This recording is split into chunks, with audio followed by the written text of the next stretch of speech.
Assalamualaikum warahmatullahi wabarakatuh. Good morning and best wishes to us all. Honorable Kak Gigi, Kak Greg, Kak Calvin, and Uncle Gary as our adjudicators. All of respects, our finalists of storytelling competition BRAWIJAYA English Tournament 2023. We'd like to say thank you for the presence to the adjudicators and congratulations for the participants who passed the semi-final round.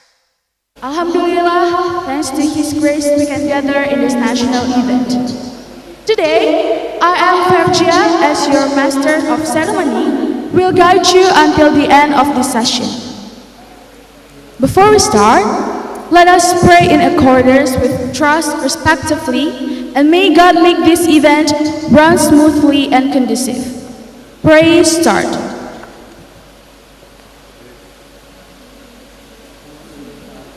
Pray ends. Dear audience, let me read out the schedule for today. First is rules and regulations short briefing. Second, final round. And third is general assessment. Before we move to the first agenda, I would like to congratulate you all who make it through the final stage. Great job and keep spirit. Okay, the first agenda, rules and regulations for the final round, will be recited by the storytelling tournament director. For Revia, please take it away.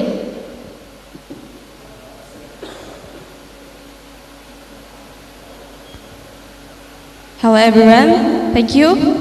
Now I'm gonna read the rules and regulations for the final round.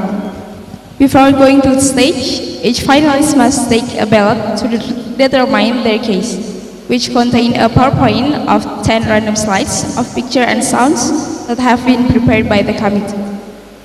The PowerPoint slides will be shown on stage when the finalist is performing. Participants will be given 10 random slides, which will be displayed via PowerPoint by the committee.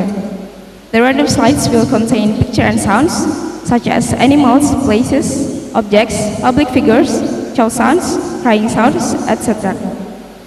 Participants must make a story based on the slides displayed by the committee. Participants will be given 10 minutes of performance times, where every 1 minute the slide will change. Participants are given the opportunity to skip max 2 slides. The last slides will be a blank slide, which implies that story has to be concluded. If the performance is more than 10 minutes, then there will be a score reduction. And for the timing, green flag will be raised when the first word is uttered by the participants, which means their time has started. Yellow flag will be raised when the time has reached 8 minutes and the blank slide will be shown on screen. This means the participants must conclude their story. Red flag will be raised when the time has reached 10 minutes and the maximum duration of the performance is 10 minutes. 10 seconds will be given as a tolerance. Overtime score reduction is 3 points for every 10 seconds. Thank you. Alright, thank you Revia. And for our participants, please keep in mind that today's performance will be open and recorded to our YouTube channel. So if any of the finalists had a discretion towards filming, you can notify our staff immediately. After this, the committee will call the participants one by one according to the performance order. And before you go into the stage, you may take your ballots in the form of paper to determine which PowerPoint you will get. After you have finished performing, participants are allowed to stay in this room and wait for the general assessment session. And the winner announcement will take place on breaking night announcement tonight, so please make sure to come. Alright. Let us start the final round of storytelling competition BRAWIJAYA English Tournament 2023.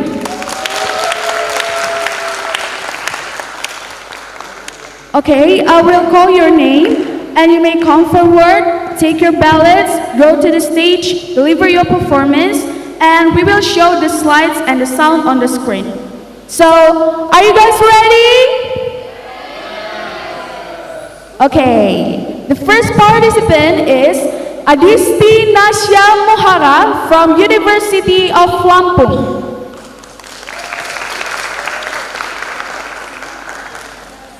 For Adisti, you may come forward and go to the stage, and while performing, please manage your time carefully.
Check.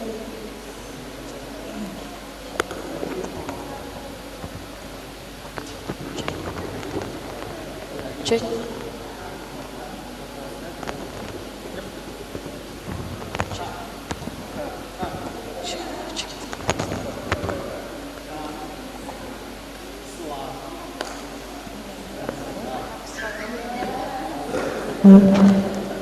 Check.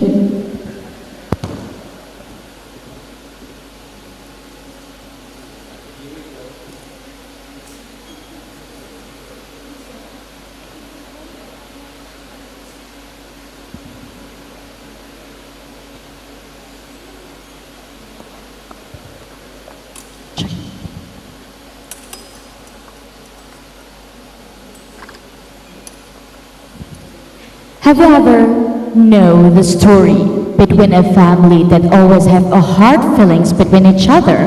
Like there's nothing to do with between of them, even though they are a family by blood.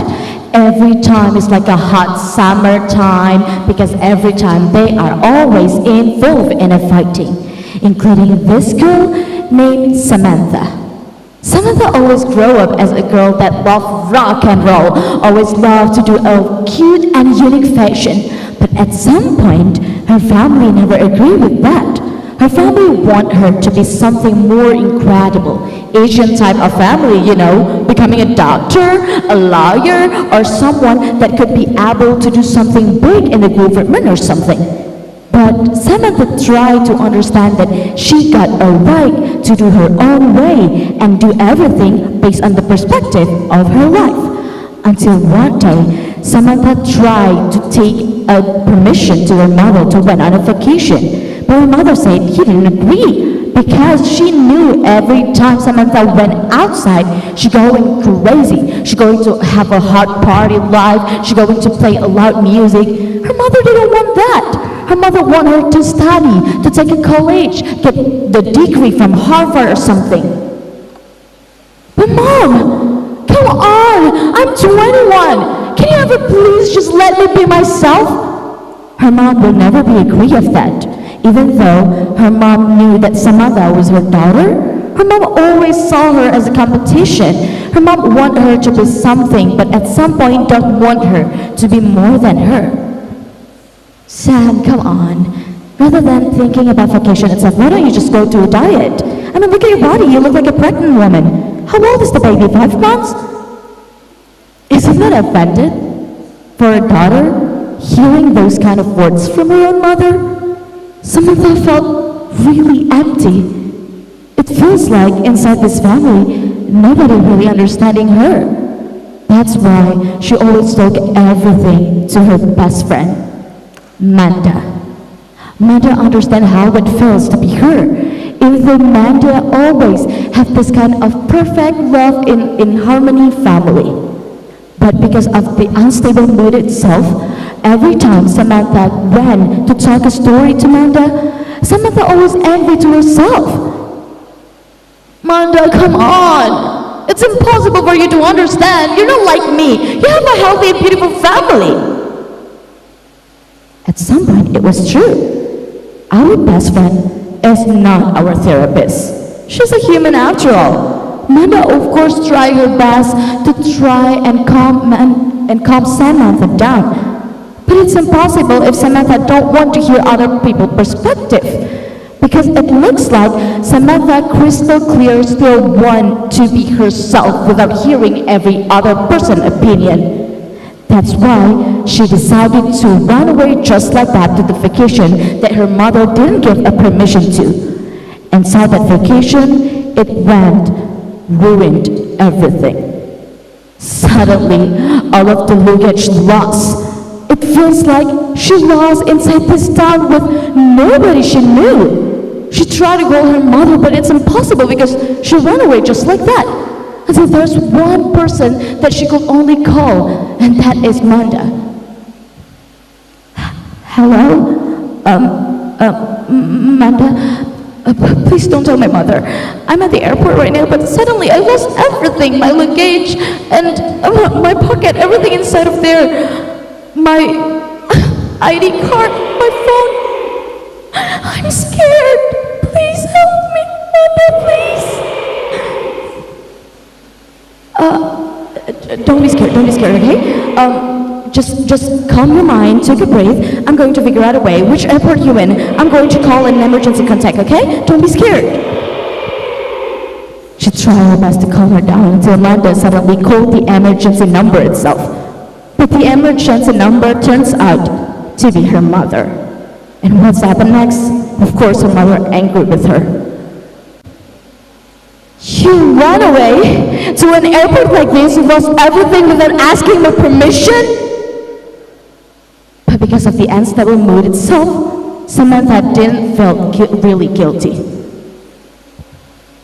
Don't you ever raising your voice at me. I am your daughter. I went to this vacation because I want to. Mom, I'm 21 years old. Please, can you please stop being such an evil? Please, you hit me. You hit my heart, my psychological aspect. You know, I cannot be with you anymore. Her mom laughed and said, if you still live with your parents, you have no right to stop me raising up my voice.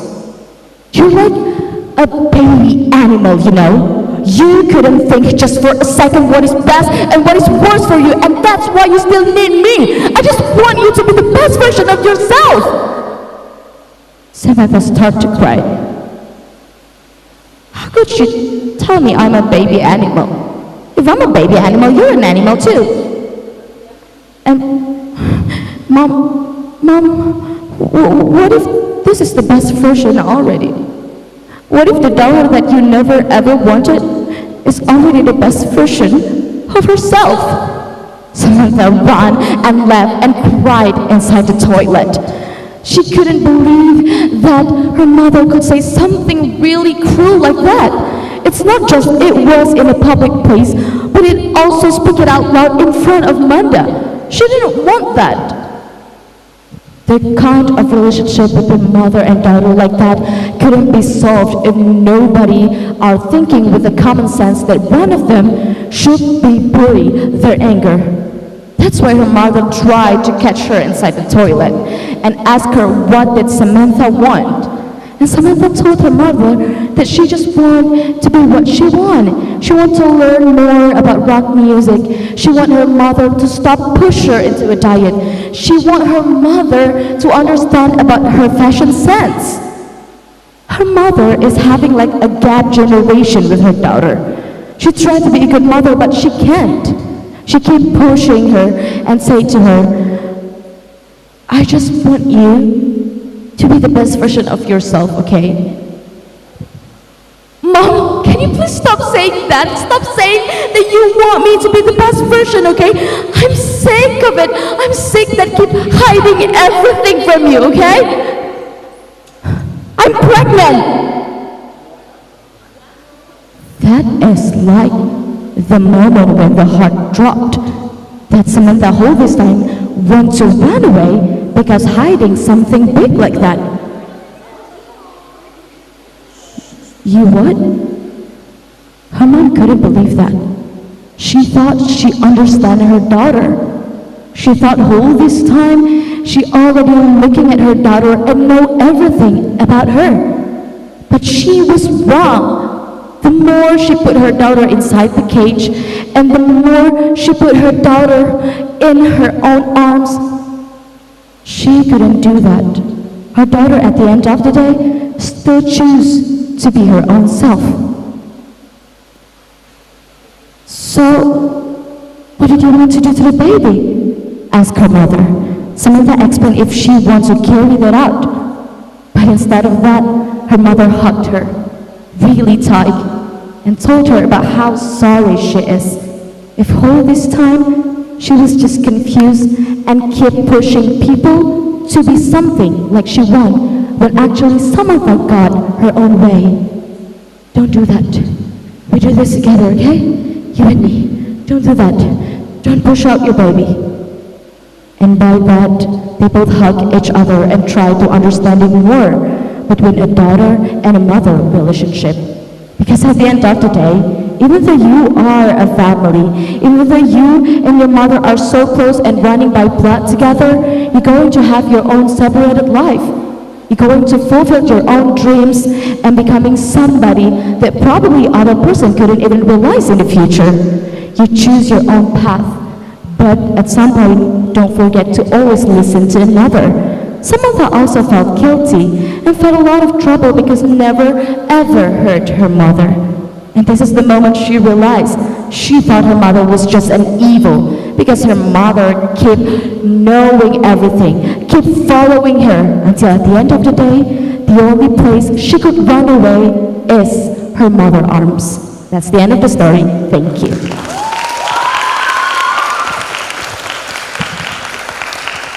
Marvelous! Thank you, Adisti, for your performance. And the next participant is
Alright, the next participant is Alexa Angel Caroline from Mandua, Kota Malang.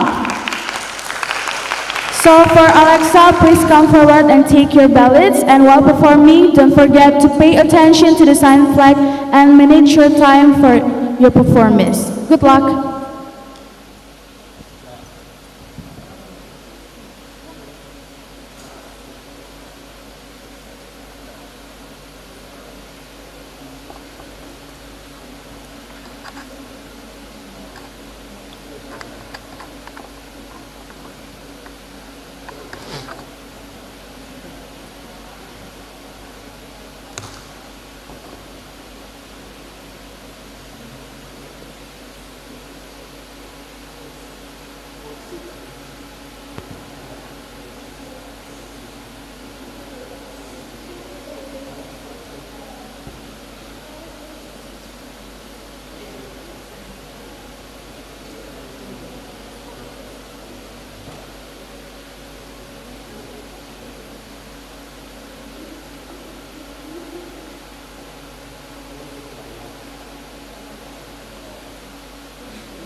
Test.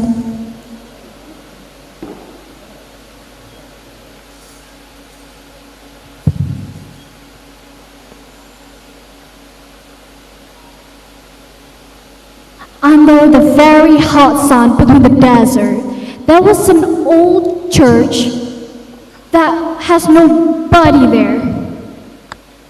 But there's one young lady walking over the desert and get into this old church. When he opened the doors of the church, she saw the empty church with dusty chairs and a very scary ambience. She didn't know what to do. She was lost. But she decided to sit down in one of the chairs and pray to God. Dear God, I can't even find myself.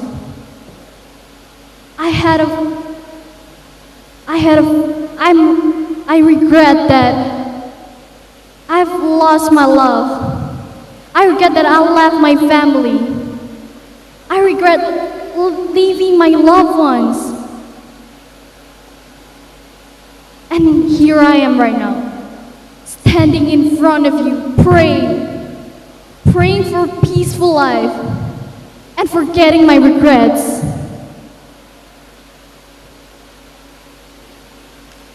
Now, I miss the moment that I had with my family. But there's nothing more that I can do. I left them for my dreams.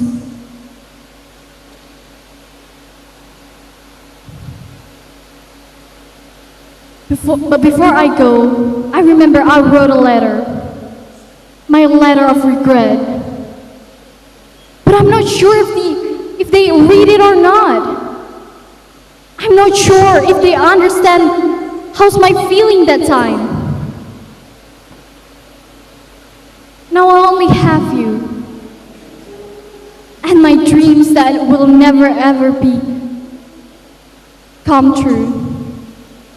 I have nothing left.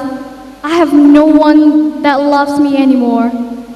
I'm here alone. One day, if I get a change,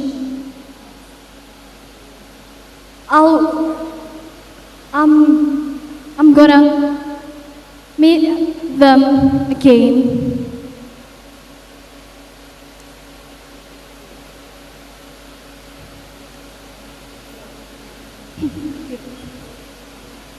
With my beautiful smile and hug them tightly.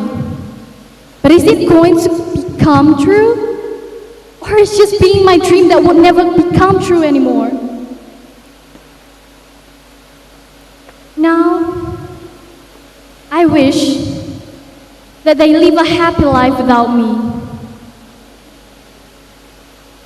But one thing that I know,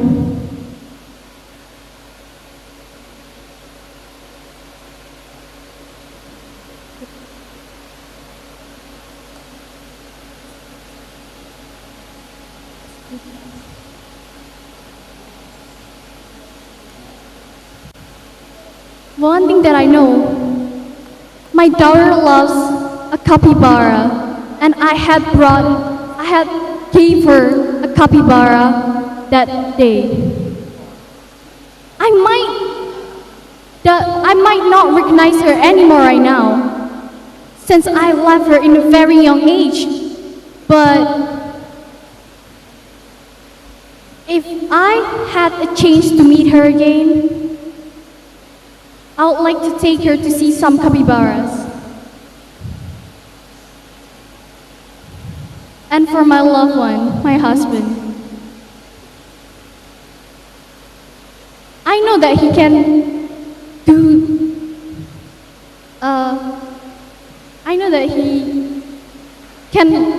live life peacefully without me, but I feel so sorry to leave him like that.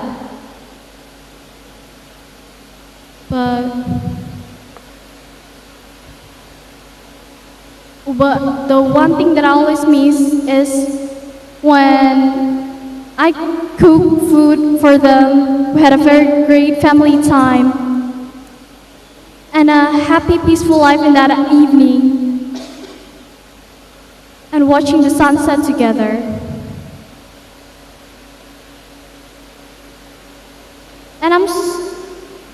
And that every second that I always miss about our time is when we spend every evening together watching the sunset and be happy. Laughter, sadness, everything we've through that together. But everything became just a dream since I left them.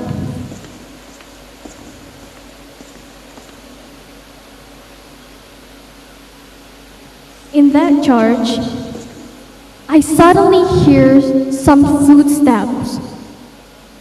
When I look back, there was someone entering the church. Who is he? Why is he here?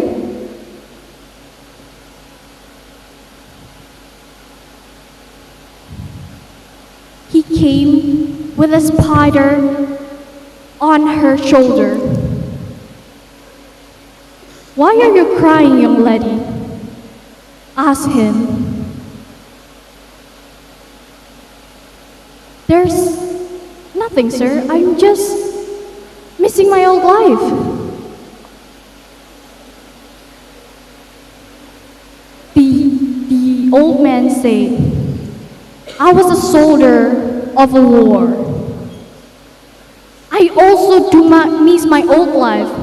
Now look at me. I'm old and weak. I will never be as strong as when I was young. I miss the war. I miss when I can fight. I miss the moment when I was young. But I live that life. But there's nothing to regret. It's just a fate that we have to do. Does regret seem that painful to you? You can just live life. But the lady doesn't agree with what the old man said. She feels like if she's not leaving her family that time, she's not gonna regret. She will live a happily ever afterlife.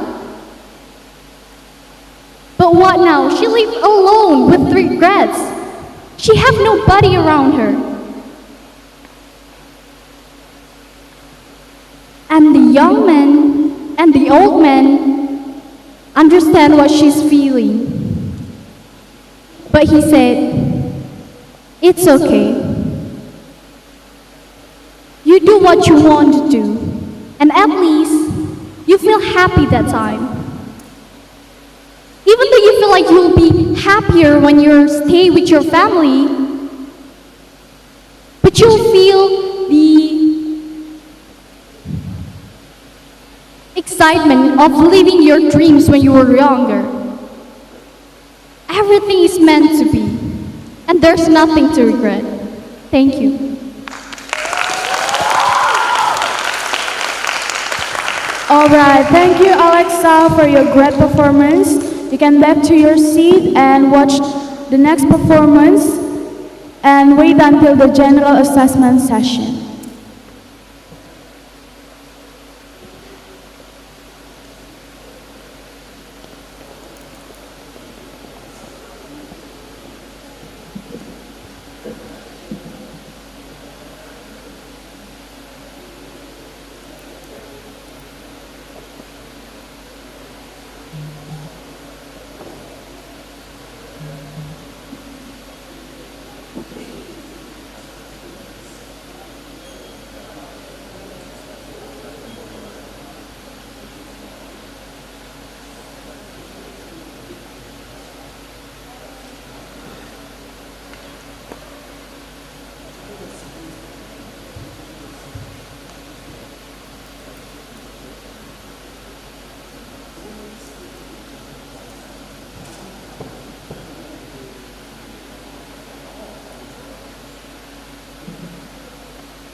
Alright, the next performance is from Cynthia Alva Marsadia Safwa from STKIP PGRI Trenggalek.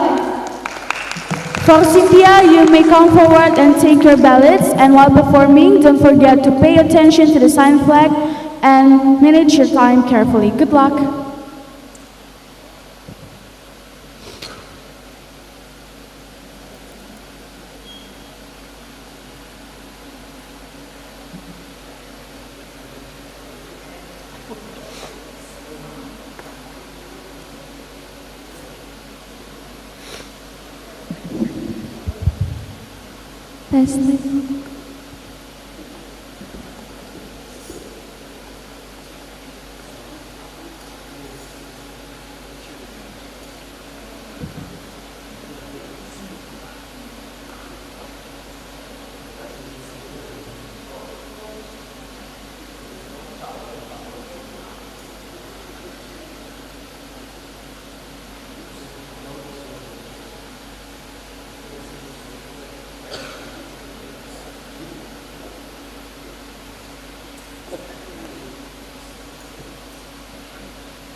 Well, there is a place in the desert when the peoples will live and happy, even if the wind is so hot and the sky may be red. And then we met a two bestie that named Cersei and Samantha who love to play. They desire for adventures, even if they may be best friends. They want to prove it. What the friendship can lead to, is it important to someone or not. So in this desert, they desire of adventure, a journey, maybe to find the treasures. We know there will be maybe a secret garden, a secret empire, or maybe a secret place of wonders. Well, when they played in the attic, they found a strange thing that is artifact. In this artifact, Cersei holds, and then she showed it to the Shasha and said, "Look at here, Shasha, I found something interesting. Look at here, this is looks like some maps. Maybe this is what we want. Maybe this is how our relationship can be proved. This is when we can lead to a treasures." When they look so happy because they found the artifact and maybe can lead them to a treasures, a secret treasures. Well, they plan to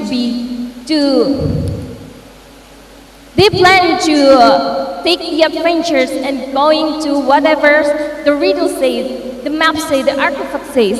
They holding each other, they hug each other, and then they get ready, get set to start their adventures. When they're going walking, and they see the artifact again and see what's in the artifact, it was about a water in the dry place. What is that? And then Shasha comments, "Oh, I think I know that place. That sounds like oasis. Maybe I can take you there. I've ever seen this place before." Okay, let's go there. And then they're walking around. And then say, "Oh, this is the place. Yeah, this water looks so clean. Do you think it's safe to drink?" "I don't think so. We got our own drinks, right?" And then, but look at that. What's in there?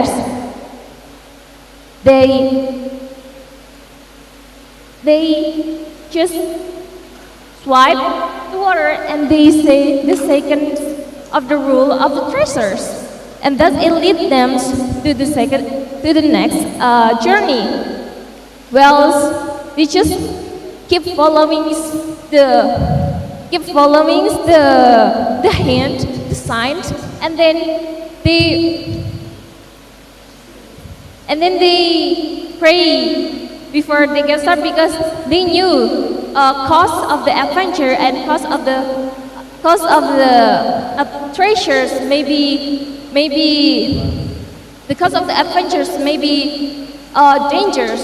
So they stop for a minute and pray for their God. "Oh dear God, please let us find the treasures and please we want to beg and save."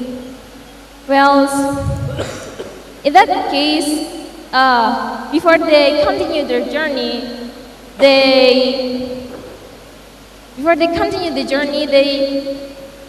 they already backpack all that they left and sat down for the night and then take a rest. And then when they take a rest, early in the morning, they hear a sound of singing. "Lavender green, dilly dilly, lavender blue." And then when they opened the tent, they found it a fairy godmothers. And then they asked, like, "Is that a fairy that I see?" "Yeah, I think that's a fairy, but she just looks so old. Do you think that she still had her magic?" "I don't know. Maybe we can meet her and ask them. Maybe he will find out what we have to do next, right?" And then Cersei and Sansa run to the fairy godmother and they say, "Hello." And godmother says, "Oh, hi, you little dear. What are you doing here?" Sansa and Cersei look so happy, they're jumping, and then, "Do you have fairy godmothers?" And then fairy godmother says, "Yes, I am." And then Cersei and Sansa ask, "Do you can grant it our want? Do you can grant it always?" "Oh, surely it does. But first, I need to collect these fruits and this water. You may come to my house, and you can come to my house, and I will be serve you for something that you can eat, maybe to fulfill your stomach." Okay. And then Cersei and Sansa follow the fairy godmother into the house tree when everything looks beautiful with the plant, with the flowers, and then the tables also made of wood that full of wood, and also all the natural food, and then they heard a laugh. Fairy godmother, what is that? Don't worry, dear. It's just only my baby. And then Sosa answers, a baby? Where do you get that baby? And then fairy godmother say, oh, don't worry, dear. I found this baby in the flowers. What do you think in flowers? So do you think the flower is pregnant? No, dear. Well, you have come to this magical forest. Well, in these times, everything can be real in your imagination. Well, you can take your journey to the east or west, and you can see a baby elephant, maybe a dinosaur, and maybe your savage unicorn. Do you know that unicorn can be savage? I think unicorn is the sweet animals in the place.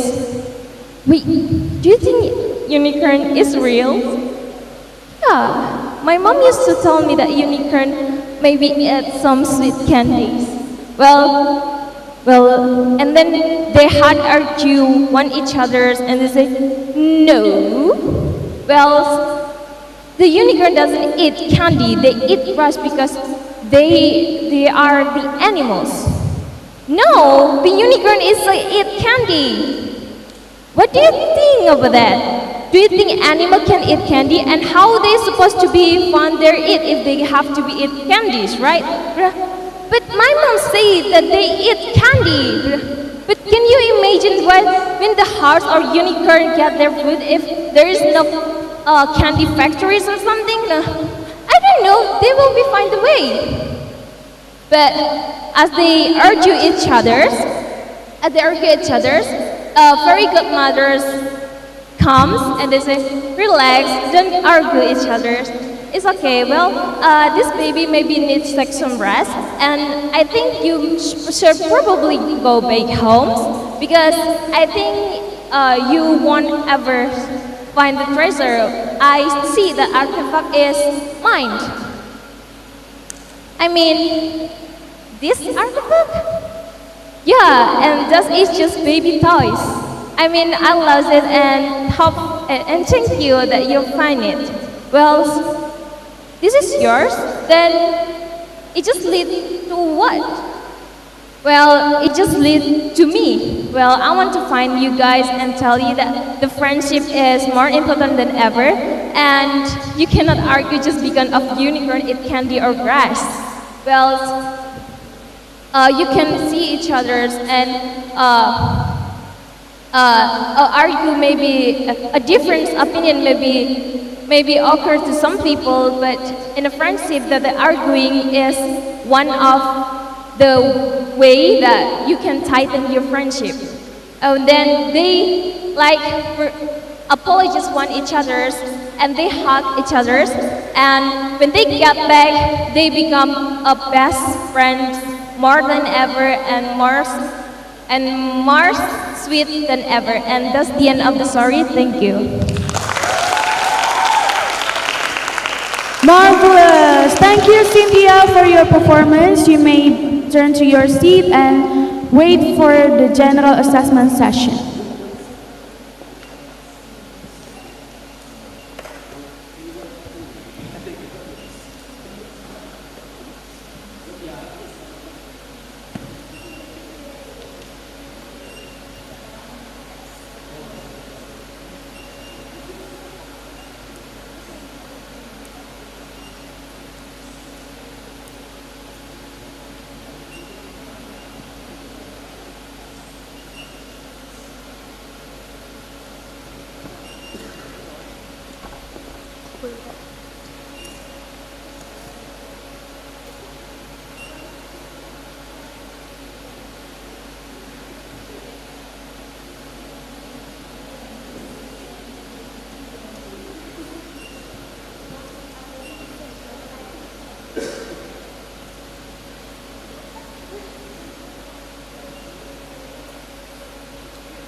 Alright, the next performance is from Clarissa Rahmawati Mutia from SMA Pradita Dirgantara. From Clarissa, please come forward and take your ballots. And while performing, don't forget to pay attention to the sign flag and manage your time carefully. Good luck.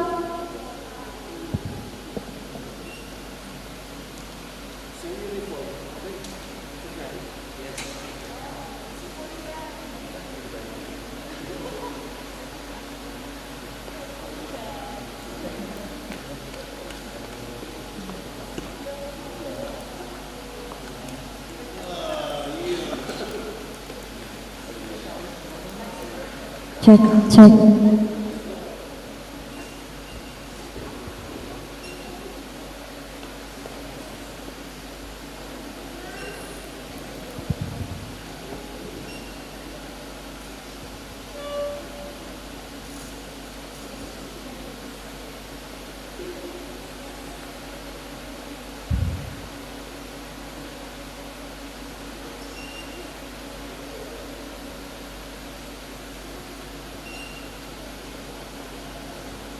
All right, everyone. So, stories has its own uniqueness.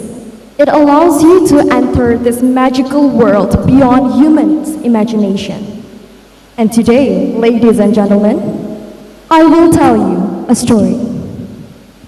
Once upon a time, in a desert, arid and dry, a person standing suddenly out of nowhere. With the sunset on the east, the person stands and thinks, where am I? I was at my room, and the second I woke up, I'm here, says the person. And that person's name is Anna. So she's confused, definitely. However, she tries to think of what is her standing? And then suddenly, this sunscreen fell out of nowhere from the sky. And because it's too hot and she's scared that her skin's going to be burned out and get cancer, so she used that sunscreen. And Anna walks through this desert, thinking, still being confused, where am I? Where the hell am I? I was at my room and now I'm here. Or did I get kidnapped? Did somebody just take me away and put me here out of nowhere? Asked Anna to herself. But she kept walking and walking and walking. However, although she's walking, it's as if she's going nowhere. And then suddenly she saw this tent. Because the midnight comes and she's feeling a little bit tired, so she tried to go to the tent to compose herself as well as preparing herself to go to sleep. She's trying to understand her situation. She's trying to comprehend, where is she, why is she here, and how did this happen? However, she's getting tired of thinking about that and decided to just get the thoughts away and go to sleep immediately. In her dreams, there are a lot of animals and this garden, and then there's someone approaching her. She's beautiful. With a light around her, she says, Anna, one day when you woke up, this place will never exist, says her. And Anna asked, wait, who are you? However, before she got the answer, she suddenly woke up with the smell of this barbecue grilled in front of her tent. So she directly went outside. She thought, oh, there's someone outside of my tent. There's someone grilling outside of this tent. So maybe this person can help me, says her. But when she got outside, there was nothing, absolutely nothing but the grilling and the meat. So she sat down in front of the grill and ate the meat. While eating, she also looked at the scenery around her. It was beautiful. It's amazing. There's stars in the skies, glittered, and also the suns that contrast the sky. This scenery is one in her lifetime, one that she never expected to see. And then she thought to herself, well, maybe, although I don't know where am I or why am I here, I might still enjoy this scenery, says her, while eating the grill. But then she also tried to think, to find a clue, to get out from this weird reality that she has to face, of course. So then she kept thinking and thinking and thinking again. And then she found an idea. Because a glimpse of memory passed in her mind that her mother ever told her, darling, each of our member is going to be chosen to go to a place that undescribable, but your grandfather had found it before. And I think that you will too, so you better prepare for it, says her mother. And then Anna is frustrated because, what? So I am the chosen one? But I am just a random high schooler, and suddenly I am the chosen one? Asked Anna to herself. But then she found this map suddenly appear beside her. And she heard clock ticking from behind her. And she's flabbergasted that the clock was ticking in verse from the regular clock. That means that she is not in her world. That means she's in another dimension, another universal reality, she thought to herself.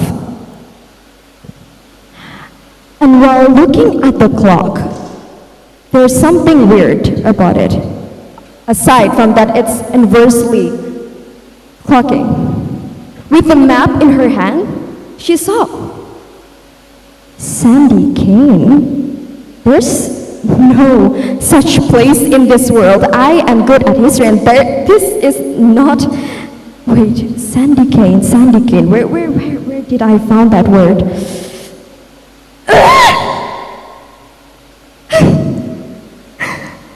I just want to go home. So whoever you are that makes me to be in here, just let me go home. frustrate Anna. But then Anna's trying to compose herself once again because she really wants to get out from this stuff that she don't even know. So then she tried to calm herself and look at the map once again. Sandy Cape, Sandy Cape, Sandy Cape. And then a glimpse of memory surpassed her once again. Now it's her grandfather. My dear grandchild, I have went to place far away that you don't even know it yourself. And then she asked, the young Anna asked, what is that place, Grandpa? Says her. And then the grandpa says, you will find it yourself, child. Now when you go there, just enjoy everything. Let your life flow, says the grandpa. And then Anna suddenly tried to calm herself. And she truly accepted everything around her. She tried to let go of her thoughts. And then she suddenly woke up. Heavily breath. She saw things around her. It's her bedroom. And then she thought, so it was only a dream? Oh my God, it's only a dream, says her. So then Anna went outside of her bedroom, going to the kitchen and do her stuff, thinking that all of this was just a dream. However, there's a person outside from her window, seeing her from afar. It was the beautiful angel. She smiles at her. Well done, Anna. Well done, says her. Thank you. That is all from me. So, goodbye, everyone. All right, thank you, Clarissa, for your performance. You may turn to your seat and wait for the general assessment session.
The next participant is Nabila Nurkalisa Hasrianto from IIBS Al-Mahira.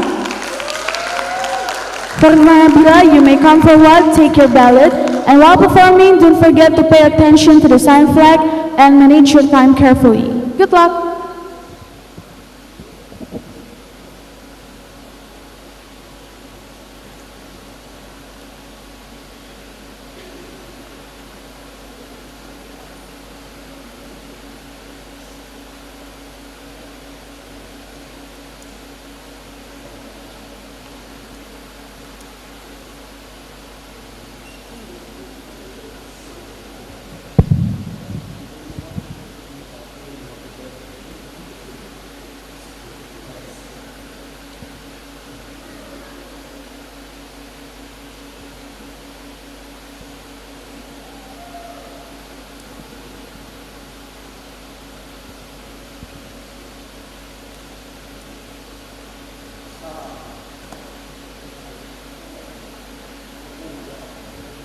In a place where it was very crowded and everyone was very family friendly.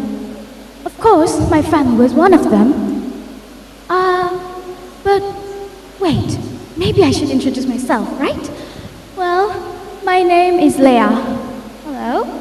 And I am here to tell you my story. Well, not really a story. I'm also confused. Well, let's just say I live in a place where there was a lot of city lights, motorcycles, cars everywhere, the lights shining bright, and all sorts of things. I lived with so many concerts, so many more TV shows everywhere, and I have so many friends and stuffs. I was just a normal child, and now I'm a 10th grader. I was just about to step into the high school life, but suddenly, this one day, I woke up. Wait, what is this place? It was weird. The last time I remember was my bedroom. My bedroom was blue-colored. Why is it all pink? There's definitely something wrong here, right? Why would my parents color my room pink? I checked the calendar. 1985? 1985! I ran into the window. No kidding. There was no city lights. No, this is stressful. I cannot. But I tried to calm myself down. Okay, I can do this. I can do this. All I have to do is just find out why did I came here, right? Hey, I opened the door. Statues everywhere. What even is this place? 1985. Statues everywhere. Pink bedroom. This doesn't make any sense. What am I doing here? Did I do something wrong? Is this punishment? No, I don't really think so. Maybe there's something, right? So, I walked through the tunnel full with statues everywhere, as I thought to myself, whatever could happen next. Next thing I knew, it was the statue, closed. So, suddenly, it opened, and inside of it, there was a mummy. Are you Leah? The mummy asked me. Oh, okay. First of all, a mummy. A mummy? Okay, let me get this straight. A mummy. A mummy? A mummy. I woke up in a pink bedroom, 1985, statues everywhere, and this? A mummy? I panicked. I don't know what should I do. I mean, come on. Come on. Why? What's wrong? What is this place? Maybe it's just a dream, right? Oh, please. If I'm at home, I would definitely be listening to my songs right now. I have so many songs on my Spotify, and this is what happens in front of me right now? Do I have to expect that a mummy will sing in front of me? This is so stressful. Why am I the time traveler here? No, I cannot. I have to go back. The mummy might notice that I'm actually panicking. Oh, don't panic. If you're panicked, I'm panicked too. Listen. I might have the answer of why are you here. Oh, you do now.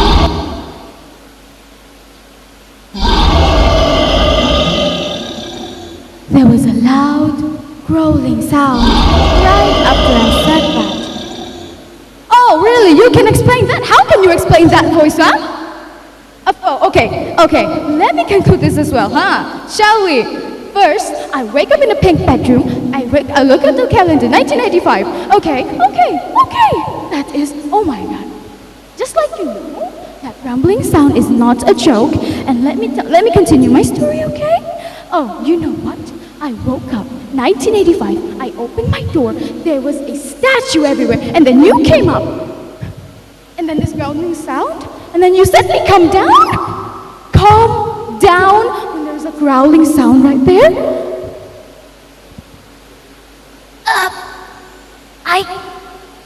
Don't panic! That's just my pet. He's hungry. Just calm down. Yeah, right, calm down. Yeah, sure. Yeah, how am I supposed to? Are you actually sending me here so I can, so your pet can eat me? Actually, there was a place not far from there. Can you please take it? There is a food right there. You can have it. But please, save a little bit for my pet. I cannot move anymore. I cannot give him food. Maybe that's why you were sent it here.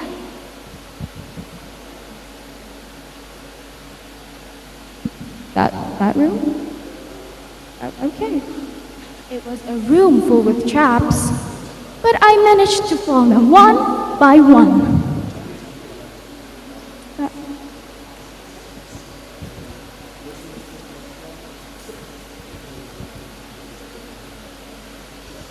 And I gave the food to the mummy's pet. But then, right after I gave it, there was an exit door. Oh no, great, there's an exit door. Is this door going to just... Where's that mummy? I looked around for the mummy. The mummy also disappeared, and so is the pet. Now I'm confused. Okay, now great. I have no tour guide in this weird place. I walked out to the pyramid. It's just this pyramid looks hideous. I tried to calm myself down. Okay, pink bedroom, 1985, statues, a mummy, pets, feed them out of this place. Okay, I just have to calm myself down. This might be just a dream, right? Okay. I tried to calm myself down, but then I suddenly feel like I was falling down, like it was nothing but thin air. Then, what happened? I was very confused. Now, it's blue bedroom, just like mine, just like normal. But what happened to the pink bedroom? Honey, you wake up! I was so worried about you! What happened? You were in a car accident, my dear. I thought you were going to be in a coma for more than 5 years. It turns out you're only in a coma for 3 days. Oh, so it was just a dream. Oh, okay. You must have a very long dream, honey. It's okay. You can rest now. And yeah, that's my story. I hope you guys enjoyed it. Thank you very much.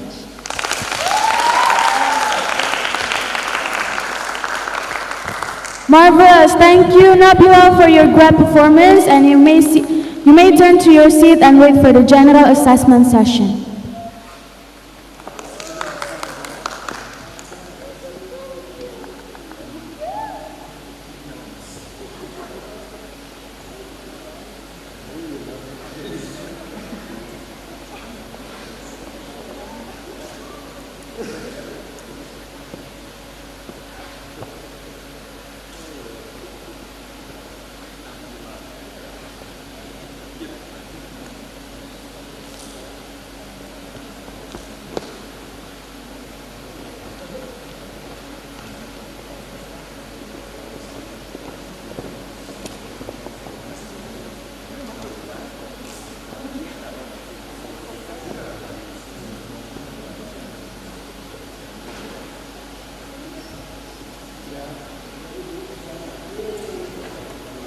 Okay, the next participant is Putu Audrey Karisma Hutara from SMA N 1 Denpasar. For Putu Audrey, you may come forward and take your ballots first. And while performing, don't forget to pay attention to the silent flag and manage your time carefully. Good luck.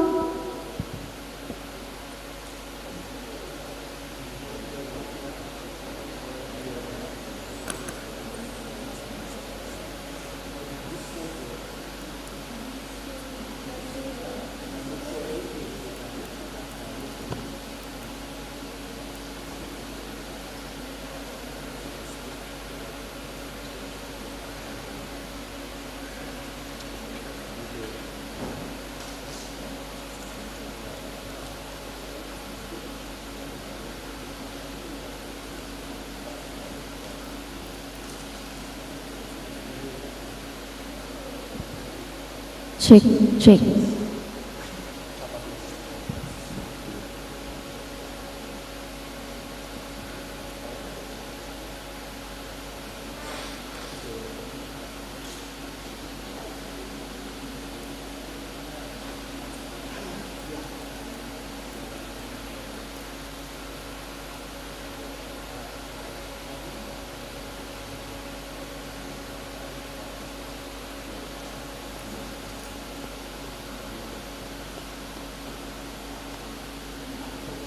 One day, on a very hot summer, in the middle of the desert, there was currently being held a sports tournament with lots of difficult sports. For example, dirt bike racing with helicopters up there. And there was one special guest. She was very rich and didn't really care for a lot of people. Most people wouldn't call her very kind. This is so boring. Why did Daddy tell me to go to this place? Isn't it supposed to be my brother's job to come and become the sponsors here? Why is it me? Why is it always me? I told him that I wanted to go to Paris, and yet I am stuck here in the middle of the desert with no one, not even my butler or maid. Ugh! Daddy, why did you tell me to come here? I hate it! At least there's a helicopter. Ooh, and some handsome guys, too.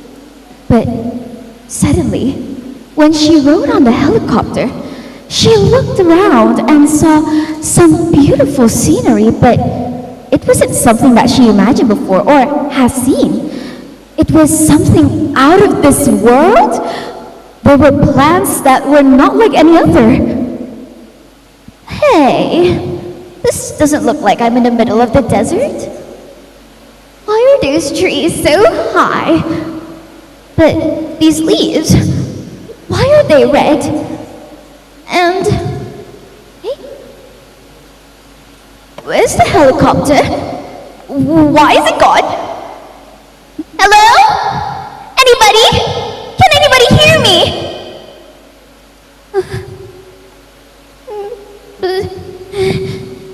Oh no, I'm all alone. But how am I supposed to survive all alone? She then kept walking and walking, trying to find any sign of life, maybe some civilization, or maybe some pyramids, or at least a village so that she could talk to someone. She kept walking and walking until she saw a huge stone building carved into the cave walls. Oh, what is this place? It was soon getting dark, and it was getting quite windy, so she took her chances and went inside. Oh, what is this? Filled with carvings everywhere. But it doesn't seem I can read it. It doesn't look like English. She kept walking and walking. Maybe there's something that she could use and find. Until she heard something in the distance. It was a horse. And then she heard a bird. A sound. She came closer and closer and... Who are you? It was a big man riding a horse with a scary bird on its shoulder. I should be asking you the same thing. Who are you, and why did you come here? I don't know. I don't know why I'm here. I suddenly just appeared out of nowhere, and I can't think of it. But please, don't hurt me. I'm not gonna try and do anything. I won't steal any of your treasure. Suspicious. This place hasn't had any visitors for years, and yet you're the first one who came here. What are you gonna try and do? Nothing. I told you, I'm not going to do anything. She thought maybe that there's something she could do so that she wouldn't hurt him at least. She kept thinking and thinking until she came up with an idea. Okay, before you try and kill me, why don't we just discuss things here? So, I'm Camila, and I just came here out of nowhere, like I said before. I went down here by a helicopter, and there was nothing when I came here. I looked around, and the helicopter was gone. Very well, I see. I've been stuck here for hundreds of years. I used to become a great war sergeant, and yet suddenly I arrived on this planet, seen somewhere, not somewhere I've been before. It's very strange, but it looks like, seems you're not going to do any harm. Why don't we work together? Sure thing. I think that would be a great idea. Sorry, I'm hungry. I haven't eaten anything yet. Her stomach was growling, and she was so thirsty. Well, if we go deeper inside of this tunnel, there should be some landscaping that we could see. We can try and hunt some animals there. All right, you go ahead and take the lead. So they went across the tunnel and found a huge landscape filled with lots of animals. And there it was, something that they could eat. So, how are we supposed to catch that thing? Well, it's pretty easy. You just take the spear, throw it, and kapow! That was so cool! They then caught the kangaroo, they chopped it up, put it on the bonfire, and ate it. Soon, nighttime came. It was getting really cold, but they didn't have anywhere else to go. Though something strange was happening. It looked like that there was a big figure up there. They went closer and closer to see what it was. It was a mythical creature with giant wings spreading across for acres and acres, with its huge beak and sharp claws. It didn't look friendly. Mr. War Sergeant, what are we supposed to do now? Well, I've never seen that creature before. Whenever I came here, it was... No. That's not supposed to be here. I've only seen it in the cave walls. That's the mythical griffin! Huh? What's that noise? A car? It can rescue us! But the griffin heard the noise too. It came chasing after the car. And she kept running and running, trying to go and fight it and catch it and trying to go home quickly. But the griffin was too fast. Let me borrow your spear. She then took the war surgeon's spear and shoot! It was the mythical griffin. It was dead.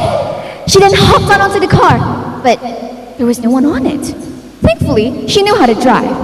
Come on, Mr. War Surgeon. Maybe we can find something quicker, and maybe we can go home faster. All right, then let's go. They then rode the car to see far miles and miles away until they try and find something that looks similar to their home. Maybe, just maybe, this is their chance to go back home. But there was nothing. All of that riding and nothing. It was just more sand and sand. The cave that they went into before, it was already miles and miles away.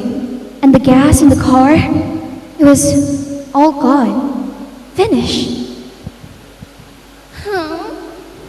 What are we we supposed to do now? I can never go home. What am I supposed to do? Hey, don't worry. I survived this place for hundreds of years. Maybe if we work together, we can find a way to escape. So, why don't you take my hand? Really? Well, it's better than being lonely. So she picked up her hand, and they both just become best friends and tried to live together and survive until they found a way to escape. You know, that spear throwing was pretty cool. I'm surprised like a little girl like you could throw something like that. Well, sometimes the worst case scenarios, you just have to do your thing and just fight to live. Because you can build me up, you can tear me down. You could try, but I'm unbreakable. You can do your best, but I'll stand the test. You could try, but I'm unshakable. Oh, I'm unshakable. So even if you're in a different place, you should always try to live, because life is just a gift for us. Thank you so much, everybody, for listening. I hope to see you all next time. Bye-bye! Marvelous! Thank you, Audrey, for your great performance, and you may turn to your seat and wait for the general assessment session.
Okay, the next participant is Rahma Dwi Rahayu from SMA N3 Jombang.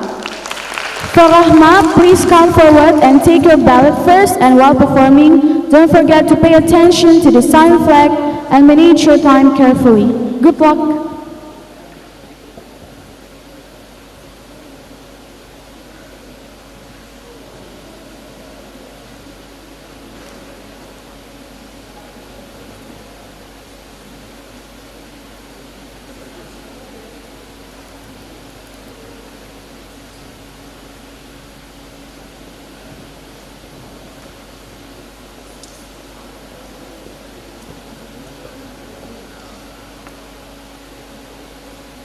Hello?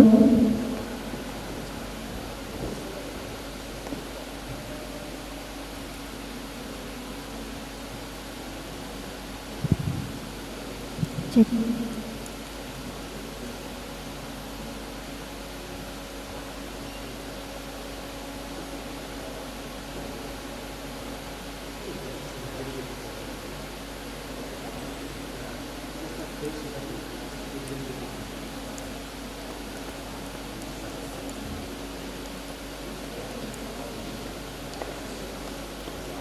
Okay, everyone, have you ever known about the stereotype of the middle child?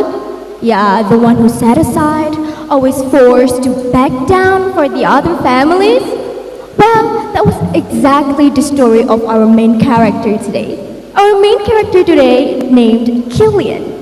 Killian is a boy lived in 5 members of a family. Killian is actually a middle child. His hobby is actually taking pictures. And also, Killian was not like the other middle child. He was this warm-hearted, have a soft spot for his family, and also Killian always protect his family from any other danger. Killian's every day always trying his best to make sure that everyone in his family are fine.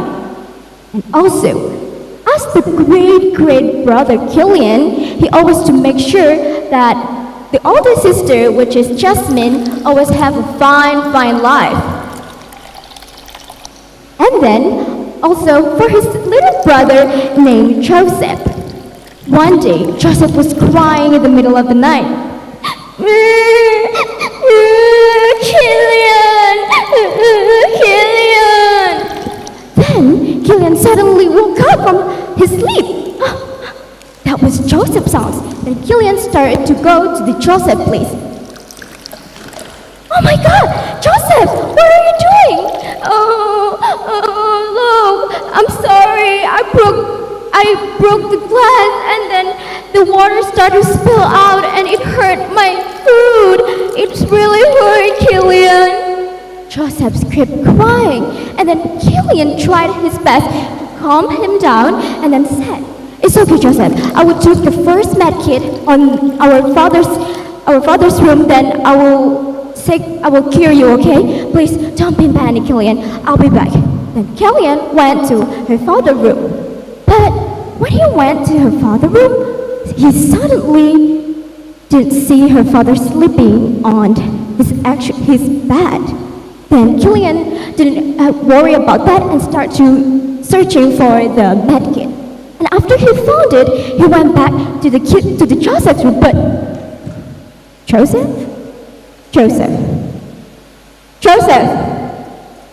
don't play games with me right now. I'm literally worried about you. Joseph? Then Killian started to look around for his surroundings, trying to find Joseph because that kid literally hurt. But then something made Killian look to it. And then Killian went to Joseph's window and opened it. That made his heart drop because in front of him was actually a dry Sahara with a cactus there. What is going on here? I'm not playing like this. What is going on? Where is Joseph? Where is my family? Why they're not here?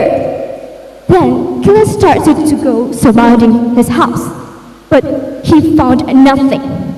Then he started to go out. Okay, Killian, you have a wise mind, so don't stop panic and start to look around. And then when he opened his door, boom, everyone in front of Killian have this giant various clothes.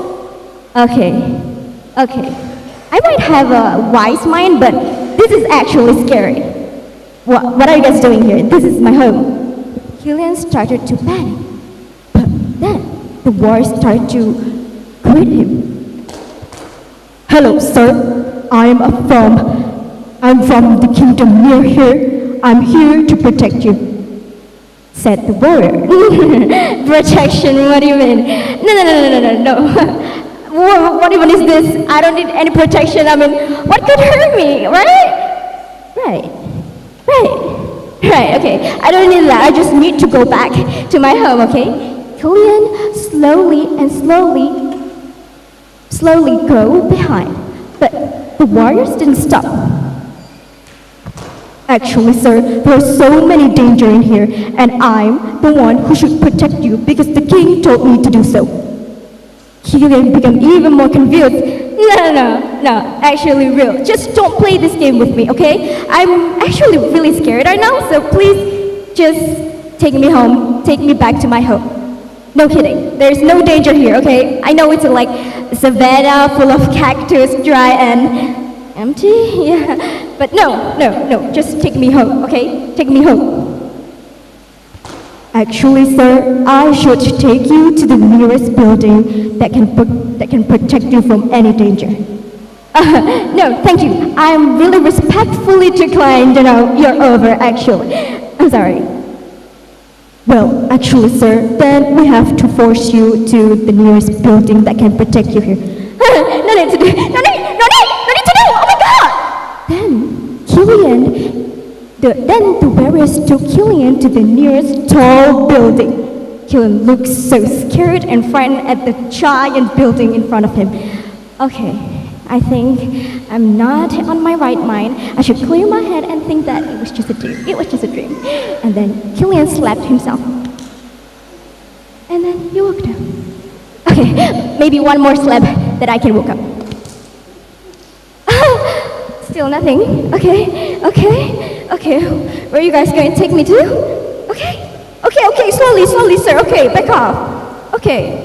Then the warriors took him to a room full of locks. This is not great. Are you just going to lock me in that room? You mean kidnapped me? No.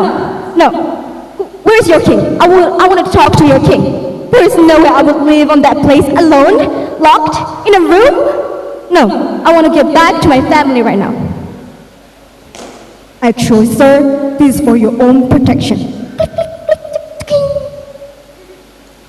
This is your room, sir, so that you can be protected. Please, go inside. No! Then the room got locked. Okay, this is not great. Hello? Warriors? Get me out of here! This is not funny! Hello? Warriors? Warriors didn't notice him and didn't even recognize him or even unlock the door. The warriors led him on that building. Even though that room is actually have this window. And then Gillian started to get a little bit bored, so then he went to the nearest window right there. He opened the window. I don't know what is actually going on here. I just want to protect my brothers, but then I got into this whole different universe. Well, I don't know. Then Gillian looked to his underneath. Then there was all full of warriors and also some kind of men, a huge man with the full of warriors and also some like of crowns riding a big horse. What is that? Is that the king? What is going on? Then the room got unlocked. Then Gillian got taken away from that room with the warriors. What is going on? What is going on here? Where are you going to take me from? Come on, just let me go. This is enough. No, sir. We should take you to the king. No, I don't want to go to the king. I don't even know him. Then Gillian dropped in front of this giant horse with a king sitting on top of it. Gillian, I am the king of this place. It might sound insane, I know, but today you are the one. You are come from a good family, a kind-hearted man, and then who had a soft spot for your own family. You even help your siblings without any worry. You are actually the chosen one to took over my place. No, that's insane because I don't even know what you're talking about. Gillian, you're actually a warrior. You're actually a warrior because you lost your memories, then you start to didn't remember anything. But Gillian, you're actually a warrior. You should take over my place. No, this is not right. This is not right. I need to, recognize the place, but the truth is I don't even recognize the place. It's okay. You are the next king, and I should introduce you to all people around here so that you can rule this place. I trust you, Gillian. You are the most wise king that will ever be. And that was the story of Gillian, the next king. Thank you so much for your attention, and I hope you enjoyed. Thank you. All right, thank you, Rahma, for your great performance. You may turn to your seat and wait for the general assessment session.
Okay, the next participant is Stefia and Lena Putri from Binus University.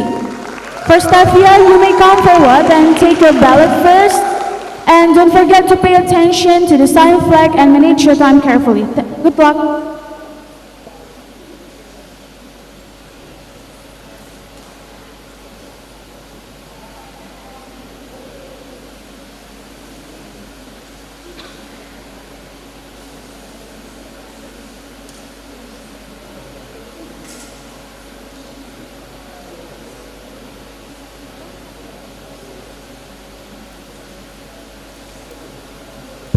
Best.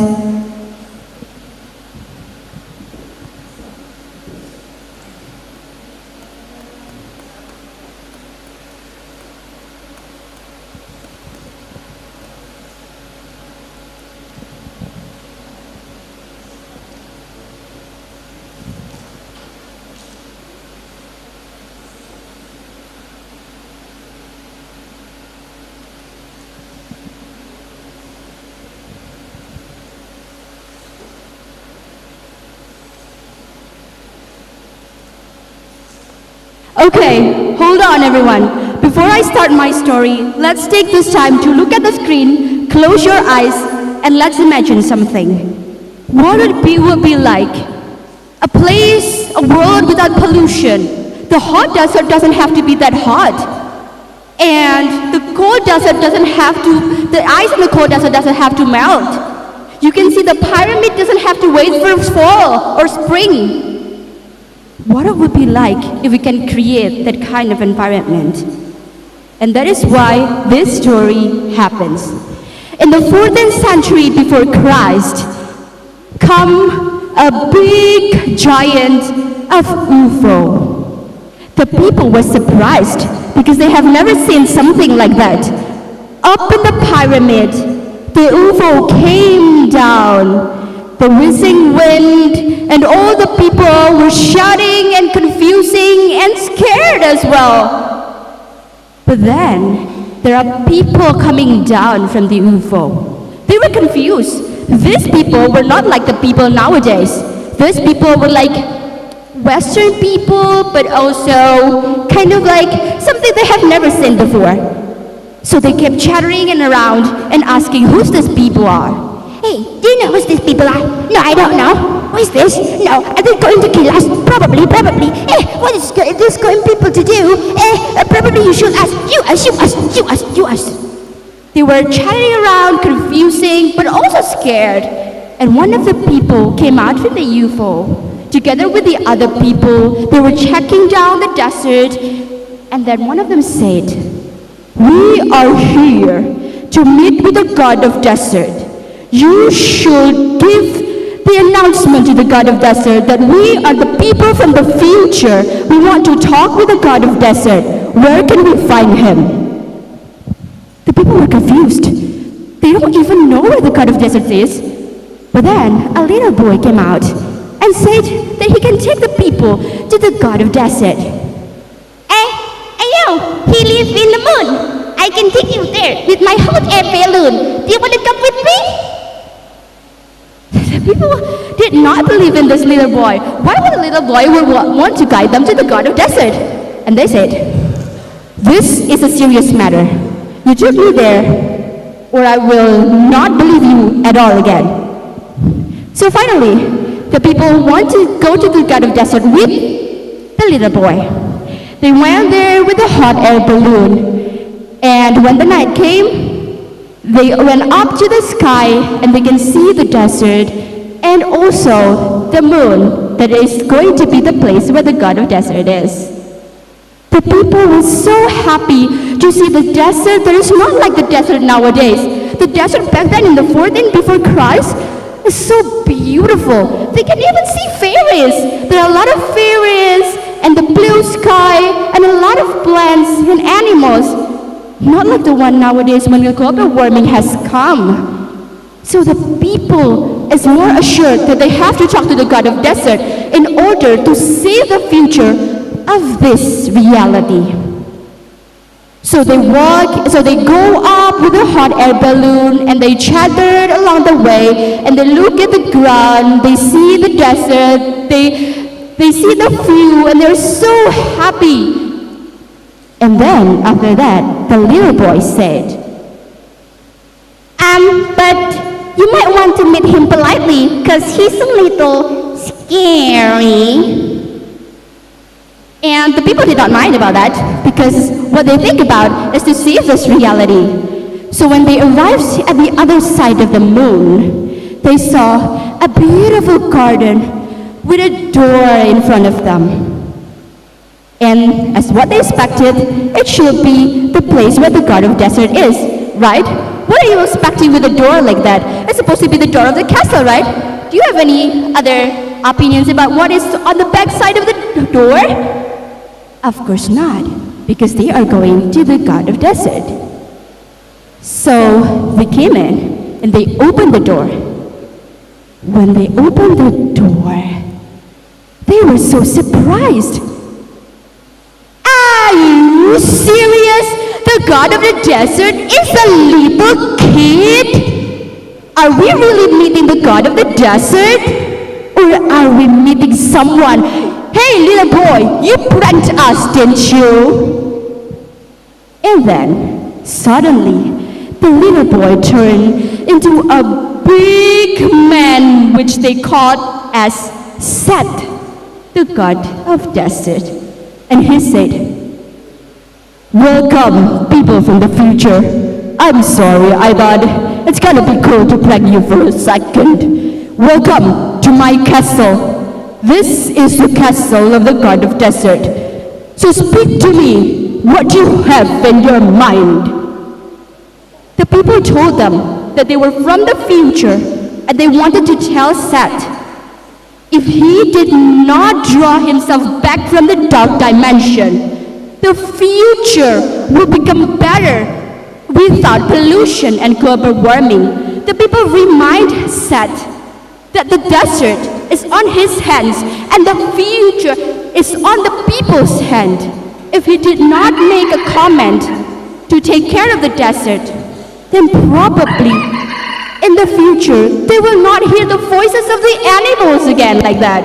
They will not see the plants there. They will not see the bird chirping again. Because if they do not take care of the desert, probably the future will be dark, as like the dark dimension. And Seth said, "What does my future self look like? Why are you coming here to say that?" And one of the people said, In the future, you draw yourself from the dark dimension and you let the pollution come out of the winds and the earth becomes polluted and the desert becomes really hot. Seth understands. He does not want the people to suffer, not being able to eat plants, not being able to eat fruit, and have to suffer from the hot desert for centuries, even thousands of years. So with that, Seth said to the whole desert,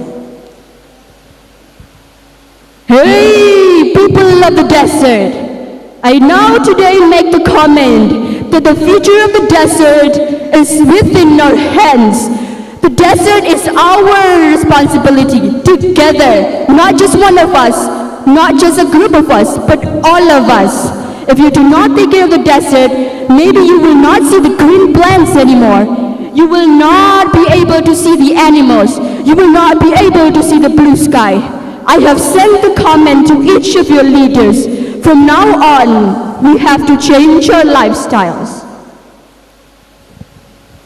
And then, after that, the people from the future get out from the desert using the UFO and came back to this lifetime. They came out and finally they arrived in Gangchang Creek at Malang. And these are the future scientists. They think they might not be able to change their reality but they might be able to change the reality of the other universe. So now the question is, if that is 14,000 before Christ, now it's our time. It's maybe 1,000 years ahead that we are going to face another problems, another disasters. So the question is, are you willing to take care of the earth just like the people of the desert? Or are you ready to face a future with lots of disasters more? So thank you very much. Through the storm, conquer the desert. Thank you. Marvelous! Thank you, Stevia, for your great performance, and you may turn to your seat and wait for the general assessment session.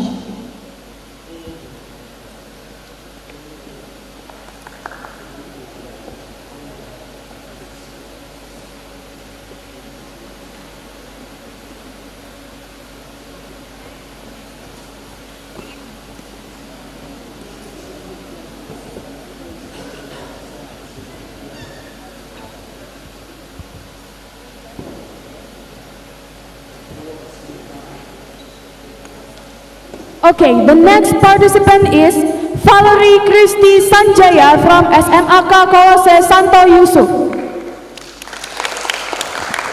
For Valerie, you may come forward and take your ballot first, and while performing, don't forget to pay attention to the sign flag and manage your time carefully. Good luck.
Ladies and gentlemen, we can all agree that being a child in this generation is not easy, right?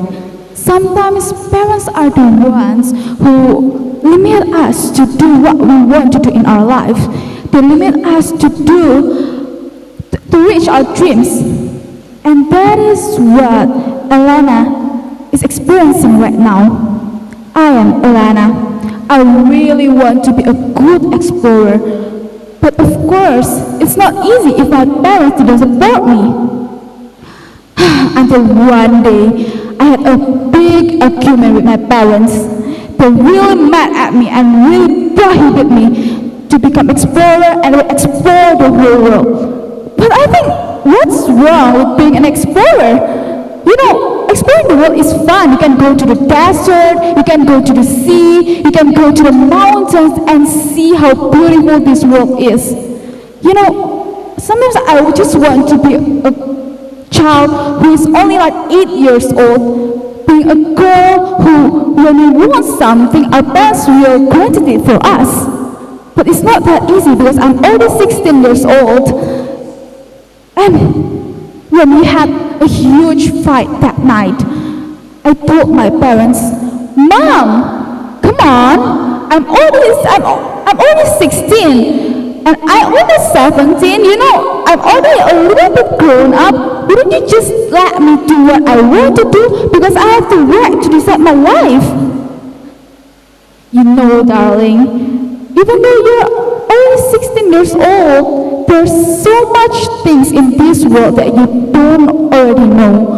You know, there are a lot of danger and a lot of things that in this world that might hurt you.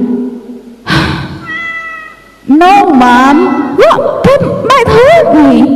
A cat? No, a dog? A wolf? A bear? You know, they're animals and we have the right to control them. No, kids. Elena, you don't understand me. being an explorer is not easy. And when you explore something, you tend to face something that you don't usually face in your daily lives. And you might not able to control it, you might not able to face it. You're so strict, I really hate it. I might just go back to my sleep. Then I ran to my sleep. And the next day, I called my friend Sophia, and told her and asked her to spend the day with me together in the desert or something like that, or in the forest. Yeah, this might be so dangerous for us, but I'm an explorer. I want to do something more with my life. And of course, Sophia, my only friend who knows me better than my parents, of course, she wanted to do that. And the next day, we went to the forest. It was so beautiful. We went and we saw many animals in there, such as bears, wolves, and many more. And it was such a great experience for me. And there's nothing wrong with that. There's nothing to be afraid of. Until one day, I met someone who was very strange in that forest. There was a huge building in that house that was so creepy, and I was so afraid when I saw that. Sophia and I then decided to come to that house slowly but steady. We came to that house that looked so old and that was so dark. But in that house, all that we see was a cat just sleeping with its foot next to it. It's not a big deal. Come on, let's just sleep here. This house looks a little scary, but it's not that bad, right? We can sleep here and, spend more time in this wild life, in this wild forest. It was that time that me and Sophia made a huge decision in our lives.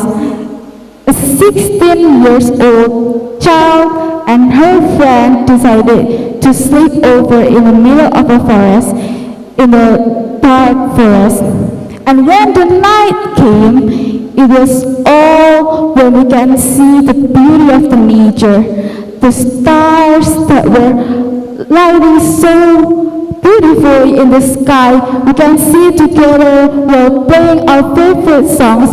It was the best time of our lives to be an adventurer that we can enjoy that night together as a best friend. And that night we tried to sleep, but we couldn't because there was something strange happened. At that night, there was someone knocking our house. Knock, knock, knock, knock. Excuse me? Knock, knock, knock, knock.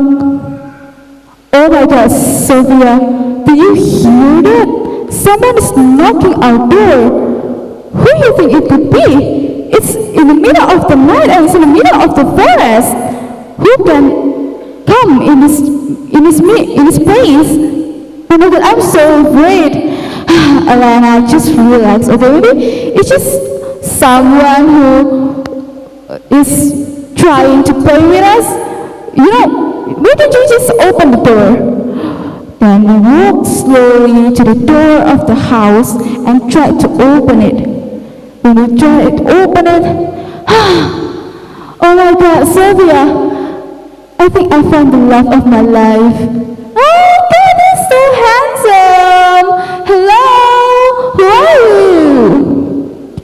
Alana and Sophia were so excited to greet that prince. Oh my God, he looked so handsome and he looked so amazing in that night. Until that boy, when he already knocked the door, he said to them, "Who are you? Why are you here in the middle of the forest? This is my house." Sophia and I were startled. Oh God, So this is your house? Well, we're so sorry. We don't know that. We're just a real adventurer, and we just want to try to sleep over in this middle of the forest. You're just a 16 years old child. You're just a teenager. How can you come to this forest alone? Yeah, actually, we just want to try something new, something that we can go to, like desert or forest or something like that. Kids, you know that it is dangerous to be here. There are bears and wolves everywhere that will eat you in the middle of the night out of nowhere. Do you really want to continue your adventure here? Well, actually, okay, can you please just give us some time for this night and tomorrow we'll leave to our home? No, just stay in this house forever. This is a punishment for you. Pluck! Then that boy dropped the sword to Sophia and Elena and tried to kill them both.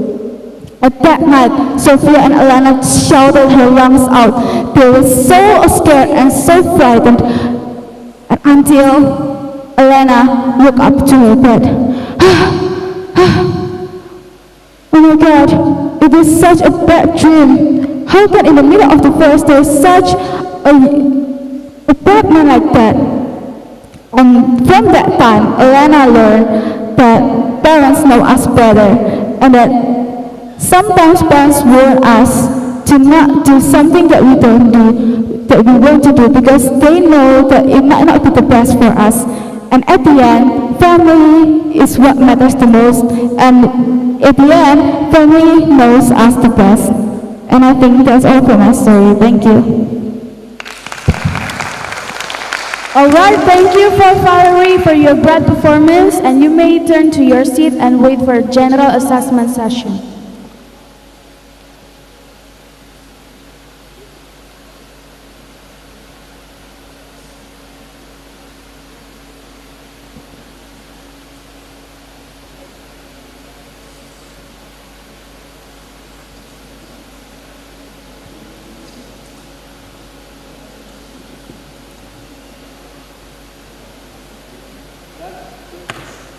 Okay, the next participant is Yohanes Melanton Hasudungan Tambunan from BRAWIJAYA University.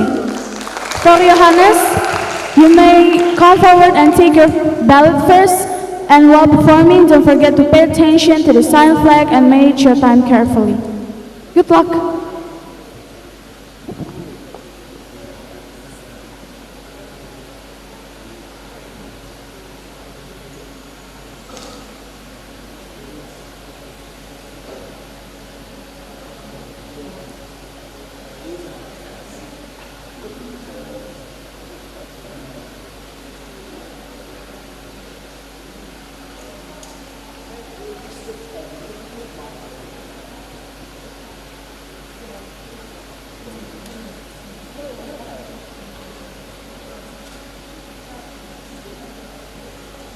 Test. Test.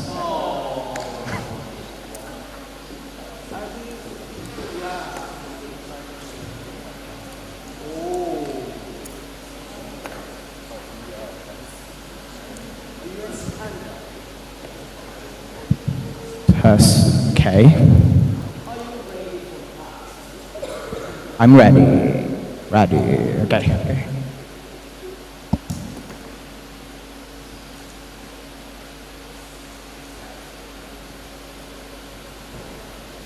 Once upon a time, there's a village near the desert. On that village, there was a pair of siblings named Joe and Jay. Joe and Jay lived with her grandmother. Did you guys know that their grandmother was so famous on that village because her grandmother was a monster killer? Yes, you don't hear that wrong. she always killed all of the monsters that came towards that desert. And everyone was so happy that her exists on that village. Until one day, their grandma got sick and she was in critical condition. She talked to her grandson, Joe and Jay, that they must continue her work to become a monster killer. But they actually didn't want to do that. And when she asked for a glass of water, she died. Right after that moment, they were so sad. And then Joe said, "Oh my God, I'm going to miss her, just like how my ex-girlfriend missed me." Dude, really? We've talked about this. When you guys broke up, she was so fast forgetting you. It was faster than the speed of light. Oh, come on, you gotta cheer me up. Dude, what do you expect? We're brothers. We're supposed to criticize each other so we can become the better version of ourselves. And then they said, "What are we going to do with our grandmother's last words? Our grandma wanted us to become a monster killer, right?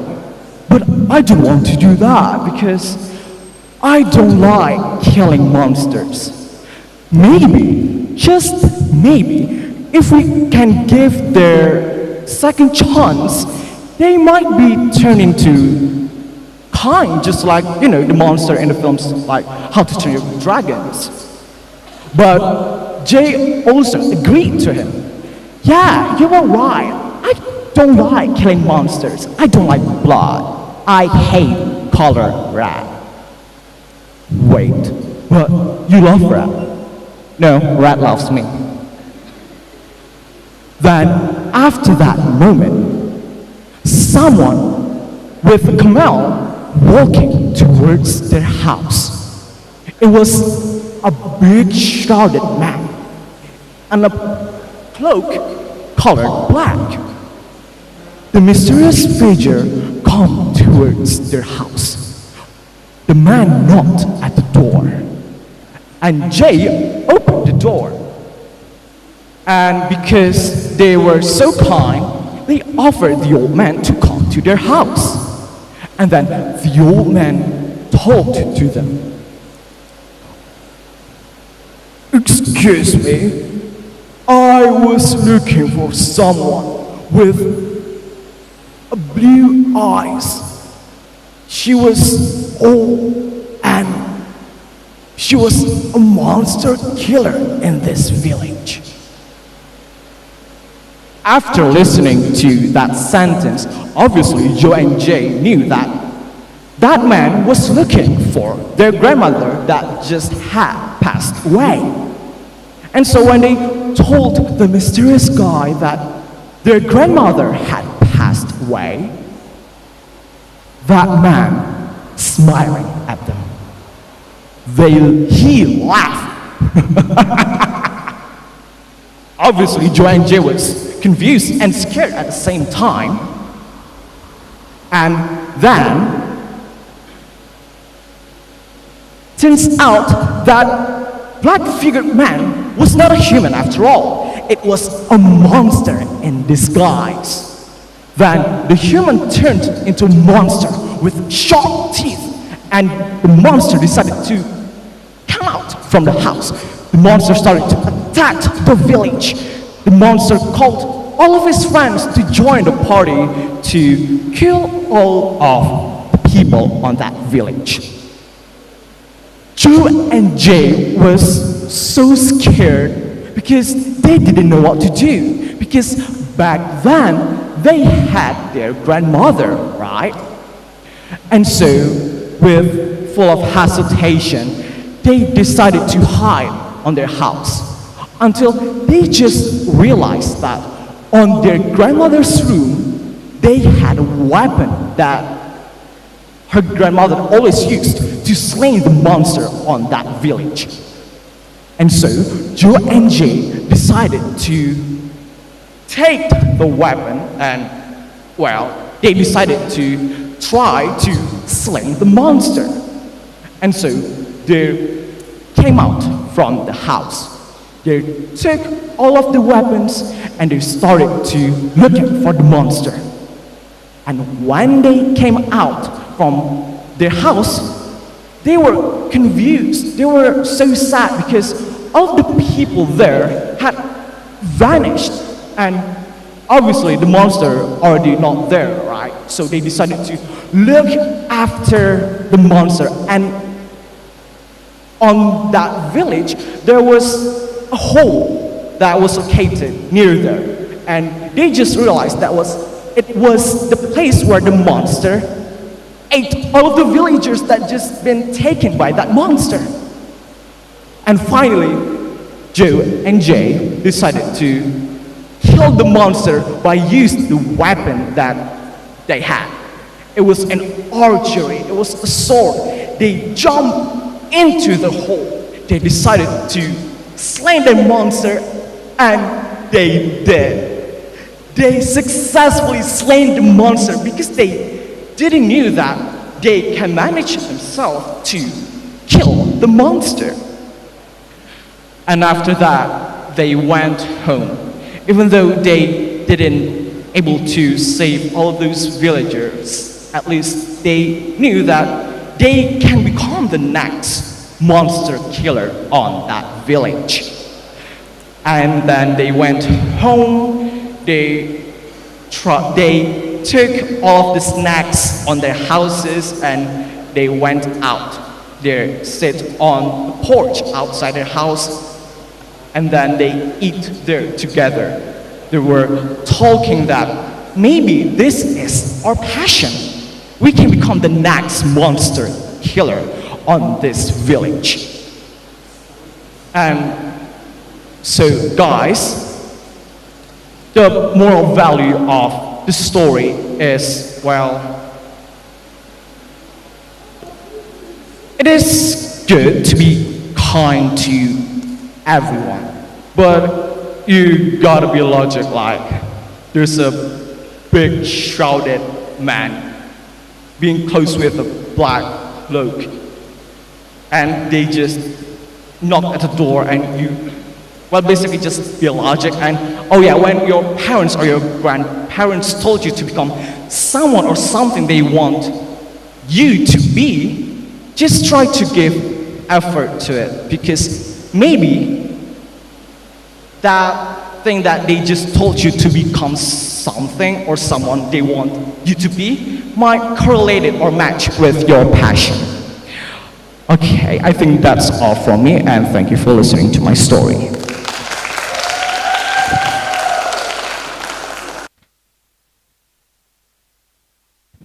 All right, thank you, Johannes, for the wonderful performance. And that was the last performance of the final round of storytelling competition BRAWIJAYA English Tournament 2023. And thank you for the finalists, adjudicators, and audiences for your excitement and participation in this competition. Okay, now we move on to the general assessment session. For all of the finalists, you may come forward to the stage to receive general assessment from our adjudicators.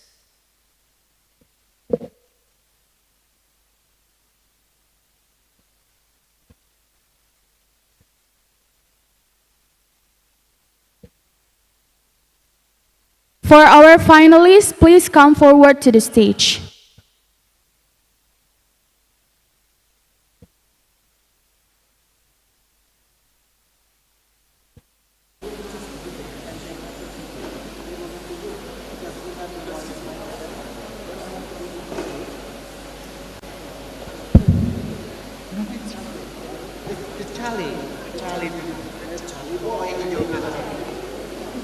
The Charlie boy will be the first one. Your Papa Greg will be the first. You. Calvin, please.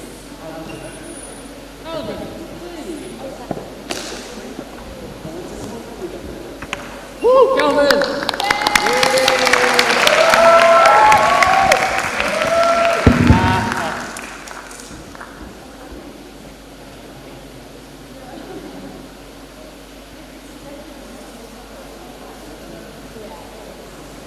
All right, now that all of the finalists have come to the stage, and for our adjudicators, you may give the general assessment.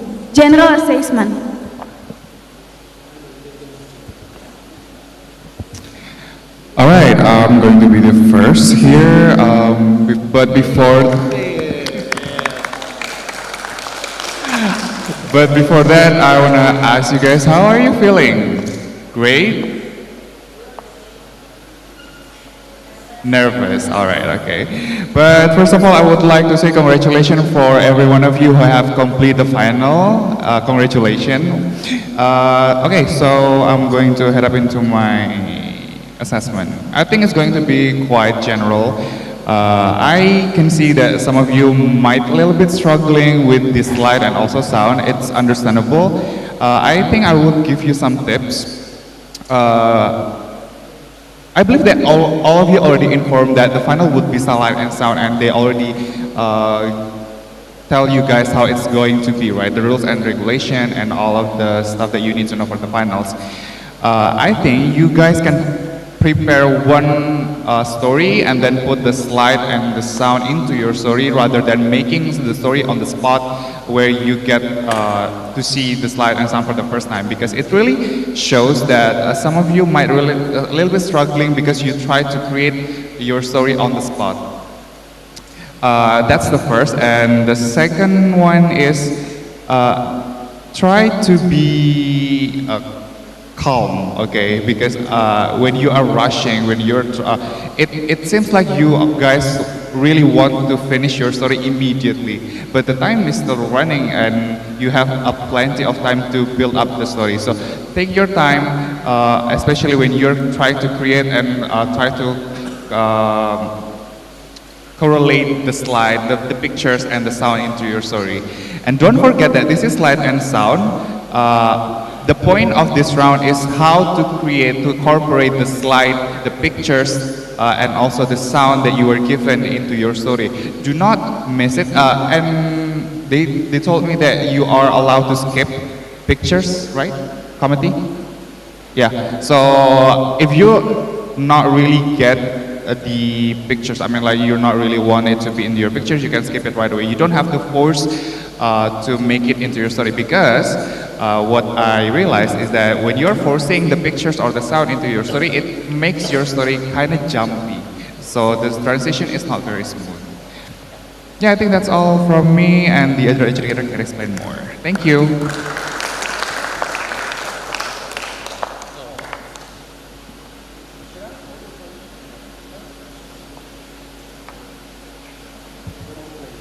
Okay, hello. Hi.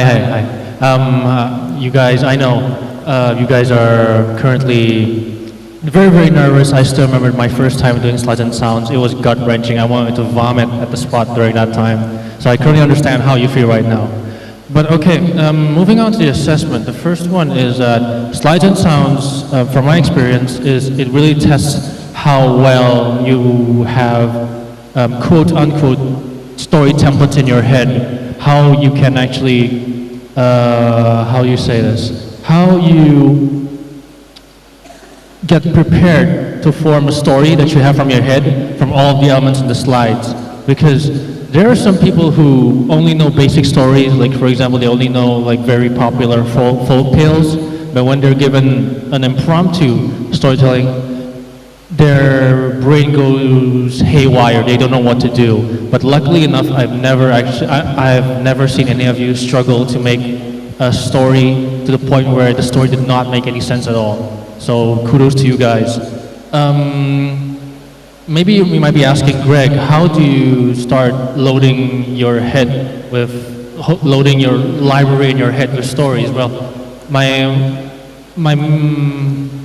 advice to you is try to read more books or watch more movies, which are not really mainstream. You know, the ones where you have to really look through Google to find it.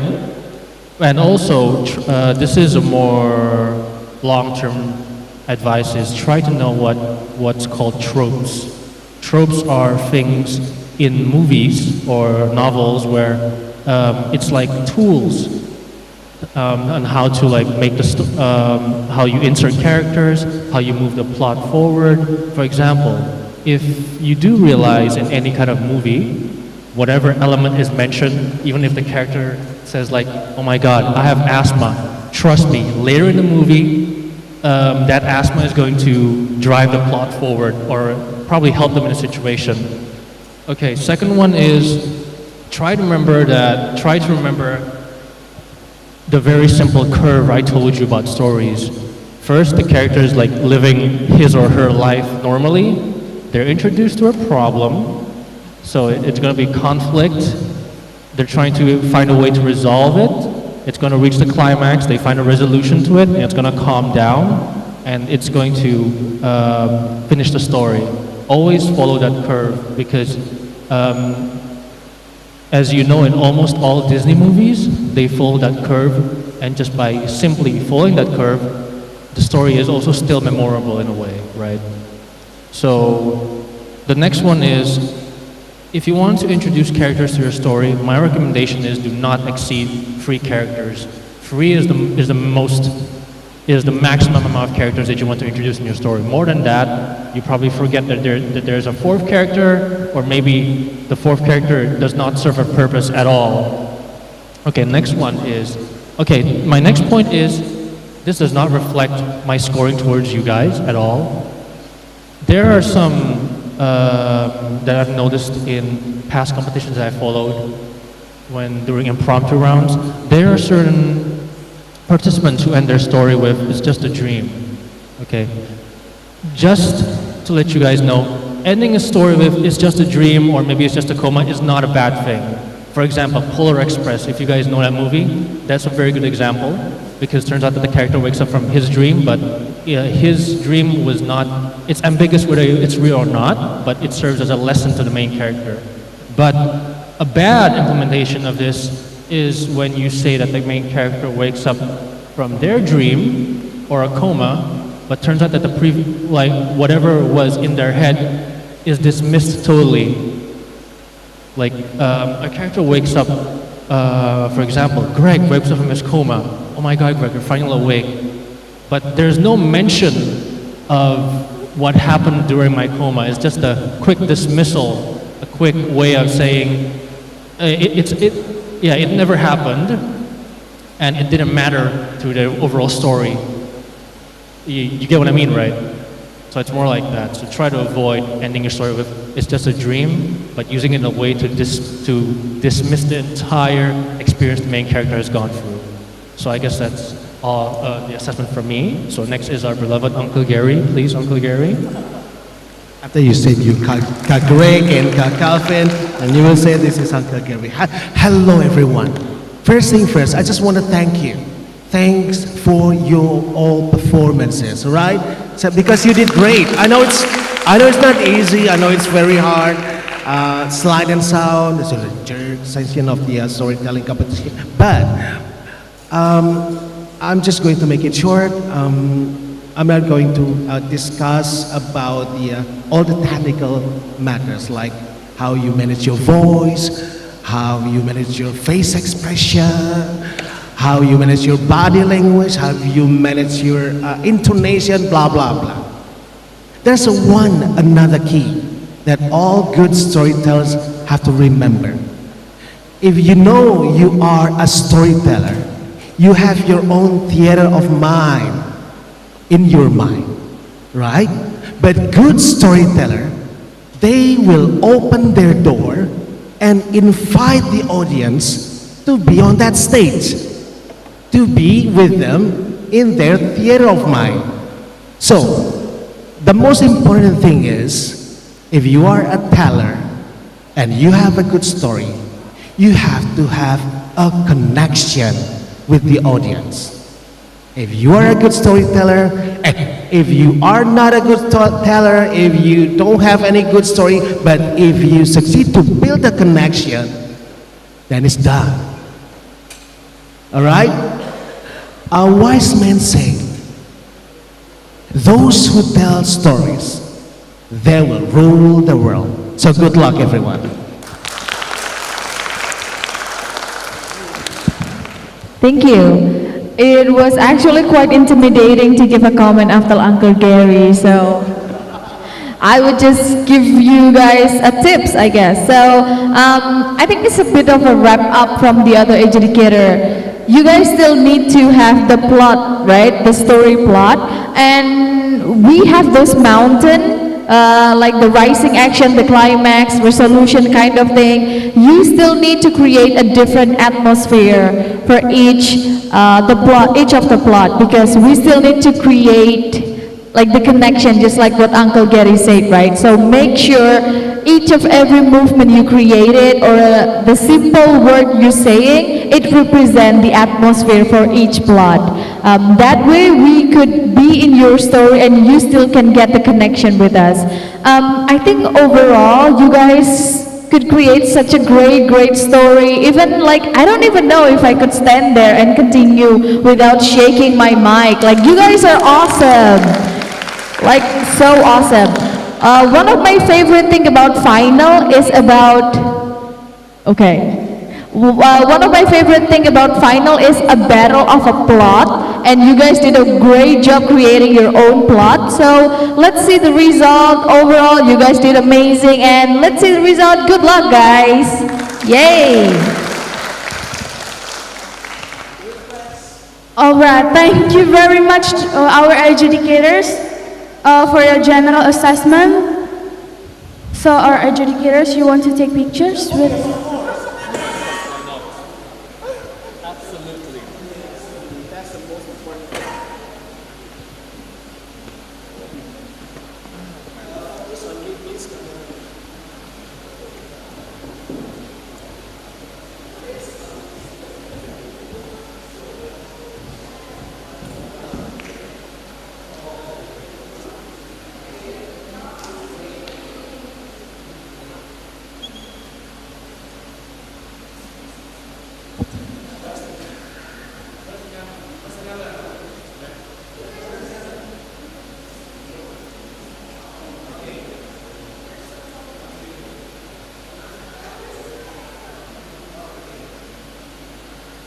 Okay, 1, 2, 3. Okay, once again. 1, 2, 3. Okay.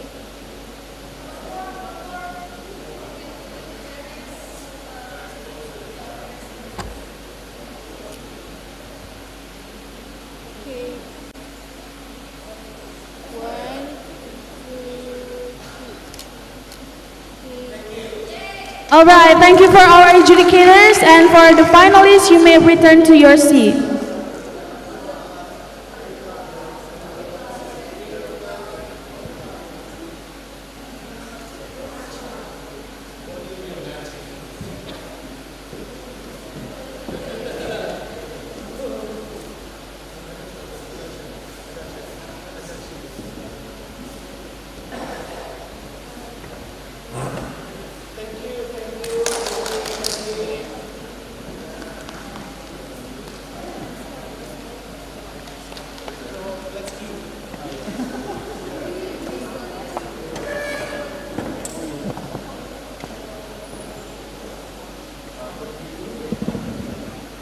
Okay, so we've come to the end of this session, and I want to say thank you for all your participation and excitement for this final round of storytelling competition. And see you at the breaking night announcement at 6:15 p.m. tonight. I represent the committee on duty, apologize for the wrong words and deeds. BRAWIJAYA English Tournament, through the storm, conquer the desert. Wassalamualaikum warahmatullahi wabarakatuh. See you later.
Tes, tes. Oke, ini enggak? Chapter di logonya aja. Kita.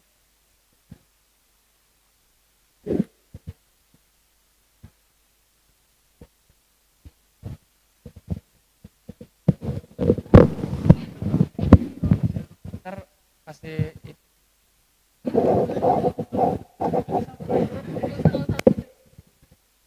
ke sana aja. Itu tadi yang pada tema total lewat sini tuh. Ini kan? Oh, Di atas ini. iya. MC sana, iya.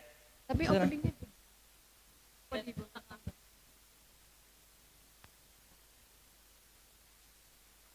Iya. Yang ibu awali.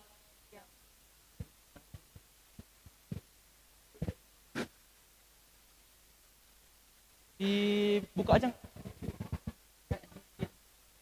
Makin gitu.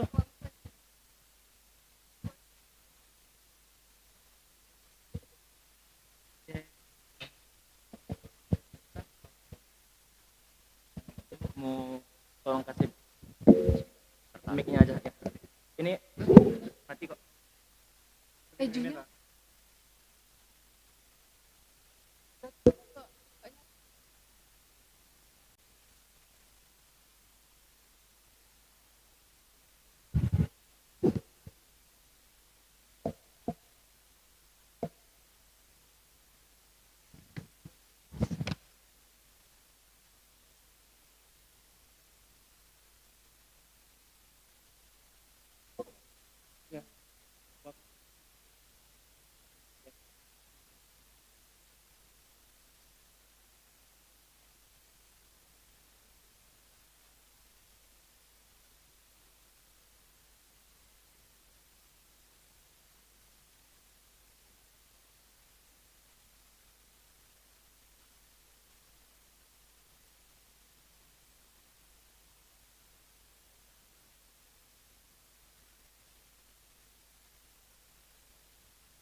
Ladies and gentlemen, welcome to the final round of Speech BRAWIJAYA English Tournament. It has been an incredible journey thus far, and we have witnessed some truly outstanding speeches from our talented participants. Each and every one of them has displayed an impressive level of skill and passion for the art of public speaking. Today, we come together to celebrate the culmination of their hard work and dedication. The final round is the moment when the best of the best compete to determine who will be crowned champion of the tournament. The rundown of the final stage will be: first is performance by participants high school level, next general feedback by adjudicators from high school level, next is performance by participants from varsity level, and last but not least is general feedback by adjudicators from varsity level. So let us sit back, relax, and prepare to be inspired from amazed by the performance we are about to witness. The stage is set, the participants are ready, and the energy in the room is electric. Let's give a big round of applause to our finalists and get ready for a final round.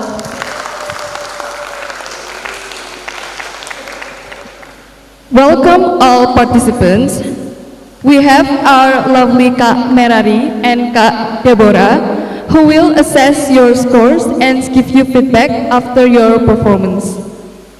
And next to them, we have the timekeeper who will give you the time signals based on your performance. To participants number 1, please proceed to the stage.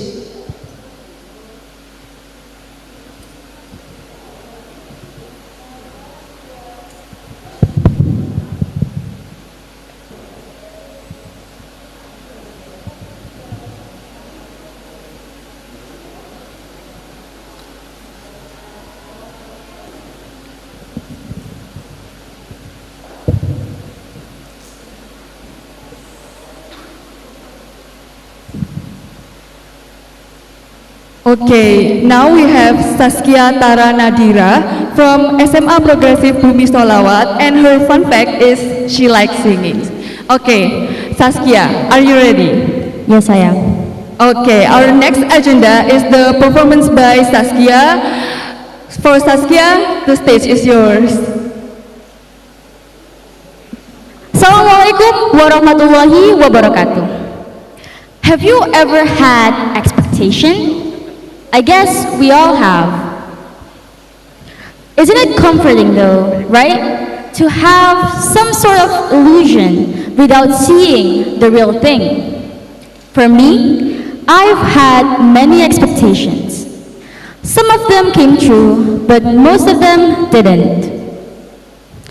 But hey, you know what they say, you can dream as much as you can, right?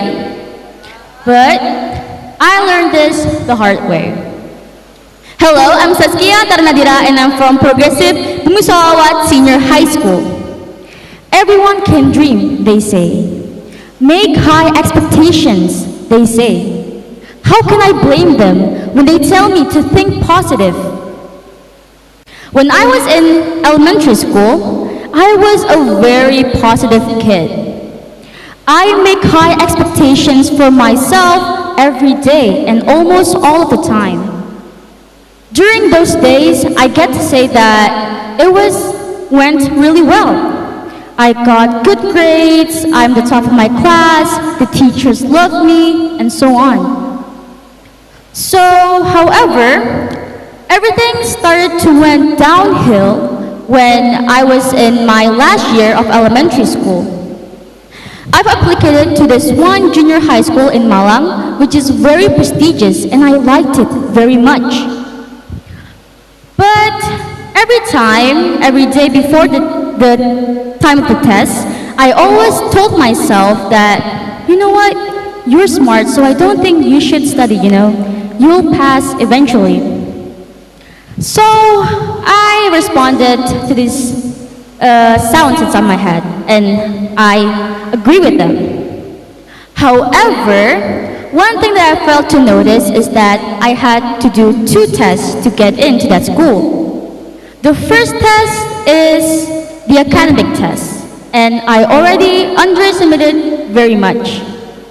The second test is, is the Quran test. And fun fact about me is that I'm not really good in memorizing the Quran. So my rank was below my other friends. But then again, I'm really good at memorizing the lyrics of the song. Alright, this discussion is gonna make me look like I'm a bad Muslimah, so I'll stop.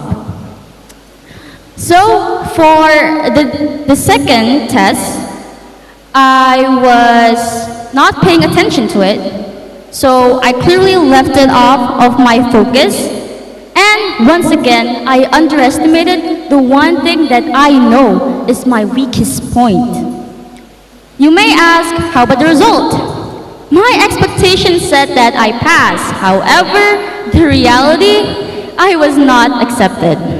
It took a lot of convincing from my father to say that it was okay, it will be fine, and I cried a lot on the day of the announcement. Needless to say, after that experience, I never really had a high expectation again. I'm not telling you to not have any expectation at all, but I'm saying that having some sort of expectations are fine, it's okay, but try to put it in the medium.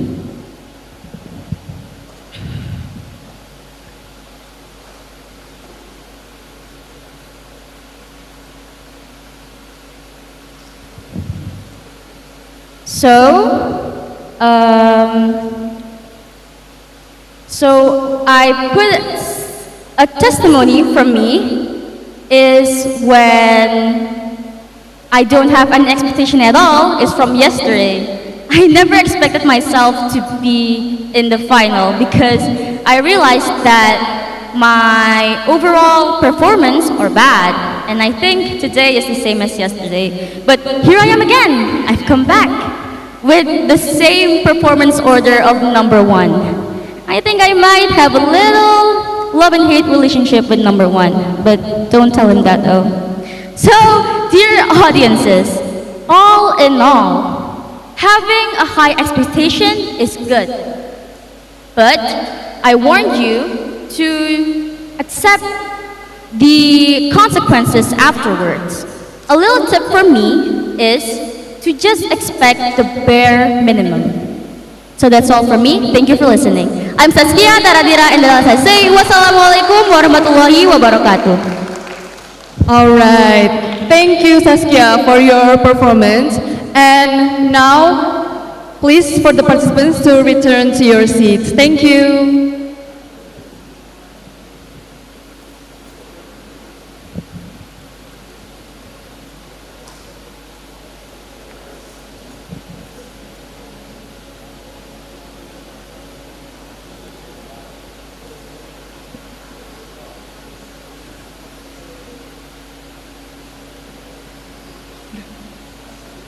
To participants with performance number 2, please proceed to the stage.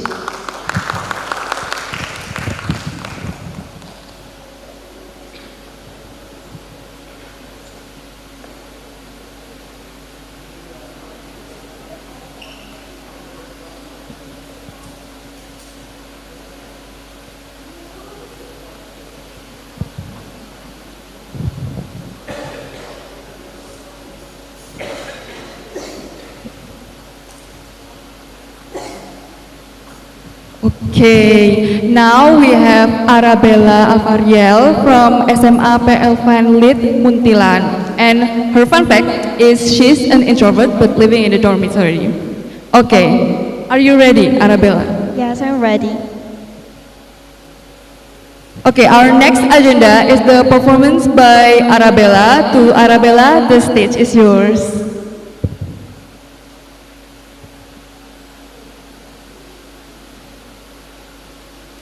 Can all of you guess whether I'm an introvert or an extrovert person? Introvert? Yes, you're right. I think we have that connection. And it is a good start to begin with. I will tell you a story about my experience of living in a dorm, but I'm an introvert. I would never forget the first time I slept in my dormitory. On the one hand, I felt excited because it was my new journey as a tiny meerkat living in the largest yet so hot desert. On the one hand, I feel so worried because I live with 19 other students with different personalities in a unit. However, living in a dormitory is not as easy as clapping your hand. Even it's not easy to sing a song peacefully because as you started humming, then another student would join you, and in the blink of an eye, you formed a choir. As the only child in my family, I used to spend a lot of time in my bed doing something that I love, for example, reading, painting, or watching some YouTube videos. It was indeed the best way to distress myself. But I find it hard to deal when I was in my dormitory because I have to socialize a lot with my friends.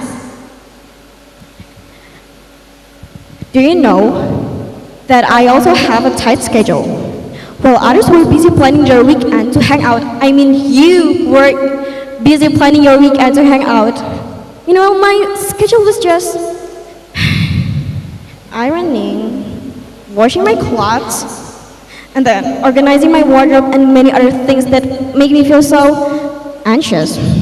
So, hats off to all of you who do the house chores wholeheartedly because I don't. living in a dormitory.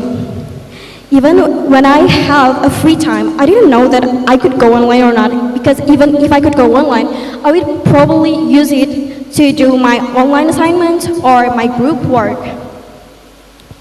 But I think that's my consequence, and I deal with it. After struggling a month for life, I finally gained something. Do you know what? A weight. I'm no longer a tiny meerkat. I have gained a little more fat on my body. No, it's not that I'm that chubby or that fat. I'm not saying that. But it's just easier to be seen now, and I'm so grateful for it. Moreover, if we talk about life, you know that the best way to find a life purpose is like swallowing a bitter pill. Life might not be as smooth as butter when reality hits you with that do. Most of the time, I tried my best, but sometimes I fail. And that's okay. Do you guys know that actually, no matter how many problems that you have, the main problem is your face? I'm just kidding. See, indeed, life is like a comedy to those who think, and a tragedy to those who feel. Moreover, Monroe has said that the life's greatest purpose is not a life, but a life with a dream. To know that life's greatest challenge is in knowing what to do. And in knowing what to do, we must know the purpose of our life. The purpose of our life is like a dream of our life. Eventually, big dream and shoot for the stars. Because even if you miss it, you will land among the stars. I'm Arabella Avariel, and I'm still an introvert, though my life is more colorful now. Sometimes I feel blue, and I see red. Other times, I feel tickled pink. But most of the times, I always see the golden opportunity at the end of a beautiful moves. So thank God, thank me, and thank to all of you here who giving me colors to my monochrome life. Big faith, big dream, big action. Thank you. Okay, thank you, Arabella, for your great performance. Now please for the participants to return to your seats. Thank you.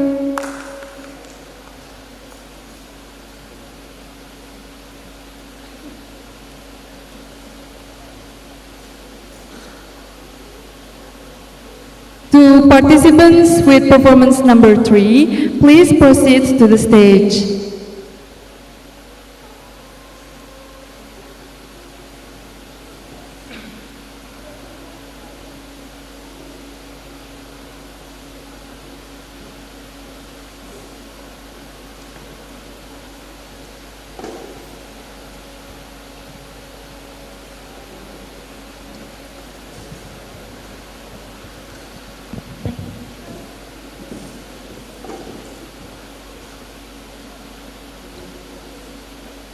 Okay, now we have Akila from SMA N1 Situbondo, and her fun fact is she has too many hobbies. Okay, are you ready? Yes, I am. Okay. Our next agenda is the performance by Akila. To the Akila, the stage is yours. A wise man and a philosopher once said, "Never gonna give you up. Never gonna let you down. Never gonna run around and desert you." This was said by none other than Rick Astley. He said this while standing in front of the mirror, reminding himself that he would never give up on his dreams and would never let himself down. Hello, everyone. Good morning, audiences and honorable judges.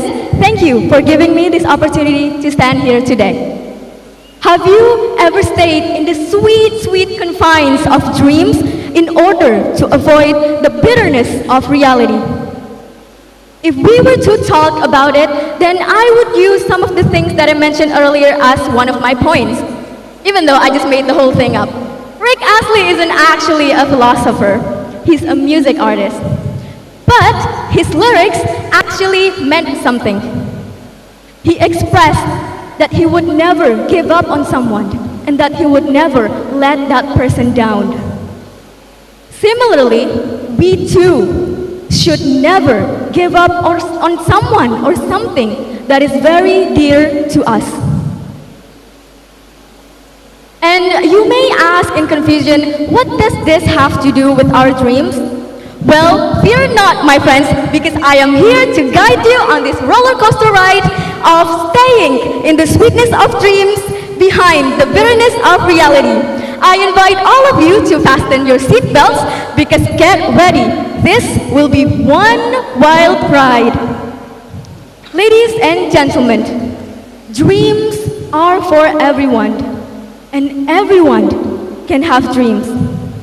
I'll never forget the day when I was watching a music video of a song called Into the Unknown from Frozen 2. I said to my mom, when I grow up, I want to become Olaf. Then she looked at me and said, Akila, grow up. You're going to high school tomorrow. Now, I already know that I'm already in high school, but I still haven't given up on my dreams of becoming Olaf yet. Now I can already see some of you looking at me right now, as if you're asking me, Kila, Olaf is a snowman. You can't just magically transform into a snowman? Well, I'll say that you're not wrong. And did you really think that I didn't know that? What I meant is that I want to be joyful like Olaf. I want to be a light that could light up a room of darkness. You know that one friend of yours in your class that always cracks a jokes here and there and the whole entire class would just burst into laughter? Yes, I want to be exactly that person. I want to make everybody happy. You can call this a childish dreams, but it is what makes me happy. Dreams are meant to be pursued, not abandoned and not hidden away in the back of our minds. Because dreams are the spark of inspiration and joy that ignites our soul and moves us forward. My fellow adventurers, have you ever tried to assemble a furniture without the instruction manual? Yes? No? Well, I have, and it left me scratching my head. Why do I still have 3 pieces left, and it especially looks like it belongs to a whole different furniture? But hey, who needs an instruction manual when you can just transform the furniture into a modern art masterpiece because you've dreamed of becoming one? Perhaps you can even cross off building a modern art piece off of your bucket list. Ladies and gentlemen, I ask all of you, each and every one of you, to keep pursuing your dreams. As long as it doesn't bother anyone though. Because I know that everyone here has dreams, and it acts as a shield towards conquering the adversity, especially in this harsh reality. Keep dreaming big, keep dreaming small, keep riding on the roller coaster ride of your dreams. Staying behind the bitterness of this reality. Because dreams are for everyone, and everyone can dream. Thank you for your attention. I'll see you tomorrow. Thank you for your great performance. And now, please, for the participants to return to your seats. Thank you.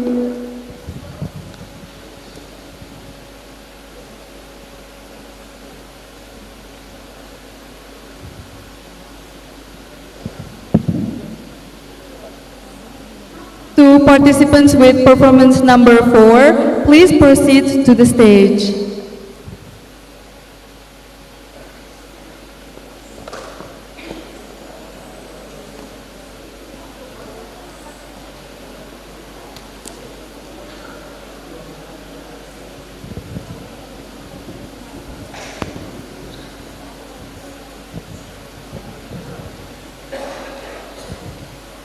Okay, now we have Michael Silon Santosayono from SMAK Penabur Cirebon. And fun fact, he used to bite people randomly when he was in kindergarten. Oh my God.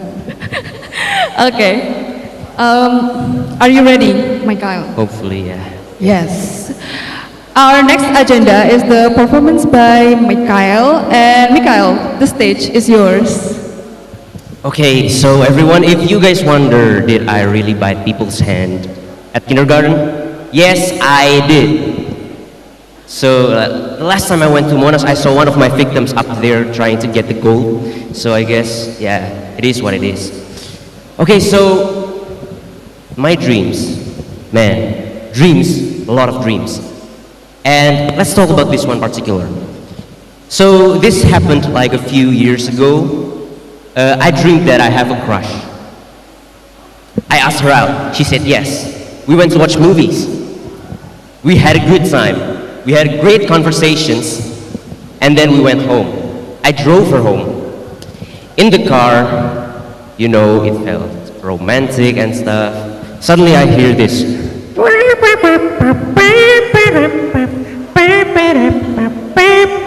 And yeah, that was romantic as hell. So then I decided, well, I think it's perfect time to confess and propose. And then I did. Like, hey, I want to tell you something. I think I like you. Would you like to be my girlfriend? And I woke up. And I woke up, apparently Careless Whisper is my alarm ringtone. That hurt me a lot. And then, you know, that's when dreams are so far from reality. In fact, she has a boyfriend already, so it hurt me. Okay, I'm gonna tell you this experience that I had when I was 12. And yeah, this is another love story. I'm sorry, my stories are all about love. That time I had a crush. And then it was nearing my close friend's birthday. So then she decided to arrange a double date for us. For me and my crush, for her and her boyfriend. So we had it. We went to watch the movies. And I was so optimistic. I thought, well, I think I'm gonna propose to her maybe in the middle of the movie or something. But then we are watching it, you know, the clown and the red balloon, that thing. And then I suddenly had a thought, what if I propose in the middle of the movie and this happens? Hey, I want to tell you something. Silan, what do you want to tell? I like you. Ah! Oh, sorry, I thought it was a jump scare. I didn't want that to happen, so I decided, no, I just canceled that plan off and just decided to confess to her on the other time at that day. So then after we finished watching movies, we went to the restaurant, we went to eat. And then I decided, okay, I think this might be the time. And I did, like, hey, I like you, and would you like to be my girlfriend? She avoided the question so much that I forgot the question. I forgot to ask her. So then I had to call her. I called her. Hey, you busy? No, why? Just want to ask you, do you want to be my girlfriend? She hung up. Then I decided to chat her, ask her. I was so determined, and I was still so optimistic that I forgot that there is a word called no. You know what happened next, right? She said it, she said no. And of course that broke my heart. That broke my heart so much. And I asked her the reason why, and she said, well, I'm not prepared for a relationship. Okay, fair enough. 2 months later, she's with a senior. Okay, so you see, reality often hits you hard in your face. Like it shows you its middle finger often. And it really made me hate it. But there's one thing that I realized from that moment. Reality is like a coffee, and dreams are like sugar. If you're too realistic, if you have too much reality, that means you only have coffee. It's bitter. You cannot always enjoy it. Although some may do, but you cannot really enjoy it. But then when you have sugar, it'll become sweet. But then when you have too much sugar or you dream too much, It's bad for you. It's gonna be too sweet. You might get diabetic. And then being realistic is very important, especially because reality opens your eyes. That's what coffee also does. So this is the philosophy that sometimes we need to understand, that reality and dreams has to be a balance between each other. So that you can enjoy reality, you can enjoy your dreams, you can enjoy your life. Okay, that's all for me. Thank you for listening. I hope you can enjoy my speech. Thank you so much. Thank you for your great performance. Now, please, for the participants to return to your seats. Thank you.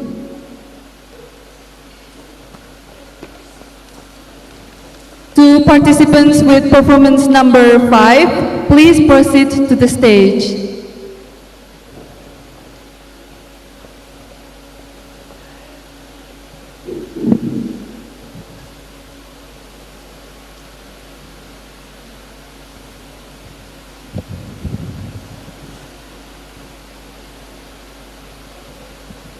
All right, now we have Nasya Malva Akila from SMA N1 Kepanjen, and her fun fact is she loves to make cheesy Malangan jokes. Okay, Nasya, are you ready? Yes, definitely I am. Okay, our next agenda is the performance by Nasya. To the Nasya, the stage is yours.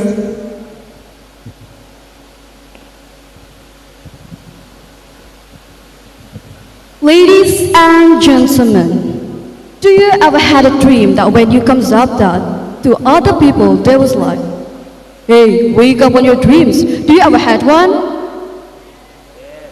Yeah, I think we both have one.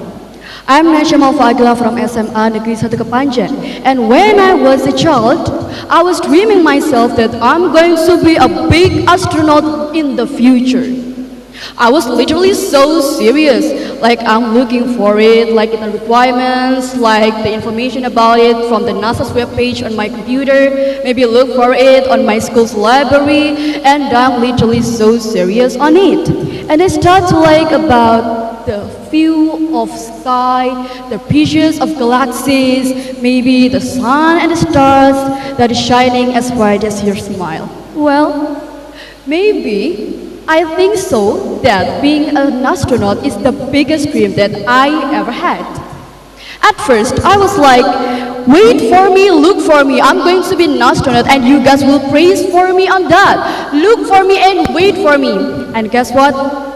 They are waiting for forever.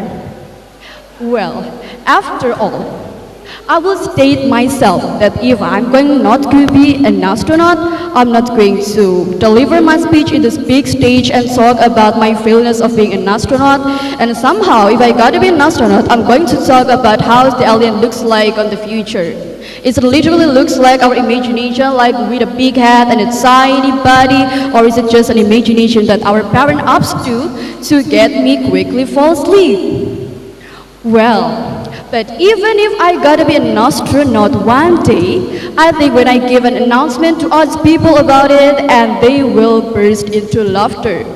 Why? Because they will laugh at me, maybe, because I'm not going to be able to open the rocket gate, because why? Because I am short. Maybe I'm going to get stuck in the middle of machine, because why? Because I'm going to get into the other planet gravities and laying up there, because why? Because I cannot swim. Or maybe I will never going to sign up to any astronomy school preparation, because when I come up to I did to my mother, I'm going to get that. And my mother will say, dude, look at your physics and math score. It's literally terribly bad and red. And because of that, do you guys have any address about a NASA's branch is going to recruit me? Maybe an astronaut who cannot swim and not really tall? But I think I will have an address about that because I'm going to apply to be the astronaut in Tanzania.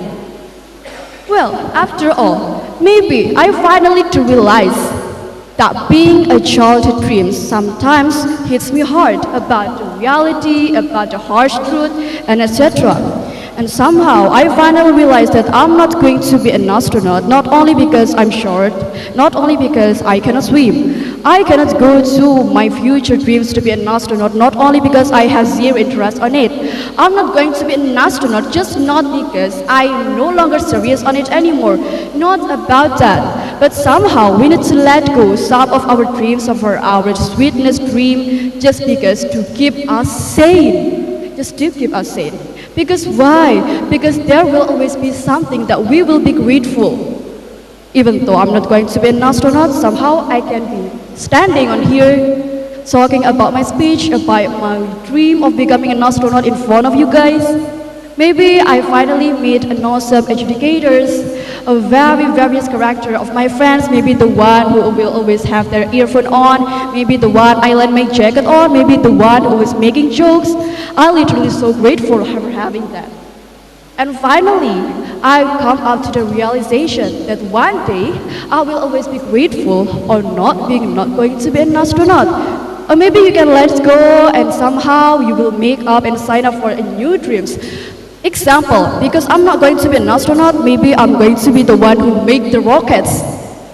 But I really hope for the next year event of PET, I'm not going to take the making rocket failness as a topic because the theme of the speech is the sweetness dreams in the behind of the bitterness reality. I am National Fakira from SMA Negeri 1 Kepanjen. Thank you and have a nice day. Thank you for your great performance. Now please for the participants to back to your seats. Thank you.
Now that the scoring sections has been completed by our esteemed adjudicators, we would like to invite the final 5 participants of speech to step forward to the stage to receive their general feedback.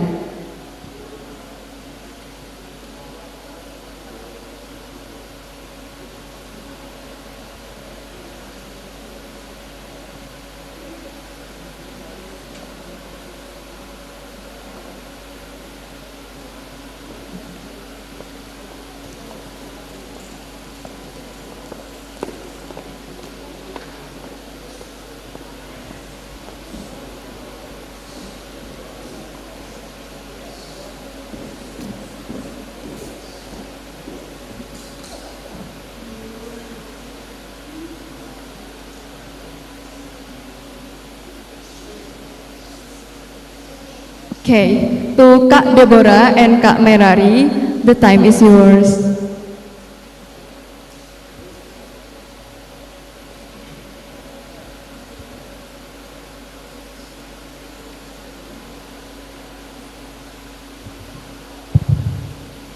Okay, hello everyone.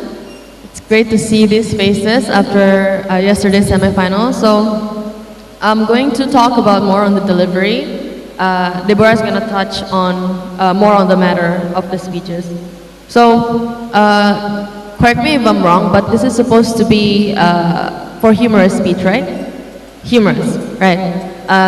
In humorous speech, there are more than just one goal for the speakers. Other than delivering a message, you have to be funny.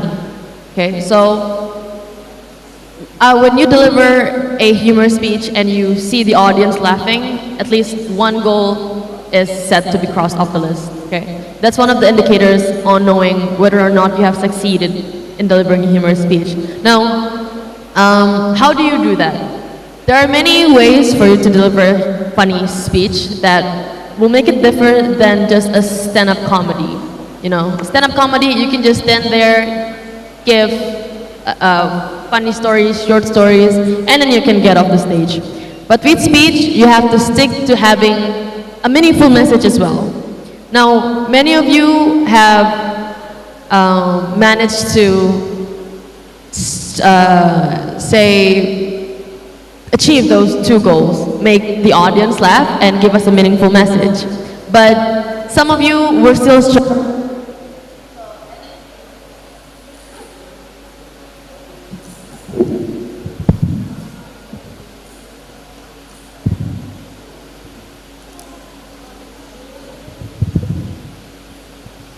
Apologies. So I think I would love to share just a little bit about how you can, how to help you get there. Now, there are many tools in speeches, as you may know. There are stories, there are analogies, but I think those tools will become useless without the right medium, which is vocal variety and basically your voice.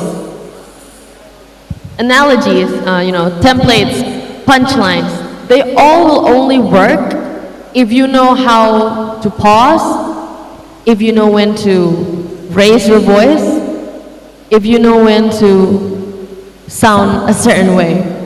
So I noticed some of you spent like 2 to 3 seconds just standing there looking awkward. How to avoid those awkward pauses, because pauses are very necessary in speeches, but how do you not make them awkward?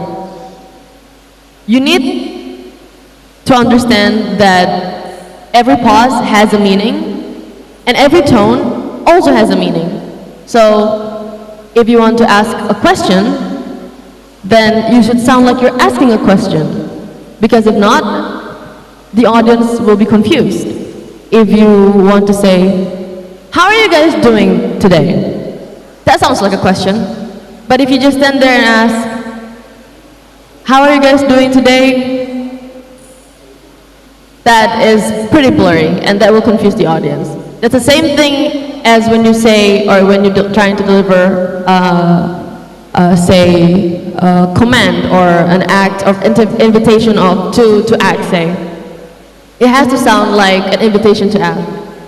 So please pay attention to your vocal variety, to your pauses, to your body language, but especially your voice, because it's a very powerful tool.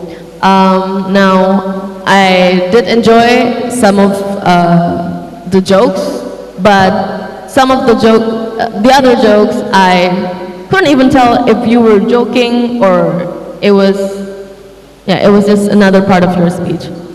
Other than that, I really enjoyed the performances. I hope everyone gets the best result. And please know, whatever result that you get, me and Deborah, it would have been through a lot of talk and consideration from our end, because all of you did a really great job and you're putting us in a hard time, because it's really hard to pick the winner.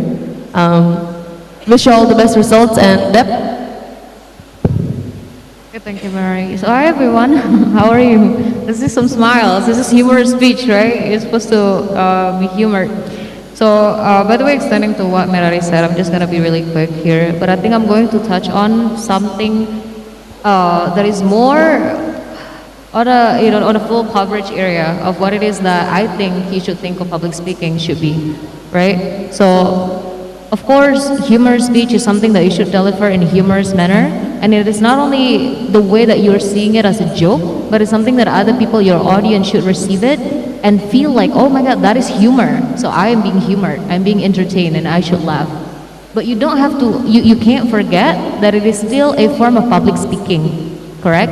And so I do understand that it can be complicated sometimes. So do we aim to entertain or do we aim to convey message? Do both.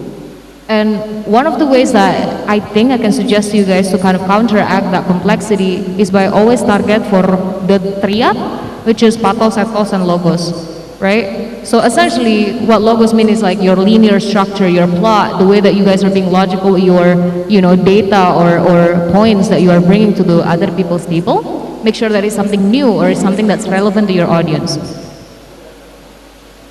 Ethos is your confidence, something that Merari had touched on. It's not only your confidence, it's not only about your behavior, but it's your overall delivery, right? But one thing that I want to emphasize more is on the matter, which is the pathos itself, is especially in the humor speech, is the ability for you to create connection with your audience. It's the way that you can build rapport and authority over your audiences, why they should be humored to you, why they should listen to you. Why do your 3 to 5 minutes of speech is something that beneficial to them? That is your job to show to them, right? That is the part of your pathos in your public speaking.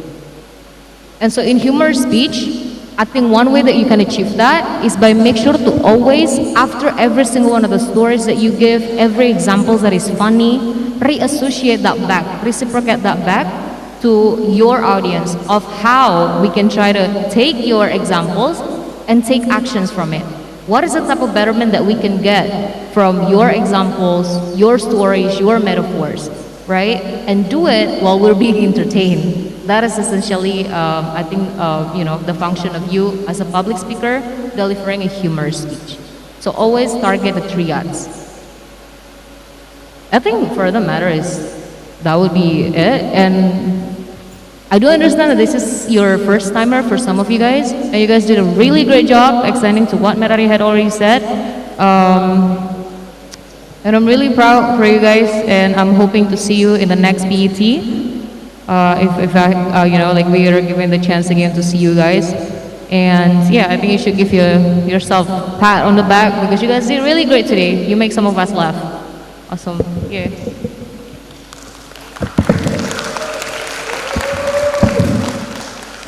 Okay. Thank you, educators, for your insight and feedback. We hope that the feedback you received will make a significant impact on your journey as a speaker. Now, please, for the participants, you may back to your seat.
Moving along, we have the performance of speech from varsity level to the committee. The time is yours.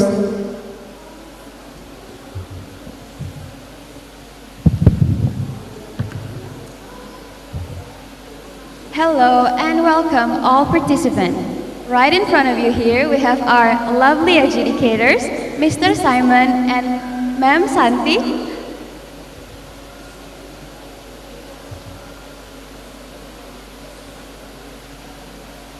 Our adjudicators who will give you your scores and then later on gives you your feedback after your performance. And we also have the timekeeper who will give you the time signals based on your performance.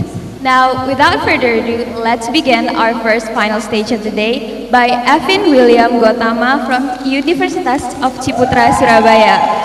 A fun fact about her is that she'll never be the passenger's princess, whatever that means. So, two participants with performance number 1, please proceed to the stage.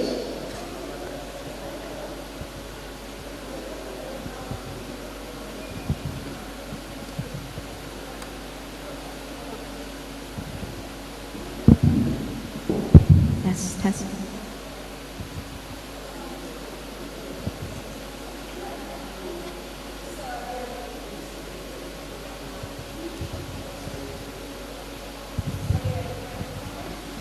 Right, our next activity is the performance by participant number 1. The stage is yours. So, one of the very best superpowers that I could imagine of, that I would probably like to have, is for me to be strong, like to be strong and to be able to do everything, to be able to have every superpowers out there. I mean, would it be nice to be slightly stronger than anything, slightly stronger than any superpowers out there? So, I am living as a girl, as a 21-year-old girl, female, woman, whatever that is. I am very seen as the very weak one, the very vulnerable one. I always be the one who overreacts, who overproductive, who over everything. But the thing is, it's just me. I'm just being me. Come on, let's come to imagine. Wouldn't it be nice to be in the Captain Marvel of the Avenger that slam into Thanos' spaceship, just that? Or even the Superman of the Justice League that can rise back again and just doom everyone. But really though, who seriously think that by showcasing underpants could really make the best man? I myself is a female minority and my life is a joke already. But I happen to be the lucky one. I will say that I'm the lucky one. That I was born in the 21st century. Because imagine, if I were to be born on the 90s then, maybe only some people understand that. But being seen as weak, being seen as vulnerable is already my identity right here. As if I need a guardian, a 24/7 guardian to surround me, to follow me anywhere I go. And if I happen to be gone for like 1 little hour, when the thing is, maybe I was just pooping while eating or anything, I don't know. But however, I actually bring my partner over here. I'm not really sure where he is, but you better be here. But I keep telling him that I really want, I greed to be strong, to be fierce. I really want to be fierce so that everyone is scared of me, everyone bows at me.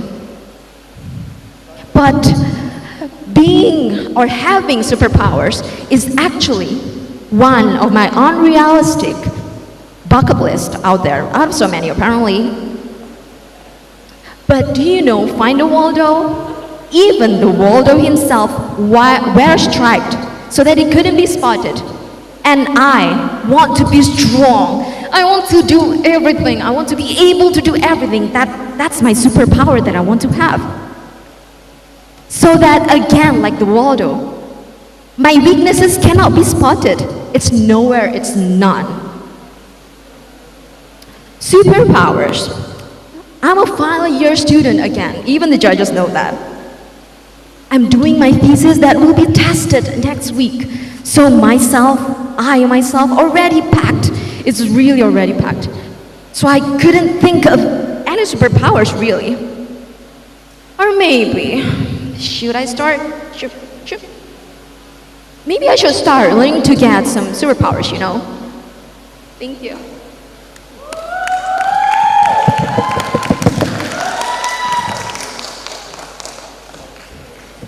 Thank you so much. That was an awesome performance. You may return to your place.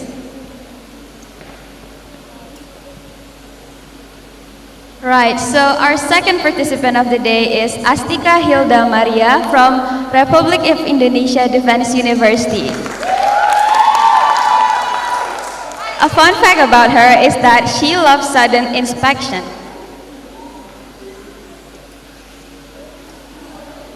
And that she can break bricks.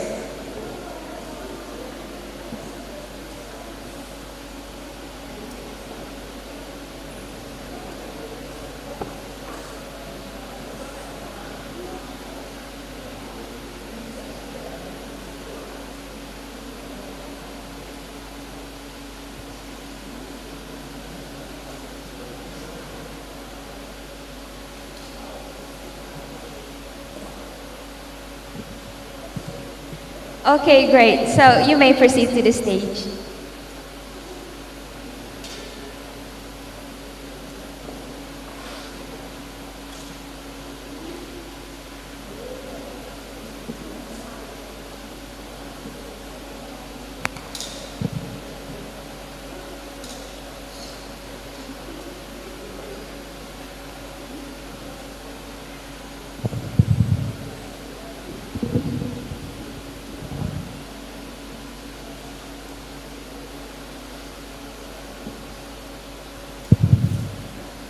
Great, so our next activity is the performance by participant number 2. The stage is yours. Students enrolled in the military-affiliated institutions are called cadets. And you guessed it right, I am a cadet myself at the Republic of Indonesia Defense University. You see, as cadets, we are required to wear our uniform everywhere we go. And yeah, I've been wearing the same uniform these past 3 days. Ew. No. I said this uniform, not the same shirt, so these are fresh ones. I brought 3 same sets of uniform. Don't worry. And not only that, as cadets, we have sudden, unannounced inspections every other day, where our rooms get inspected by the officers, our instructors at the university. I remember back in my first year as a cadet, when I was still a freshman, I had my first sudden inspection. I was terrified. I remember opening my line group and the notification reads, "Attention to all cadets. The officer is at the dorm and inspection begins in 5 minutes starting from building B, first floor." Great. I'm staying in room 102. Oh God. I was freaking out. Second room and I only had 5 minutes. I was worrying. Is it clean? Is my room clean? Is my bathroom clean? Is my living room clean? Is my wardrobe neat? Oh my gosh. Honorable adjudicators, fellow contestants, ladies and gentlemen, if I had a superpower, it wouldn't be a fancy one. It would be the ability to turn a messy room into a neat room with just one snap of a finger. You see, when I first became a cadet, I didn't really know what I I was getting myself into all these military customs and courtesies, the morning roll calls, sudden unannounced inspections, having to build and maintain this high level of discipline, maintaining this cleanliness. It was also unfamiliar to me. But you see, 3 years later, fast forward to my 3rd year as a cadet, I won't have to worry anymore about all these sudden inspections. Because why? Because I have learned discipline. I have learned to be disciplined at all times. And discipline requires consistency. It requires self-awareness. So ladies and gentlemen, what I'm telling you is, as time goes by, we can learn and we can acquire important qualities, acquire important skills, which can be a superpower itself. That's all from me. I'm Astika Hilda Maria Pangemanan from Indonesia Defense University. Thank you. Thank you for your great performance. You may return to your seats.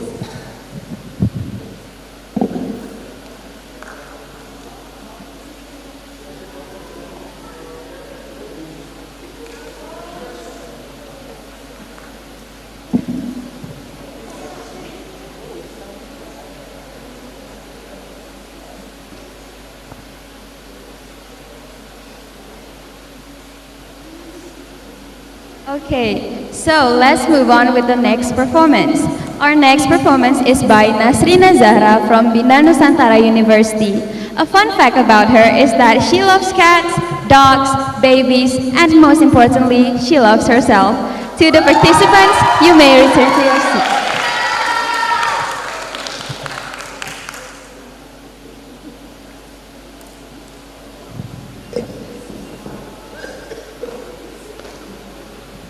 Great. Are you ready for your performance? Not at all. All right, you have to do it either way. So, the stage is yours. So, I actually have a superpower. I know, you're all so jealous of me right now. And I can't blame you. This superpower of mine is better than super strength, better than super speed, better than even telekinesis, you guys. And I'm serious. My superpower is the ability to momentarily shift reality. Now, what does this mean? Well, for instance, if you tell me I'm pretty, I'll think that I'm ugly.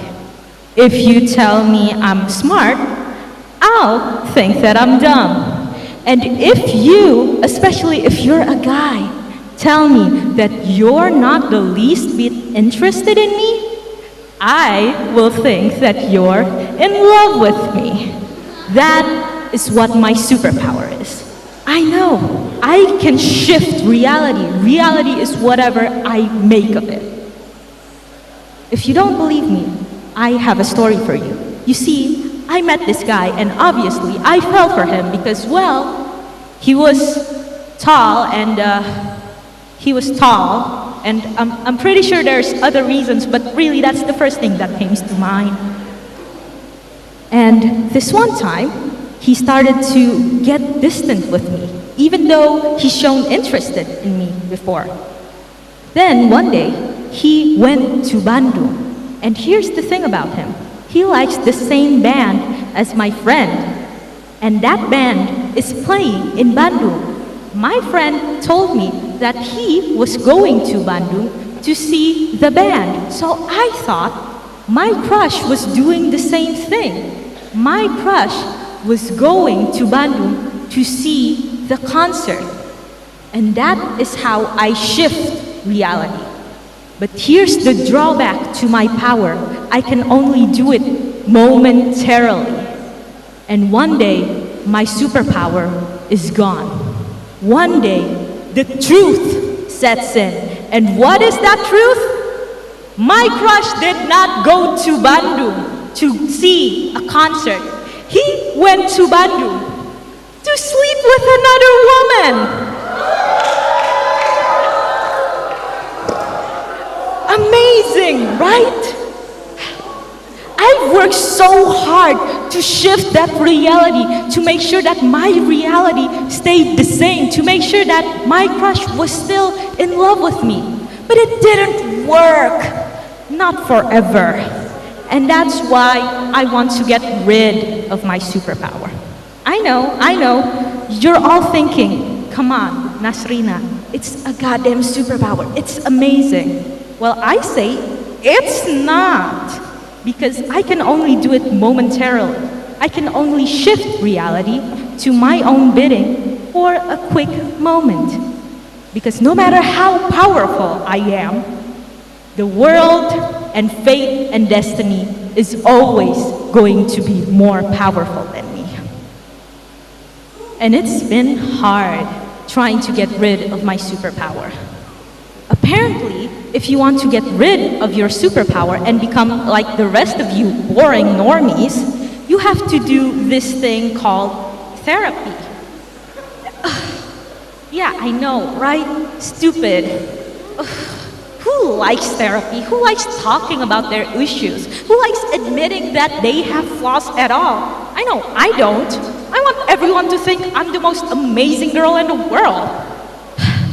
But I'm still trying. I'm still trying, even though I still sometimes fall back to my superpower ways. So, for those of you who want to know what it's like to have a superpower, don't. Your boring, miserable, pathetic lives are better. Trust me, I would know. I'm a superhero.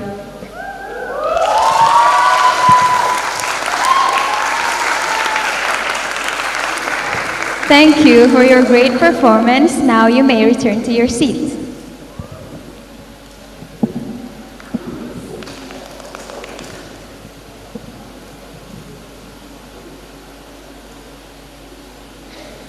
Okay, now let's move on to the next participant. The next participant is Mas Ayu Prameswari Perdana from Mercu Buana University. A fun fact about her is that she's into theater and that her grandchildren already have a children. Oh, that's an interesting one. Now, for the participant with performance number 4, please proceed to the stage.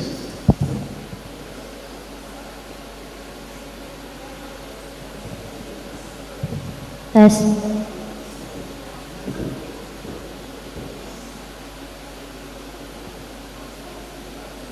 Okay, ready for a performance? Ready-readyin lah. Okay, now for the participant, the stage is yours. Okay. Up, up and away! Aww. Hey! Look at me, look at me. Don't sleep yet, don't sleep yet. I know you're disappointed, but that's not your job to be disappointed. That's my parents' job. And here's the thing. You and I have something in common. You don't know what I'm about to say. And neither do I. But talking about parents though, I come from a huge family. And just like Amanda said, my grandchildren already have a children. That's because my father has at least 12 siblings that I know.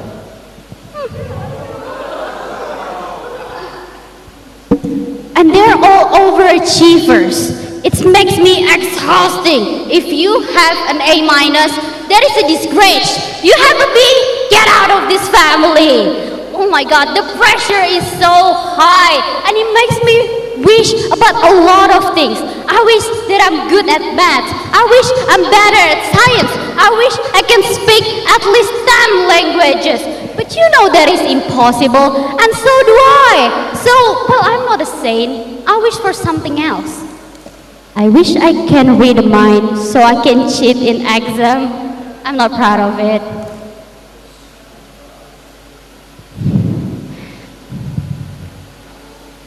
But here's the thing.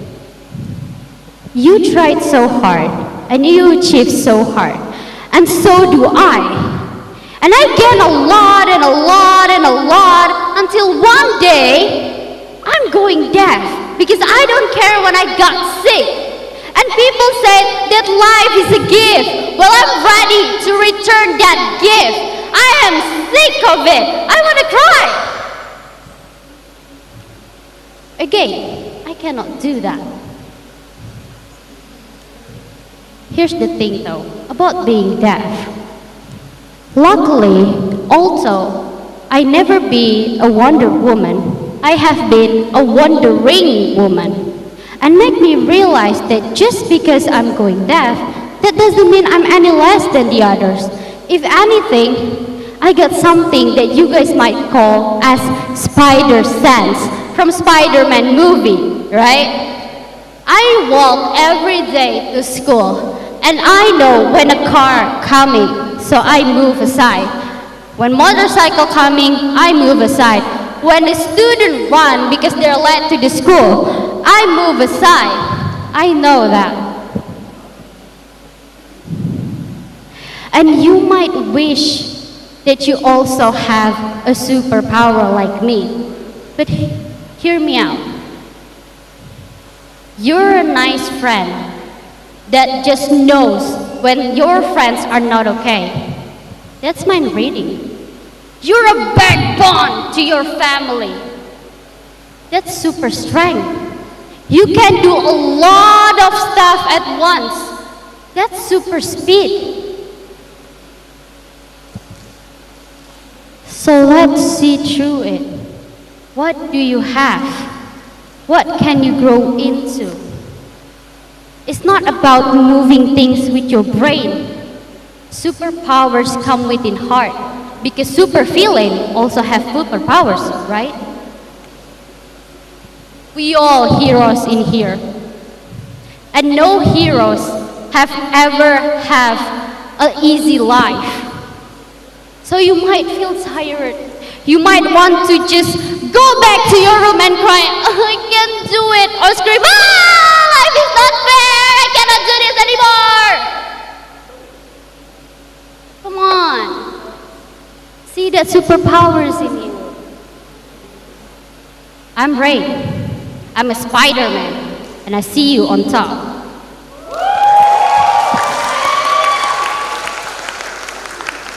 Thank you for your great performance, and now you may return to your seat.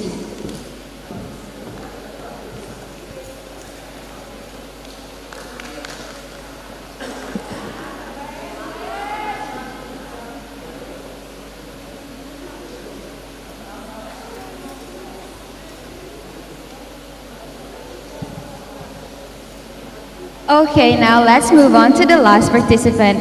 The last participant is Alifia Aini Fauzia from University of Pajajaran. An interesting fact about her is that she have a Dory memory and she likes to explore. Well, that's interesting. Now for the participant, please proceed to the stage.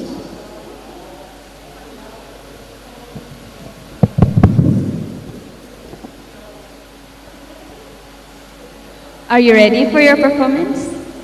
Yes, of course. Okay, that's awesome. Now to the participant, the stage is yours. Yes, you heard our MC, right? I have a Dory memory, but now I'm standing in front of everyone trying to deliver my speech. So wish me luck. Now talking about luck, when I was younger, I thought that having the superpower of being invisible is lucky. That it's amazing because I was only second grade, so please don't get me wrong, but I wanted to have extra pocket money, I could steal some from my parents, but they don't know.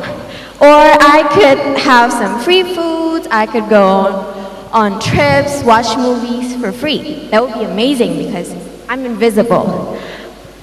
Now, I'm sure that I'm not the only one that have dreamed about having superpowers when I was young, right? Please raise your hand if you have dreamed of having a superpower. Raise them high. Okay, I see nearly everyone here. Yeah, that's amazing, right? Because that means we have great imaginations. But the harsh truth is, it's impossible. Let's face it, right? But not long after that, I realized that I don't really need to be invisible. I was only this short in second grade, so no one could see me actually. As you have already thought about the theme of today's speech, which is superpower, talking about it, right now I think I really, really want to have the ability, sovereignty, to travel back to the past. And I have 3 super duper strong reasons for that. First one, being able to travel back to the past means that I can change something that I have said or done in the past. Like, I want to have the last words in an argument. It's like, I'm the last child in my family. I'm the youngest. You can imagine how many times I said, okay, I understand. I will not do it next time. But I want to change that. I mean, it would be amazing if I could go back to the past, you know, in 2nd grade again, when I have an argumentation with my brother, and then he would tease me, hey, Aini, I got some extra pocket money. You're jealous, right? That would be so annoying, and all I can do that time was only cry. But if I have the superpower to travel back to the past, that would be amazing. Don't you think so? Yes or no?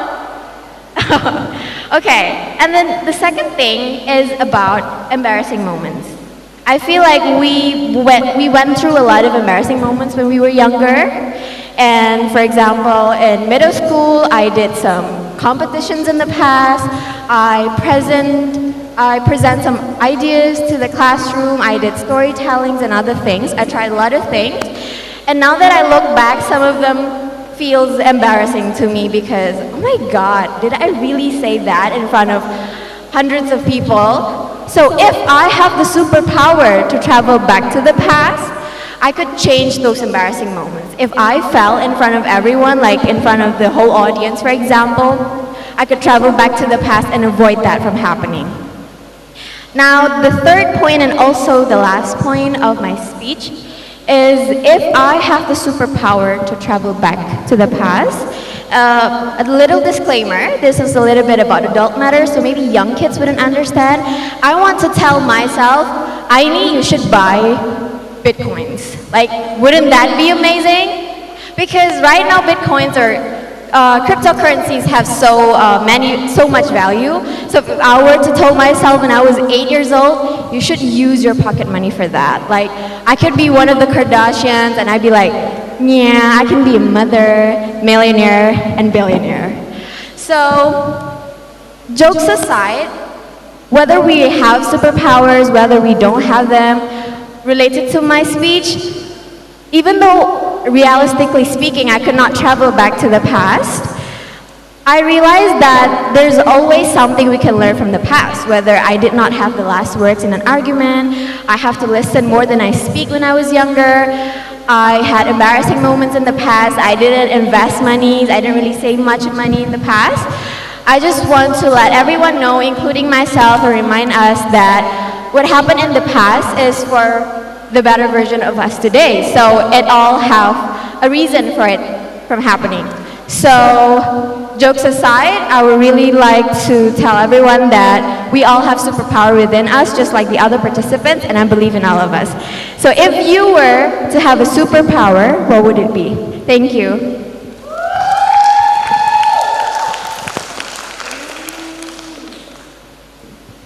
Thank you for your great performance. Now you may return to your seats.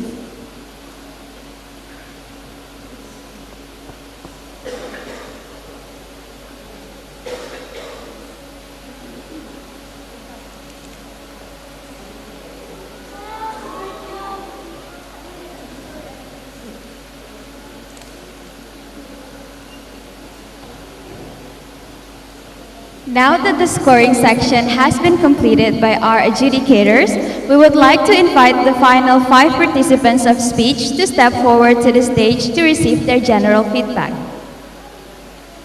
Please proceed to the stage.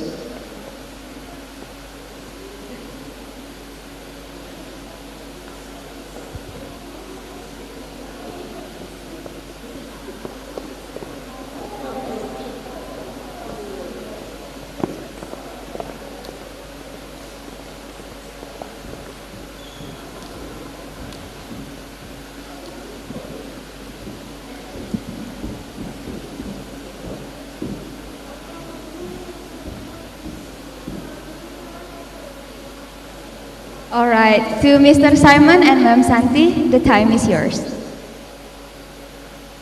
Okay, here we are. You think that we have superpowers to decide who's the winner immediately, right? But you do not see the backstory between Ibu Santi and myself. We've worked so hard to build an English-speaking community in Malang in so many different ways. So to hear you ladies, I want to say guys immediately, but I realized, nope. You ladies spoke so well, I forgot that I'm in Indonesia.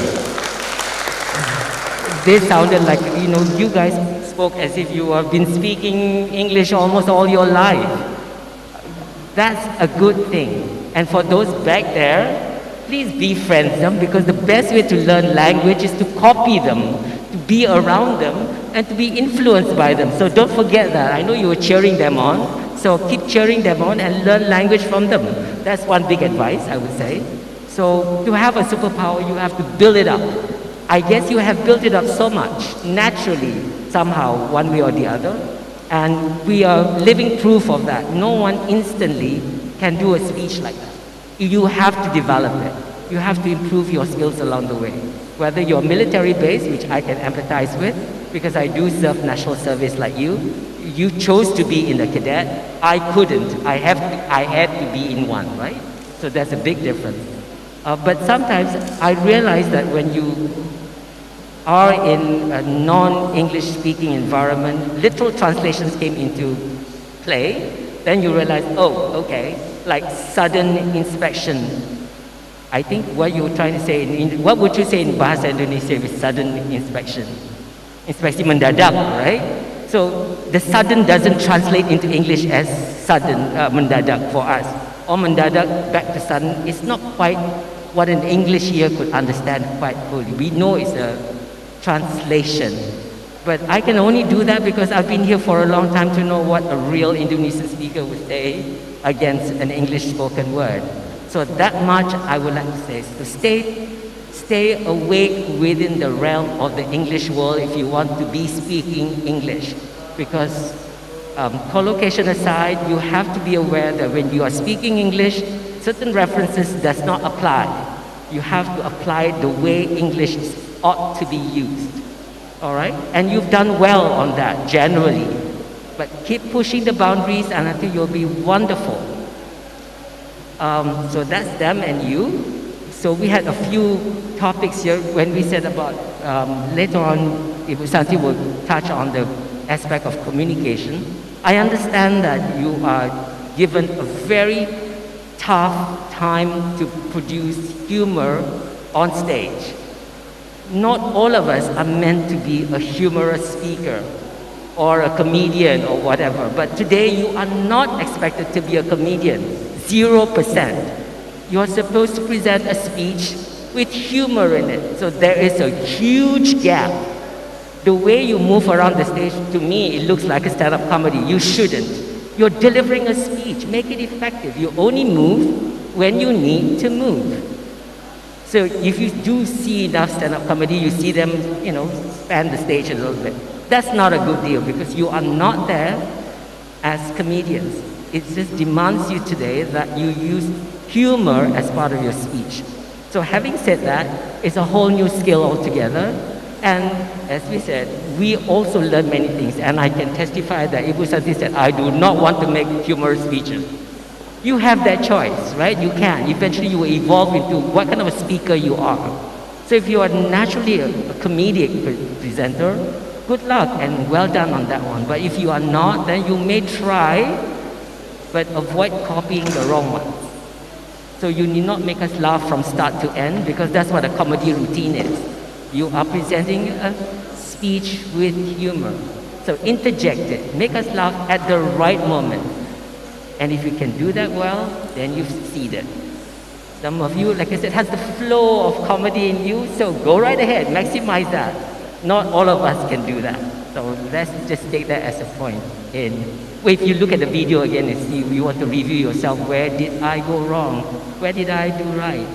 But as far as the superpowers is concerned, I agree with lots of you that Momentarily, I would like to shift my reality as much as possible as well. I wish I could stay here with the temperature so wonderful in the evenings in Malang, but well, that's what it is. I have to go back to very, very hot Singapore by day after tomorrow. So the fact is, we all have to learn the language. And I think you've quite well enough, but I still hear connectives like, but, however, and then we go, okay. You know, it cringes you when you listen to speeches like that. So one of the best ways to do that, and for anyone doing a competition, please write down your speech, have that checked, Google check it, make sure that your grammar is correct or any other not so coherent language is seen from, let somebody else do that, let the AI do that for you. Then after that, make sure you can use it appropriately.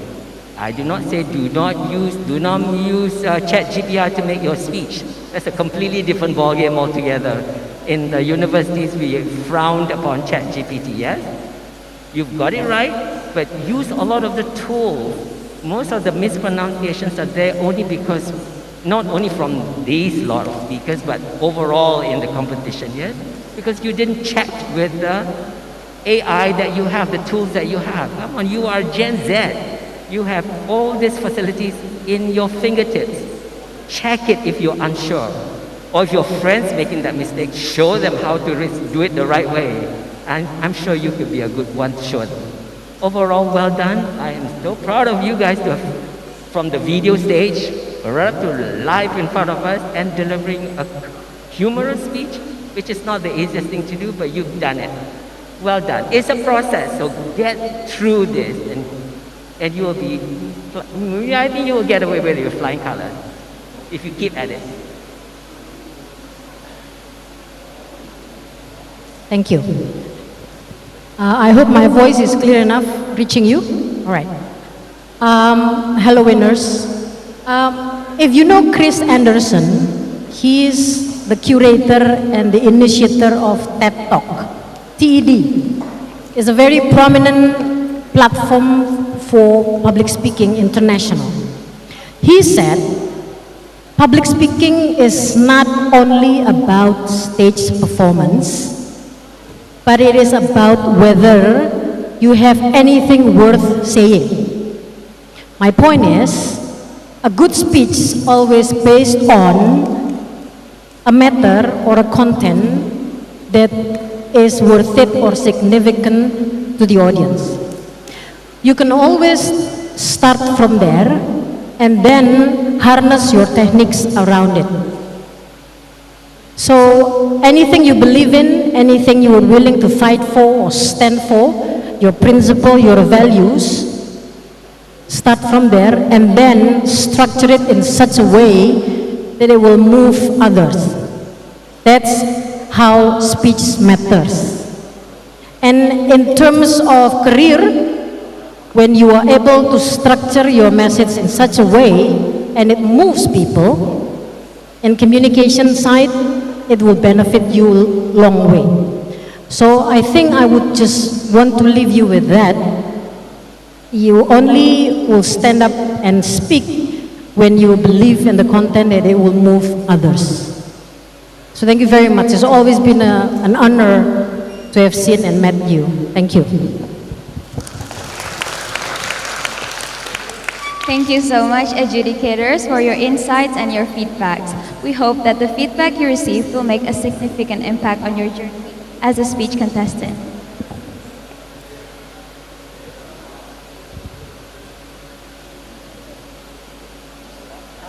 For the participant, please stay on stage for us. Okay, so how did the final round of the speech tournament go for you guys? Did you guys see some talented individuals? Well, it was amazing too for me. Before we bring the final round to a close, I would like to express our sincere appreciation to all participants and adjudicators from both varsity and high school levels. Now, let's take a little time for the adjudicators and the participants to take a picture together.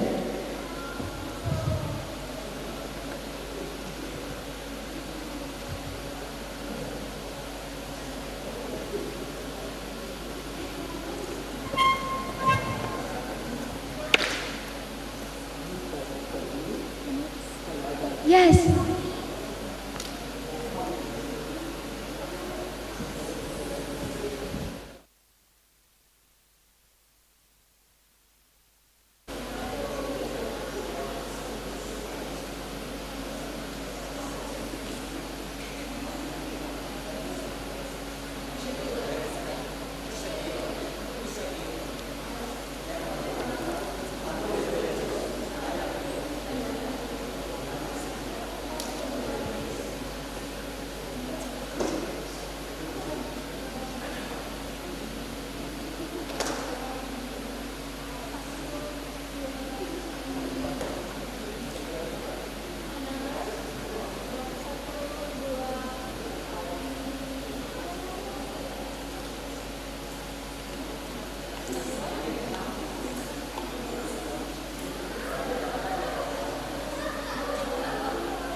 Okay, that was awesome. For the participants and adjudicators, you may return to your seat.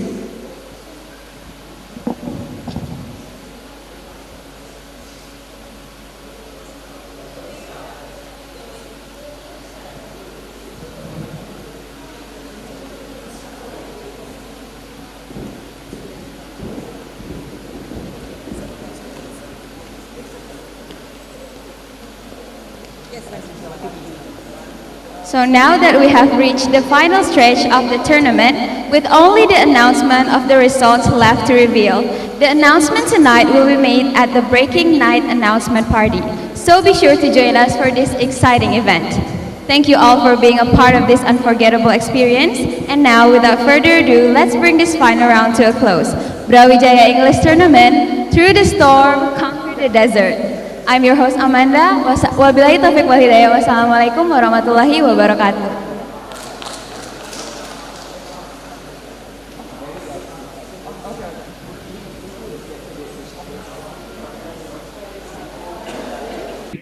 My name is Nizam, and I will accompany everyone specifically for this final round. First of all, however, I'd like to say thank you so much to our judges, Kak Dina and Kak Sefi, for the high school competition. And in this final round, the finalists will do a final performance by presenting a life report. A life report is a segment where the reporter will share a story, shown here, as if it's on a news site. Before we start, however, please keep the noise down and please keep quiet, ladies and gentlemen, because any kind of disruption will have to lead us to kick you out of the room and for you to be prohibited from entering the room, which is also very unfortunate in the first place, because the only reason we are here is to witness the stellar performances that are going to be made by our finalists. Speaking of finalists, their performances will start very shortly.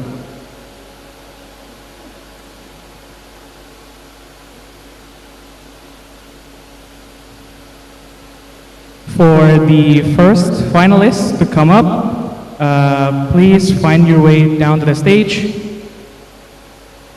To Diananda Puspita from SMA 3 Negeri Ponorogo, you can come up to the stage.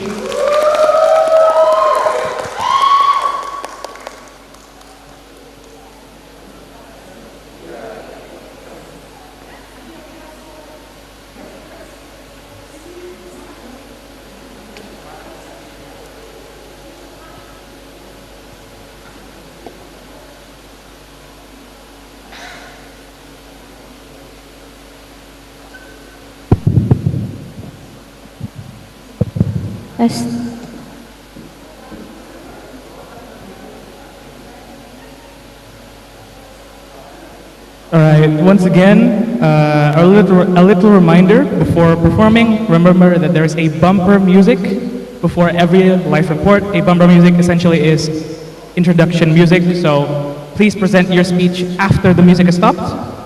When you feel like you're ready, please say, "I'm ready," and we can start your competition. Okay, I'm ready.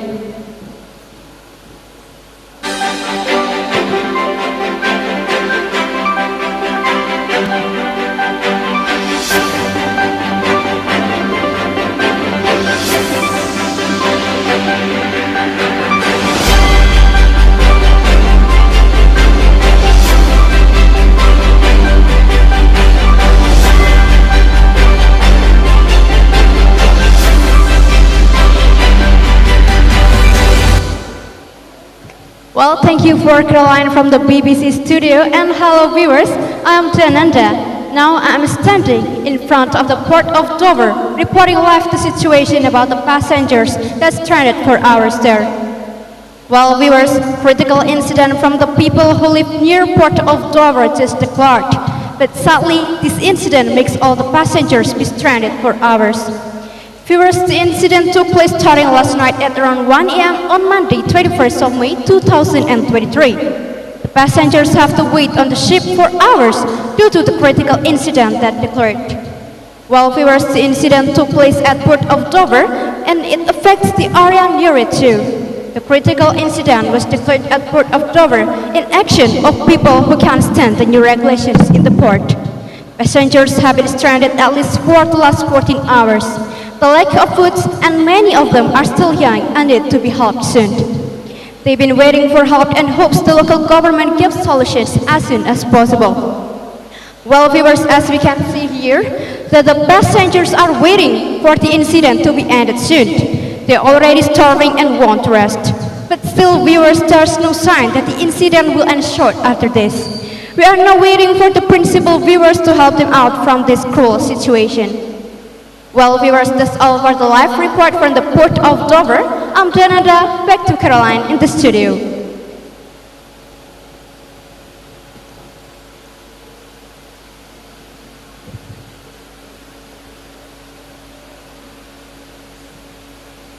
Thank you so much to Dea for your first live report performance.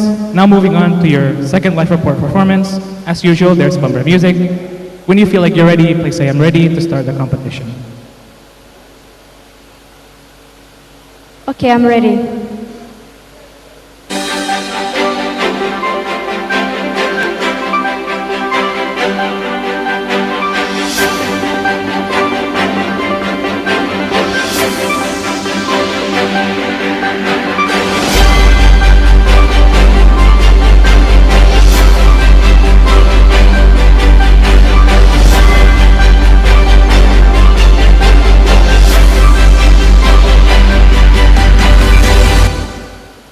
Well, thank you, Caroline from the BBC studio, and hello viewers, I am Jananda, and now I am standing in the main road at San Francisco, Arundel, reporting live the parade in action of Lunar New Year event. Well, viewers, the Lunar New Year commemoration is held by San Francisco government by doing Parade Festival. This is a Chinese New Year, but people around the world also want to be part of it.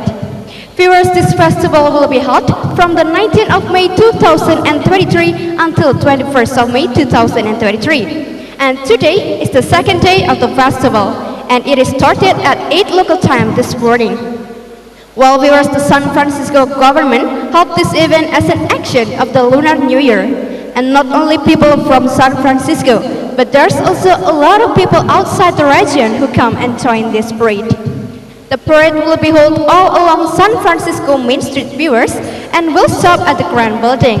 Started from Siren Road, the marching band already here in Arundel at the moment. Well, viewers, all the people are excited to this event. Many of them came early this morning to witness all the program that will be held. Most of the people are waiting in the Grand Building, but still, viewers, the road of San Francisco is crowded left and right. Well, viewers, and now I am standing here with one of the participants of the parade. Well, Mrs. Ka, who are you? And well, what do you think about this lunar event this year? Okay, so do you have any suggestion for the next program? Oh, well, thank you, Mrs. Ka. So, viewers, as Mrs. Ka said, that she was really excited to be part of this year's parade.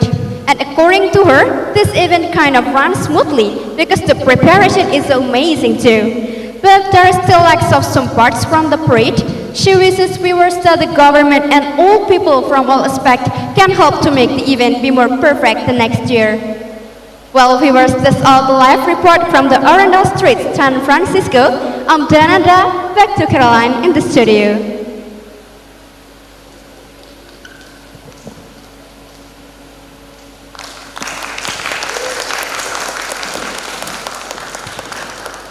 Thank you so much for that performance. Now moving on to our second participant of the day.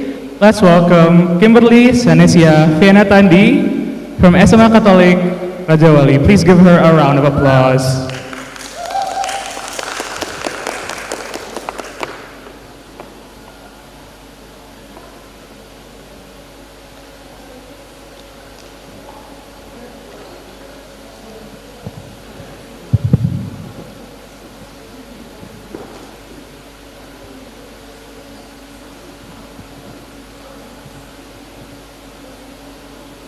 Alright, so before performing, again, there's a reminder that in every life report, there's going to be bumper music, so just wait for that. But anyways, when you're ready, please say I'm ready and we can start your competition.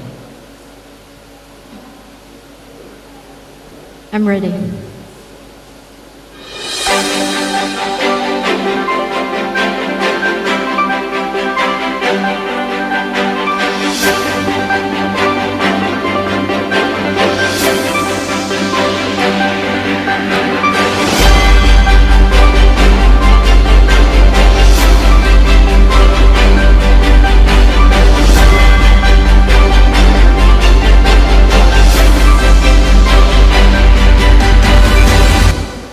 This is Kimberly Sanisha reporting live at Port of Dover. An accident just happened and the passengers are stranded for hours. Captain of the ship, Mark Miller, said this happens due to the detector engine fail. Mr. Miller admitted that he was struggling to park the ship. When he tried to park, the detector failed. The detector fail does not indicate that there is a wall. Less than 10 seconds, the great ship hit the wall. No injured is reported, but the passengers seems to be panicked. They try to reach their families and ask for help. Meanwhile, the ship crews are still trying to evacuate the whole ship. From Port of Dover, Kimberly Sanisha. Thank you, Kimberly, for that first live report performance. Again, for the second performance, there's going to be bumper music. Just say I'm ready when you're ready. I'm ready.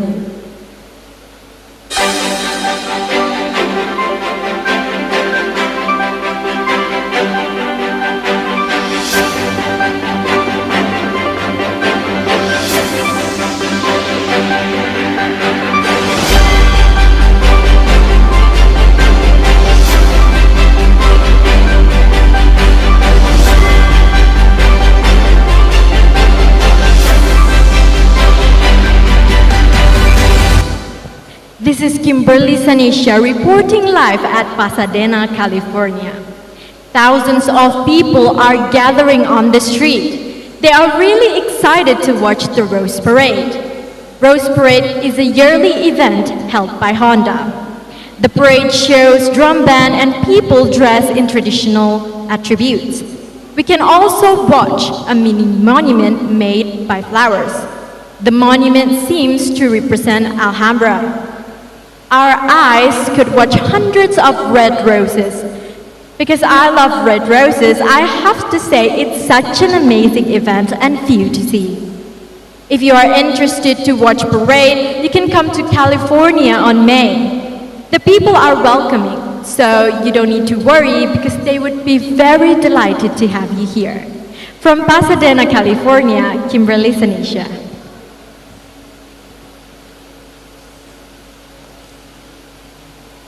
Thank you, Kimberly, for your performances. You may now go back to your seat. Please give her a round of applause. Next up, for our third participant, we have Fauzan Ahmad Naufal from Mandua, Ponorogo. Please give them a warm welcome with applause.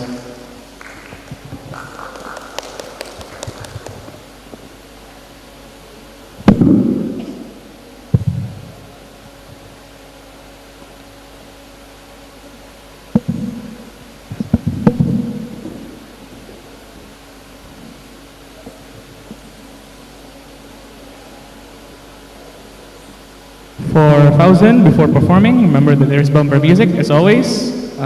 But after that, when you feel like you're ready, just say I'm ready and then we can start your competition. Okay, I'm ready.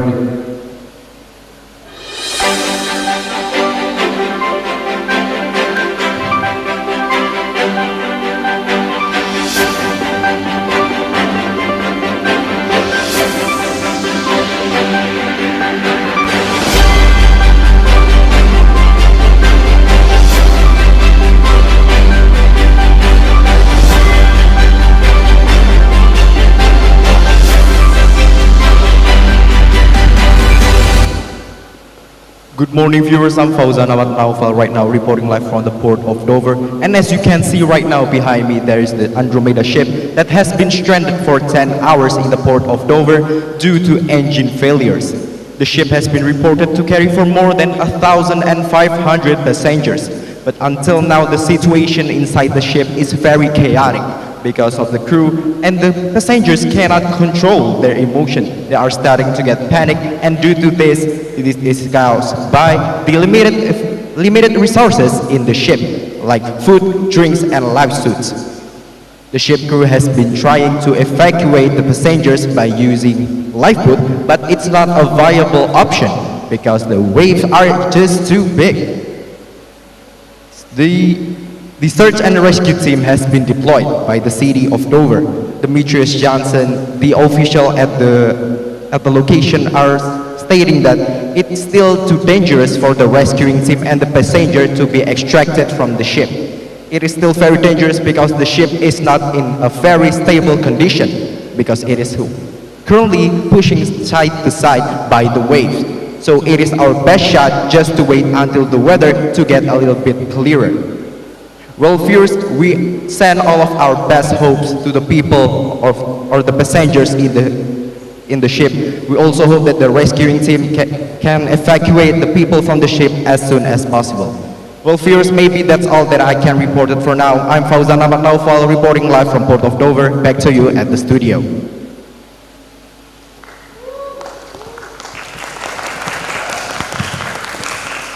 Thank you, Fauzan, for that first live report. Next up, we have your second live report. Bumper music, as always. When you feel like you're ready, we can start your competition. I'm ready.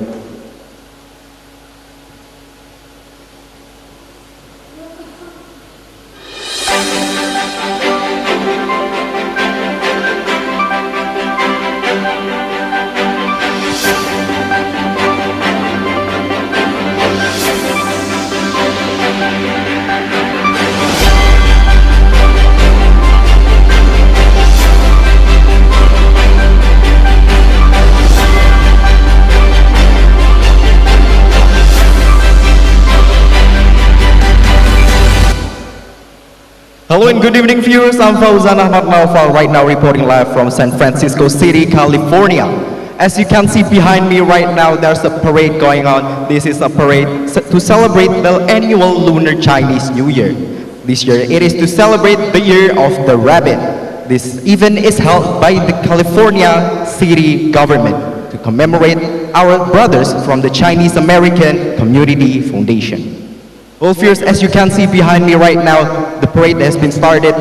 It has a fire truck, and behind the fire truck, there's a Chinese American student playing a marching band. You need to keep seeing this just to enjoy the sound. They are playing a song that is very lunary themed. As you can hear right now, they are marching banding from the city hall to the Chinatown.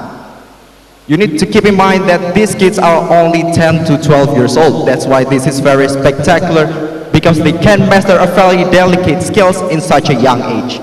Moving behind them, there is a group from the San Francisco Chinese American International Schools. As you can see in front of them, there is little kids and women wearing pink rabbit bandana. Do you know why this is? Because we are currently celebrating the Year of the Rabbit. Moving behind them, there is the little girls wearing Chinese traditional dancer costume. While they are doing their little dances, people are cheering from all over the sidewalk. Moving behind them, there is lots of mothers pushing their baby strollers that are decorated with the theme of gold and red. You need to keep in mind, because this gold and red in Chinese belief, they are the symbol of prosperity. That's why they are decorating their baby stroller with this, because they hope that it could be their prosperous year this year. As you can see, viewers, this is the parade right now. People are cheering from all over the sidewalk. Well, viewers, maybe that's all that I can report for now, and maybe you can hear my voice due to all of the cheering and all of the clapping from the people on the sidewalk. Well, viewers, I'm Fauzan Ahmad Naufal reporting live from San Francisco City, California. Back to you at the studio.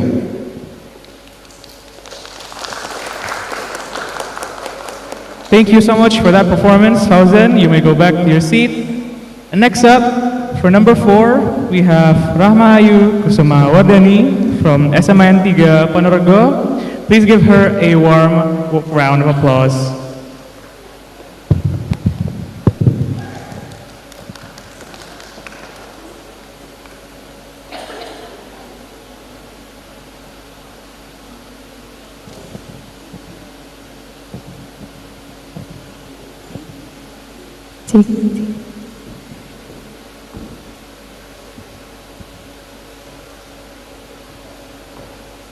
Alright, before performing, again, remember that there's bumper music, so start your speech after the music has stopped.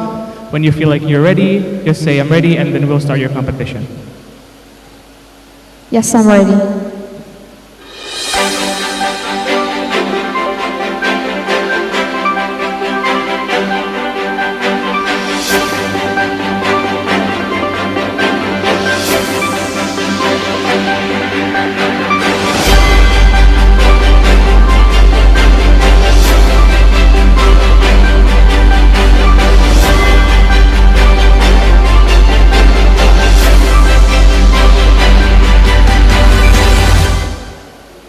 Hello viewers, this is Channel News Asia Live Report with me, Rahma Ayu. Now I'm reporting you the protests continue in France at proposed reform to pensions.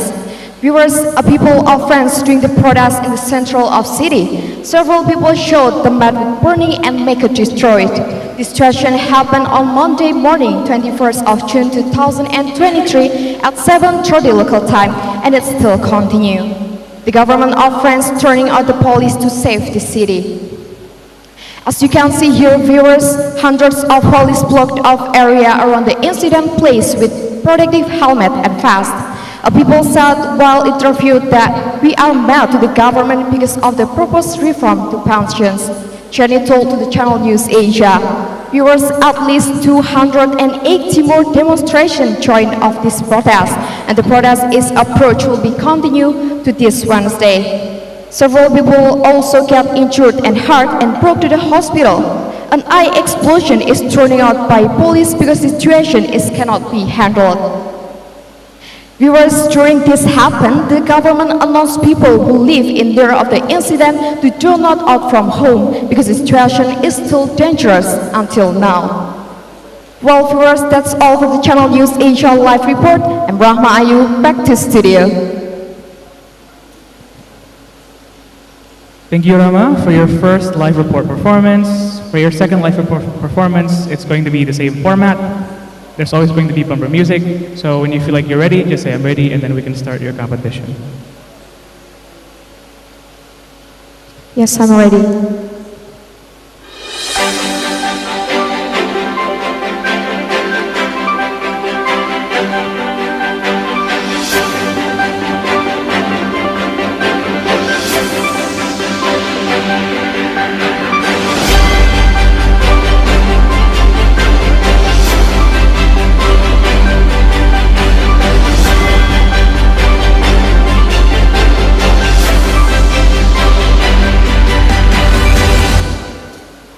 Hello viewers, this is Channel News Asia Live Report with me, Rahma Ayu. Now I'm reporting you the 2020 Rose Parade presented by Honda.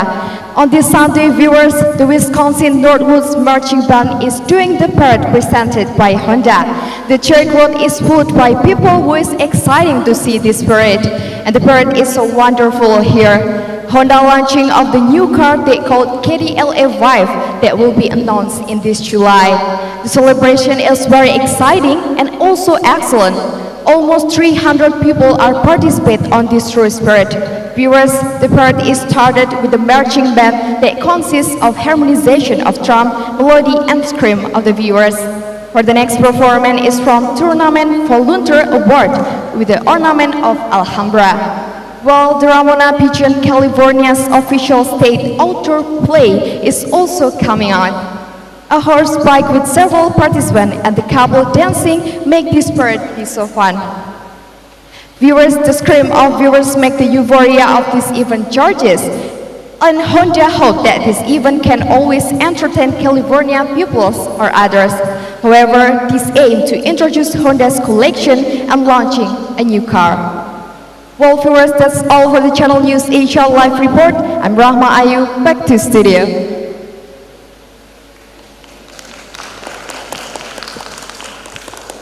Thank you, Rama, for that wonderful performance. You may now go back to your seat.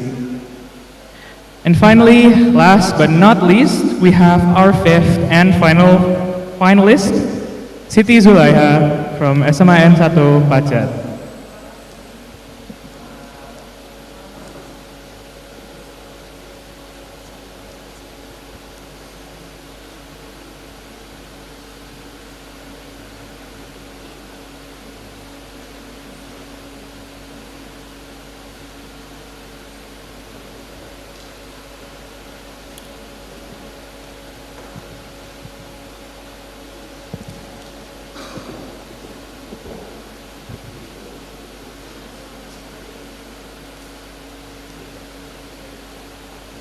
Before performing, please remember that there's bumper music for your life reports.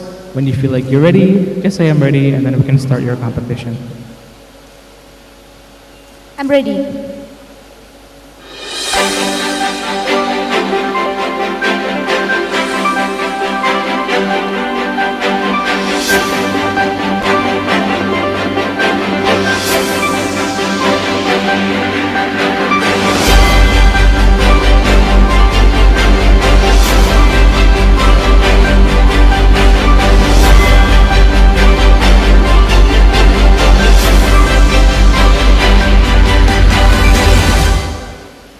Good morning, viewers. Welcome back to CBC World News. My name is Siti Zulaikha. We'll accompany you for several minutes forwards. Thousands of people attend in Baker Street, France to do demonstration on Sunday, May 19, 2023 at 10 a.m. It is make congestion in Baker Street because they are walking on Baker Street at St. Johnson to do protest at proposed reforms to pension. And it happened until 7 p.m. on that day. Too many cameras on that place making it viral until out of country, and it felt so dangerous to thousands of people on that place. Because they disapprove of about new regulation that had been making from the government before. That's all the news today, but don't go anywhere because we'll be back 1 hour later. Thanks for tuning in.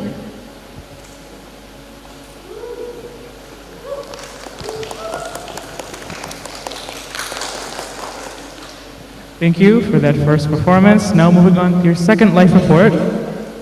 When you say, I'm ready, then we can start your competition. I'm ready.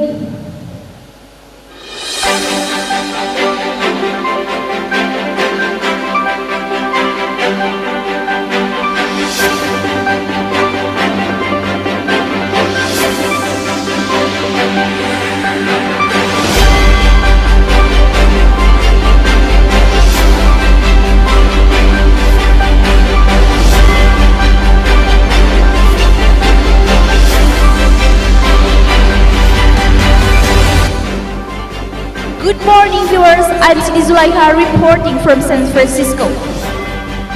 Thousands of people cheered Lunar New Year parade in San Francisco on Sunday, May 23rd, 2023 at 7 a.m. until 6 p.m. So many people standing on besides of streets to see drum band doing any of children and make congestions in Baker Street.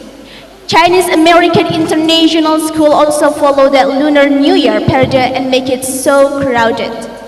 I'm so happy with this event and I will follow until the end, said one of the Chinese American International School teacher as a Chinese person. And your children also wearing so cute costume on this event and they are also excited to participate in it. Well, that's all the news today. Back to you from the studio.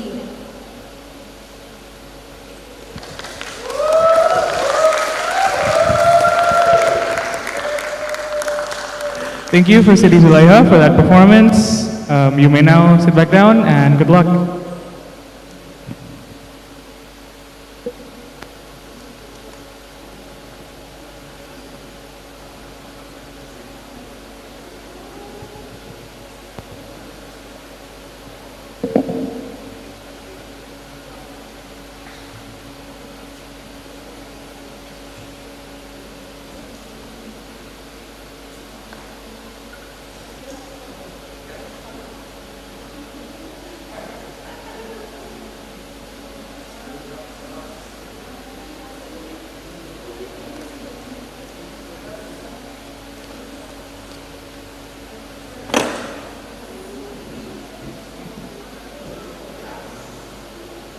Well, thank you to all the finalists of the high school newscast competition for your great performances. Next, however, we will hear the general assessment from our judges, Kak Dena and Kak Sevi. But before that, would all of you, for the participants of the high school newscast competition, please come up here on the stage to hear your general assessments. To Kak Dena and Kak Sevi, perhaps also time is yours as well.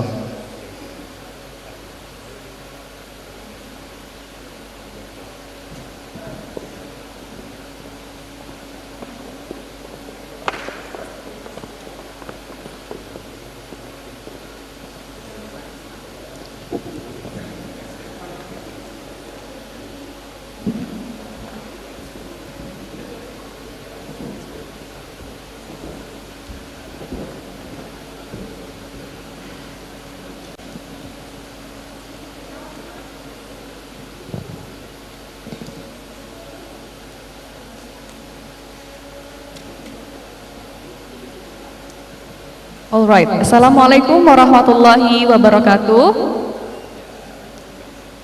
Okay, guys. So before I start to give some feedbacks, I'd like to congratulate all the finalists of newscasting high school level.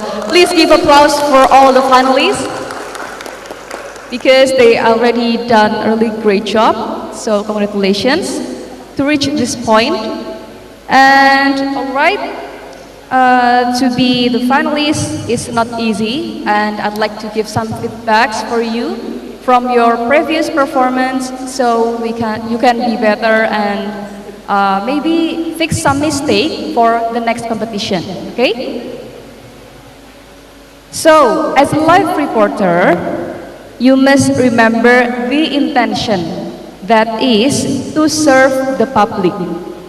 So you are here to inform the public and give them the data and the information from what happened to your location.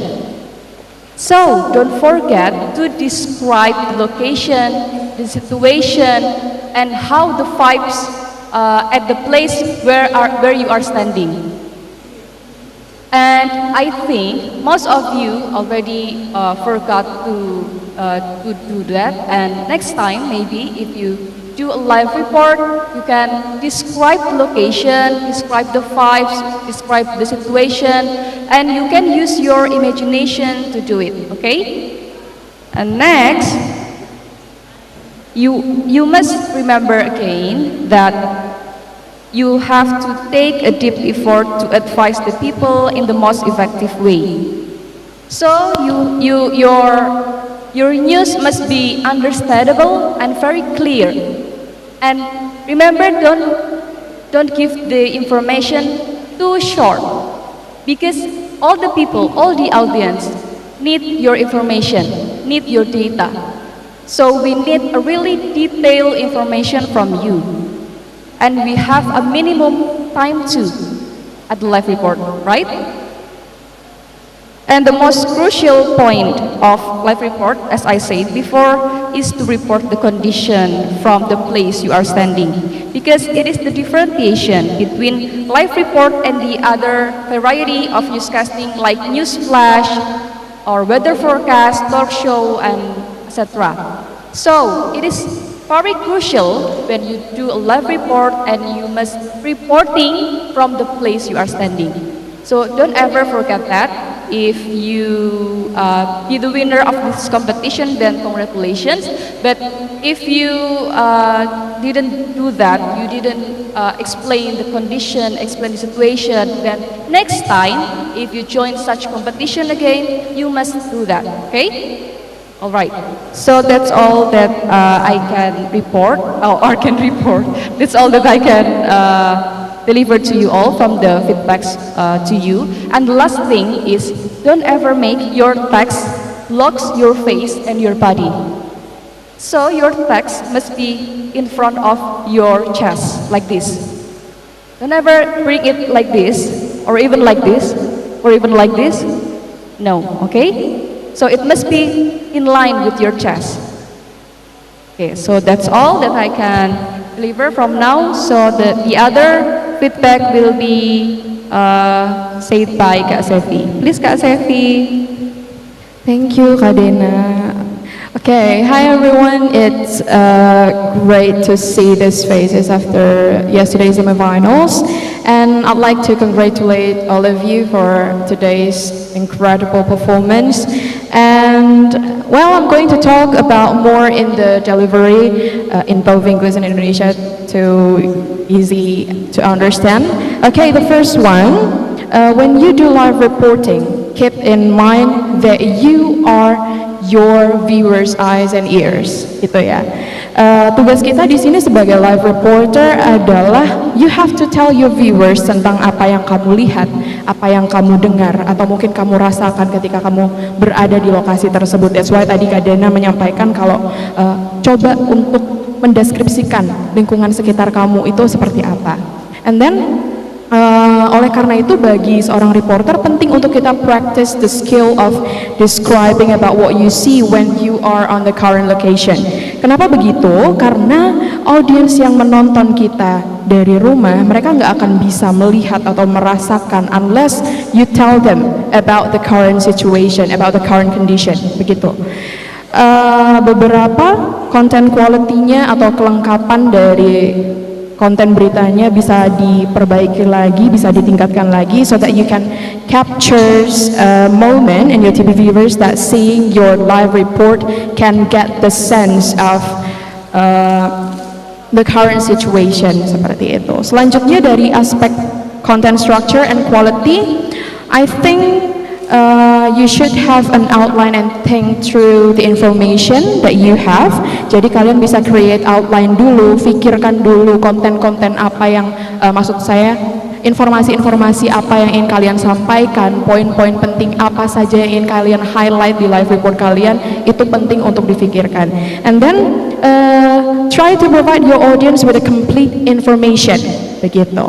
Meanwhile untuk vocab, pronunciation, fluency mostly sudah cukup baik meskipun ada beberapa mispronounced words dari beberapa finalis, bisa ditingkatkan lagi, bisa diasah lagi, dan tetap semangat untuk berlatih. I think that's enough from me. Boleh ada tambahan dari Kak Dena? Tambahan sedikit boleh ya. So if the committee didn't ask you to do an interview, then just don't do it. Okay? Karena mungkin kalau misalnya interviewnya bayangan, mungkin itu kalau memang benar-benar ada yang di interview itu it's okay, it's really good. Tapi kalau memang tidak ada orangnya, nah ini mungkin bisa dijadikan pelajaran untuk next time, okay? I think that's it. That's enough from us. I really enjoy the performance and I hope you guys get the best result. Thank you, guys.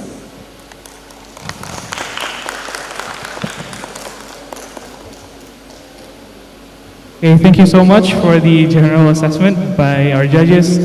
For all the participants, you can come down. And good luck to all of you.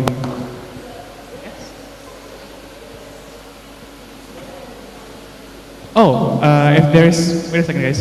If there's also a photo session, then sure, yeah, come right up. Sorry guys, just go up there and have a photo with the judges. I don't know, make memories. So, yeah.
All right, ladies and gentlemen, after the photo session and after the general assessment session, I just want to say again, thank you so much to our judges, Kak Sefi and Kadena.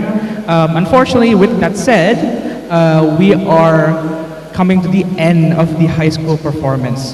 Thank you so much to all the finalists who are very brave and they participated and performed very, very well. Thank you to our judges and thank you to all of you out here in the audience who have participated in this event. Keep in mind, however, that the winner announcement will take place on the Breaking Night announcement later tonight.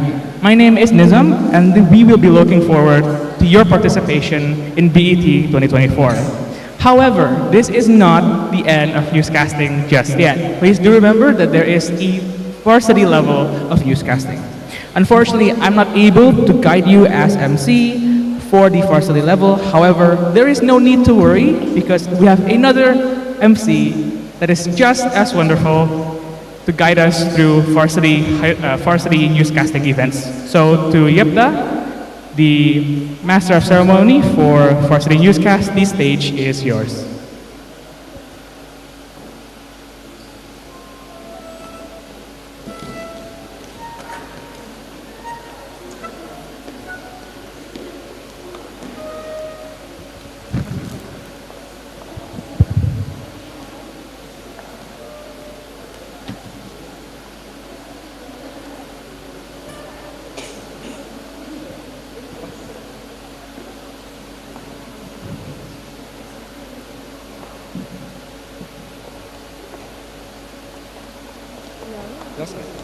Go.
Okay, good afternoon everyone. Welcome to the final round of newscast for the varsity level BRAWIJAYA English Tournament 2023.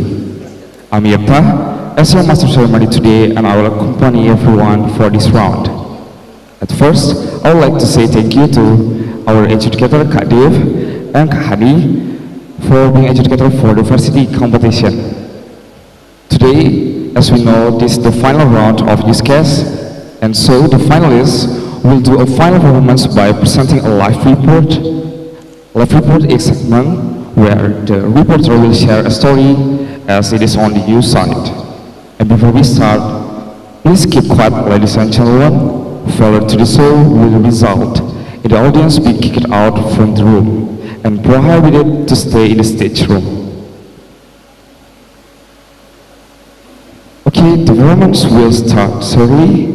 Now, let's moving on to the first performance. Please welcome Atianuma from Mercu Buana University.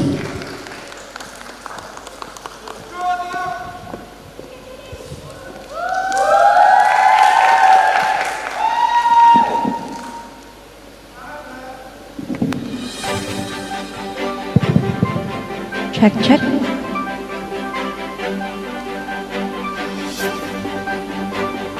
Before warming, remember there's bumper for the live report.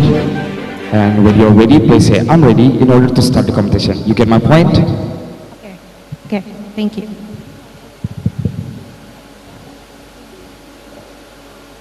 Okay, I'm ready.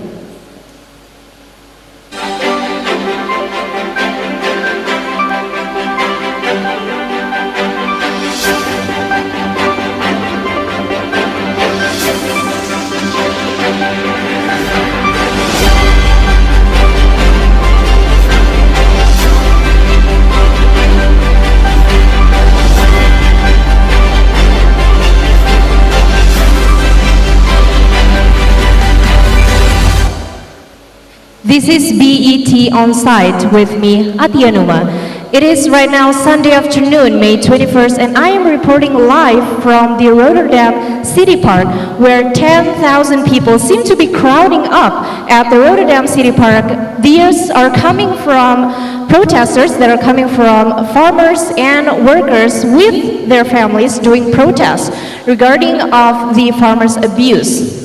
And right now, the head of this protest, Lauren Van Hout, is giving speech and protest regarding of the farmers' abuse. And as you can see here, right on the back of the crowd, there are 5 to 7 people standing on top of a van holding big signs of protest. Also, they seem to be wearing all black outfit, some of them even wearing a full face mask.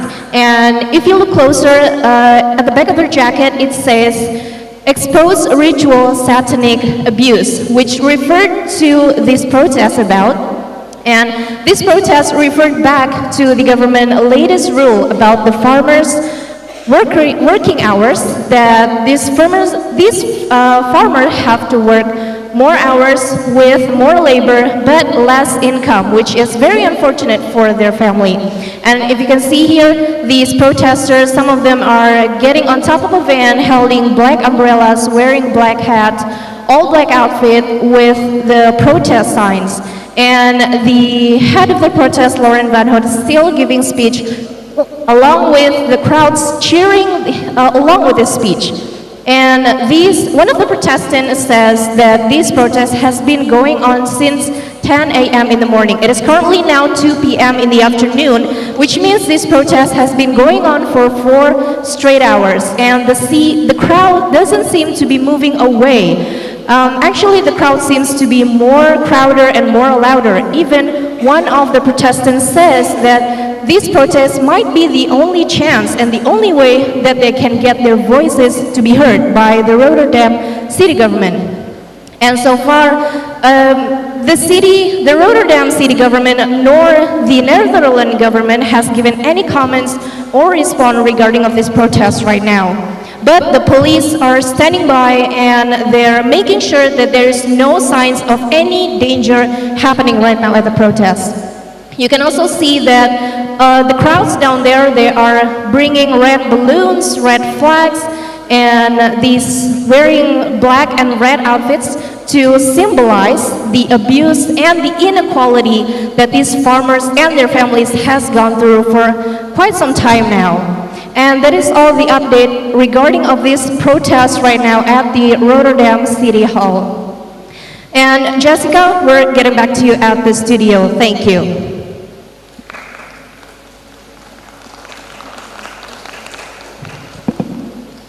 Okay, thank you, Atianuma, for your first live report performance. Now moving to your second live report. Like I said before, please say I'm ready in order to start the competition.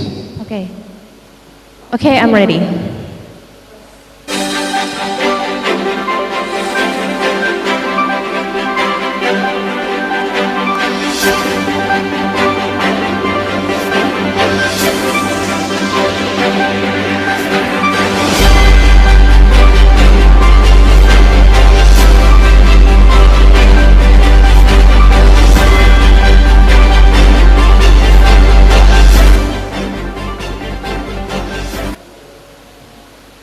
This is BET On Site with me, Atianuma, and right now I'm reporting live from New York City, where it is March 17th, which is, you know the drill, this is St. Patrick's Day. And St. Patrick's Day parade is happening right now at the 6th Street on New York City, and some of Irish traditional bands are planning to go all around the 6th Streets of New York City. The first band is Country Siren Society Pipe Band, and right now they are wearing their traditional Irish costume with their traditional music, and they're planning to go all around the 6th Street of New York City with the citizens of New York following behind them.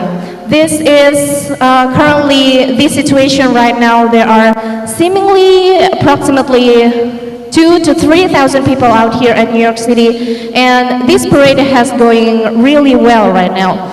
As you can see, the citizens are taking the joy, taking the pride in honoring St. Patrick. Also, there are several other bands from Irish coming in New York City, which is the St. Joseph from Staten Island band has also performing right here, and these citizens of New York are following behind them as they do the parade. And you can also see the NYPD are standing by and making sure that this parade is going well. And I must say it is indeed going well. Although right now at New York City is currently pretty cold, it's 10 Celsius degree out there, but the joy makes the situation warms up. And right now there are bands marching, and also the kids are coming with their parents to do this parade also.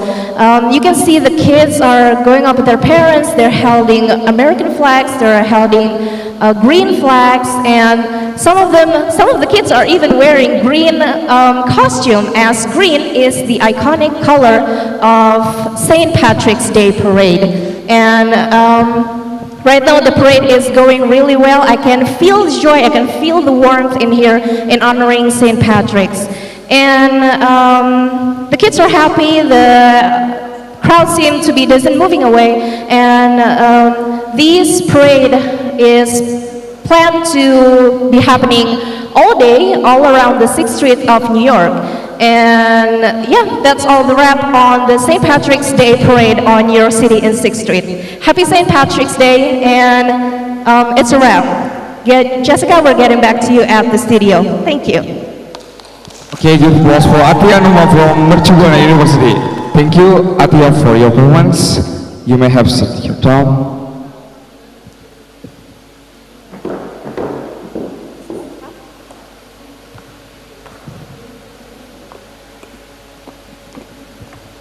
Okay, for the next performance, please welcome our next finalist, Madi Jayantari from Udayana University.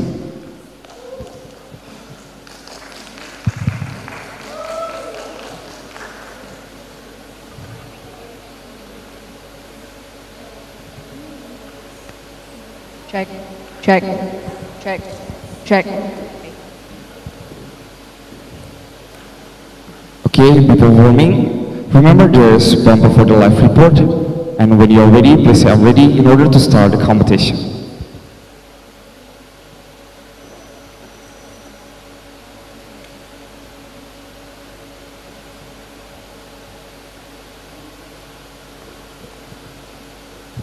I'm ready, let's go.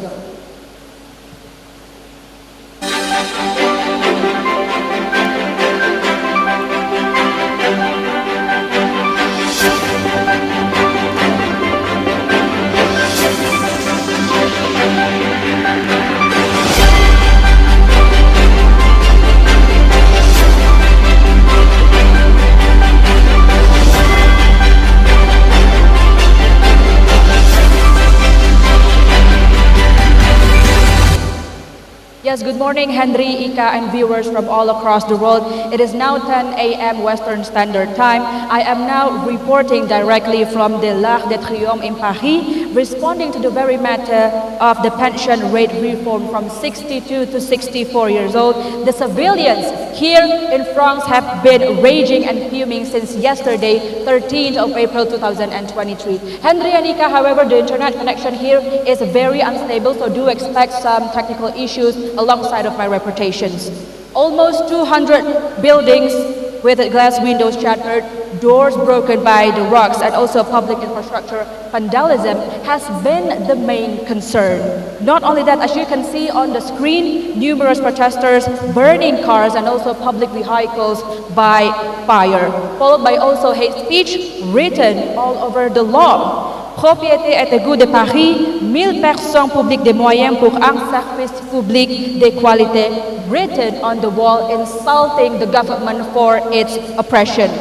What needs to be taken under consideration here, Henry, Ika, and viewers, is the amount of injured civilians that were affected due to the water gas being shot, violating almost 350 people in Champs-Élysées. Medical health workers in l'Hôpital de Marie Curie, or the Hospital of Marie Curie, has been assigning patients back and forth non-stop for the last 24 hours. Yet the government did not even take a single action, needless to say mediations to restrain the protestations, leaving the chaos and issues up until this very moment continuing. We are continuously reporting the current situations here in France, in Champs-Élysées, for the next few days to see any changes that will be happening in the next few days between both sides of the houses, both the civilians and also the government. This is Jayantari reporting directly from France, Paris. Now going back to Henry and Ika in TVRI World Studio in Indonesia. Okay, thank you, Marijantari, for your first live report performance. Now, moving to your second live report, please say I'm ready in order to start the competition.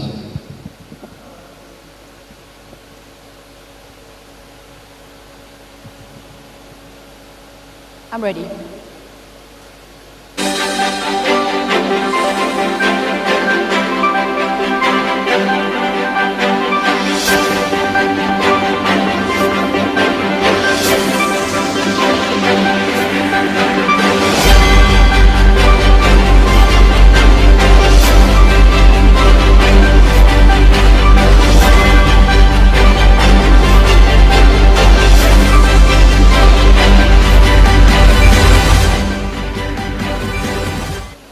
Yes, hello Jake and Chantika and also viewers from all across the continents. I am now standing right in front of the International Airport of Argentina, welcoming our champion of World Cup back at their home country today, 15th of December of 2023. Gracias, gracias campione, campione del mundo is being shouted in accordance with the national anthem as the team exits the plane. And right now, coming out first is Lionel Messi, our all-time favorite, carrying the golden Glisten trophy with the medals that he and his team has already achieved back there in Qatar. For your information, Jake, Chantika, and also viewers from all over the world, and also a reminder actually that the team has defeated 89 countries from across the continents, including Asia, Africa, Australia, America, and even Europe. Marching down the stairs are 22 football players, 15 officials, and of course the coach Santos Algerio alongside with his representatives. Afterwards, the most awaited part of the fortnight of the festivities is the parade that will be held at the Sa Galileo Road, driving all across the capitals. Don't forget to mark your clock and also set your alarm because the parade will start tonight at 9 p.m. Western Standard Time. Everyone is invited to greet our champions. However, do note down that the government strongly restricted the civilians from bringing fireworks, guns, weapons, specifically talking is shotgun. And finally, that information and that bit spilling will conclude the entire euphoria happening today here in Argentina. Jayantari reporting directly from the International Airport of Argentina, now returning back to Jake and Chantika in TVRI studio in Jakarta, Indonesia. Okay, give applause for Marijantari from Udayana University.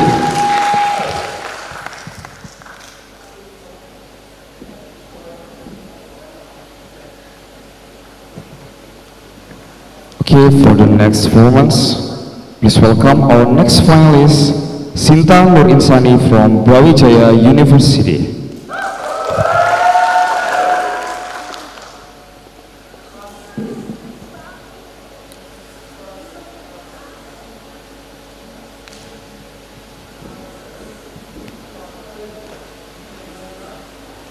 a warning, remember there is one for the live report. And when you're ready, please say, I'm ready, in order to start the competition.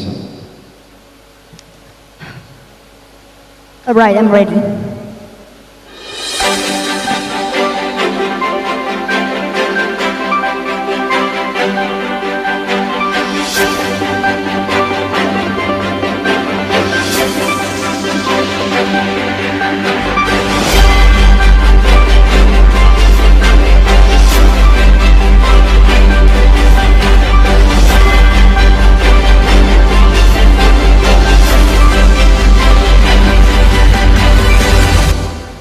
All right, thank you for your time, Alicia. I'm here in Central Park of Paris. I'm Sinta Isani, will report to directly the chaotic places in here. Is a chaotic places between the citizens and police of French has been occurred starting on this morning at 6 a.m. Saturday, 12th of May 2023. Citizens here are protesting France the new regulation in here because in here the pensions age from 65 to 60, yet suddenly without the agreement of people. Citizens here are considered unagree with these new regulations since it will put the citizens' economic life in danger. Those people are crowding here near the government place, in which they are also shouting up the demonstration to change back the regulations. They also destroying the public facilities here, breaking the fence, also painting up the walls here, and at least 25 cars reported has burnt out. And reported here, 20 people are injured and 5 others are died. The police are forced to calm down the protest by spraying them with tear gases, which is actually making it calm it down. But however, it's still going chaotic in here. It's occurred not just in Paris, but also some places outside of Paris. So that's all the reports. I'm Sinta Isani, taking you back to the studio. Okay, thank you, Sinta Nurinsani, for your first live report performance. Now, moving to your second live report. Like I said before, please say I'm ready in order to start the competition. Yeah, I'm ready.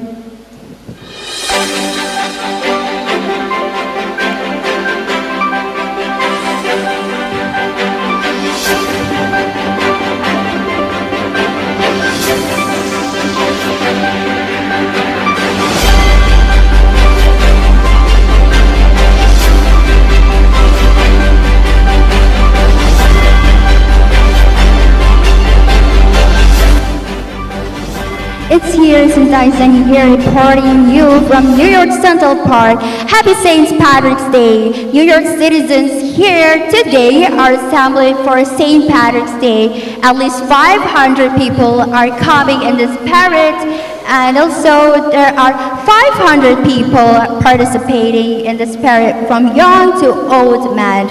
Since 5 a.m. this morning, several people already assembled here to prepare their best costume, their best Irish costume here, and also there are marching band team also joined this parade here and making this parade looks more attractive and fun. As you can see here, many people are joining, and also they are making fun with their favorite persons. The parade took out 2 kilometers in this road from 8 a.m. until 11 p.m. in New York Central Park. There also reported that President of U.S. will come in this parade on 10 a.m., making this crowd here will become larger and larger. The celebration also have a bazaar at night, so don't worry for people who miss the parade right here. You can still enjoy the vibe of St. Patrick's Day by coming at the bazaar that will be held at the same place here starting at 5 a.m. That's thank you. I'm Sinta Isani reporting back to the studio. Okay, give applause for Sinta Nurinsani from BRAWIJAYA University.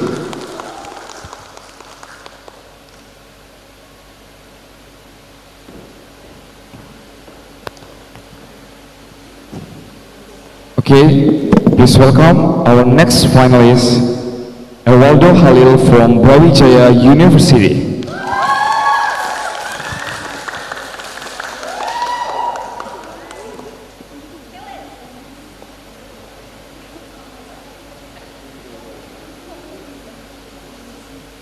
Yes.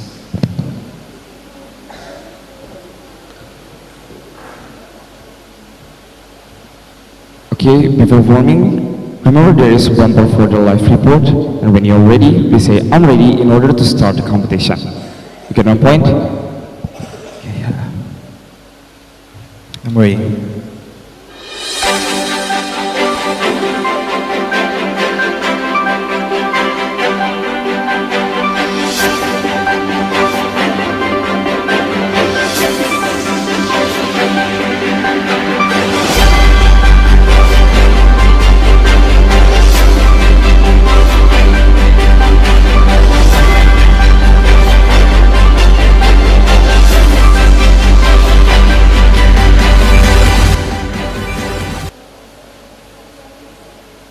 Michael from the studio right now. I'm with BRAWIJAYA live report with me, Ewaldo Halil live at the sea. Now I'm currently in the streets of France where we're having an anti-Macron pension protest currently happening in France. And this is one of the most memorable, even one of the biggest protests in France, or we could call it the France protest. Now as you can see, there are hundreds, even more thousand protesters here currently protesting the Macron pension. And with this, the government also discharging hundreds of police officers arming themselves to disperse the protesters.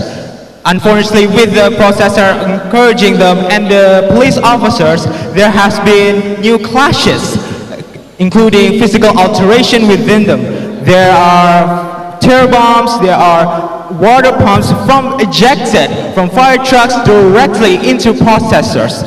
And for your information, the anti-Macron pension protest is about the pension itself. This is a pension law legislation that was conducted by the government that has significantly controversial significance, which one of them is highly controversial about the class working of France, where the pension age shortened by 65 to 60 years old.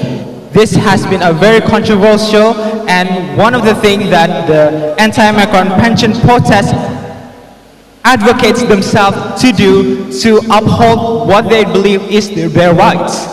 Now, you can see hundreds, thousands of protesters encouraging what they want to say with physical alterations, such as burning vehicles, vandalizing buildings, and this is one of the police officers getting very riled up, and some of the fire department is like is summoning the car, and also this is with the flags. They're also considering what they want through flags and banners. Well, that is all for today from the streets of France, and if you want to see more, you can tune in on BRAWIJAYA News. Back to you, Michael, to the studio. Thank you, Ewaldo, for your first live performance. Now moving to your second live report. Like I said before, please say I'm ready in order to start the competition.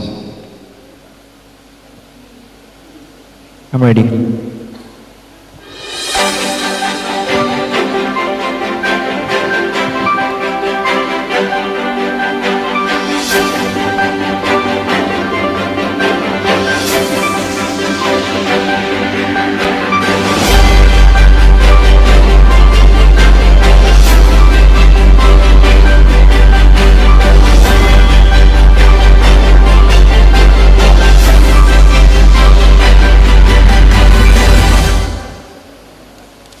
Thank you, Michael. From the studio right now, you're with me with BRAWIJAYA live report with Ewaldo Halil. Today, I'm currently in Argentina, wherein exactly is in Argentina International Airport. This is a commemoration day because, like we are seeing, we are just an arriving airplane where we're watching the international football championship, or the FIFA World Cup champions, and that is Argentina itself. And then we are watching one of the, yes, here it is, Lionel Messi, the captain of the Argentina football team, carrying his trophy and his gold medallion, courageously carrying it understaffed and with all of his colleagues, teammates through the airplanes. Now, for your also information, FIFA World Cup is one of the most prestigious, highest football championship in the world, with over tens of countries participating in it, with only 4 years activation. And here it is, we're seeing hundreds participants of watching this parade, reporters, families, fans seeing, happily celebrating this occasion. Now, if we're seeing right here, we are looking at Lionel Messi having fun with his teammates, with hours and months of hard work finally paid off. And also, fun fact, this is where Argentina win back-to-back 8 years of FIFA World Cup. Now this has a very much parade. There's music, singing, drums. It's an amazing feeling to be here. There's happiness, there's excitement, and it is an amazing place to be in right now. Well, that is all for today. If you want to see more, you can tune in to BRAWIJAYAnews.com. Stay strong, stay safe, and have a great day. Thank you, Michael. Okay, give applause for Ewaldo Halim from BRAWIJAYA University. Thank you for your performance. Thank you.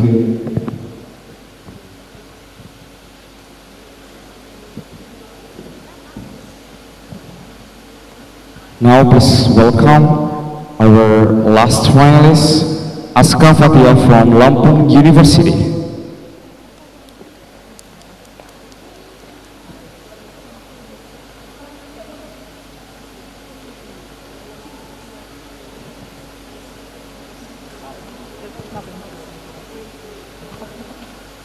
Tes.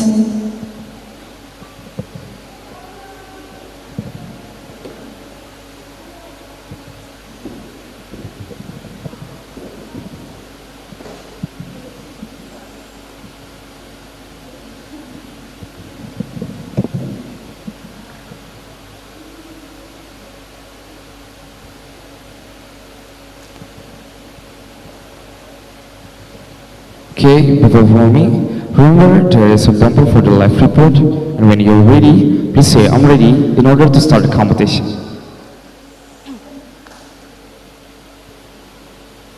I'm ready.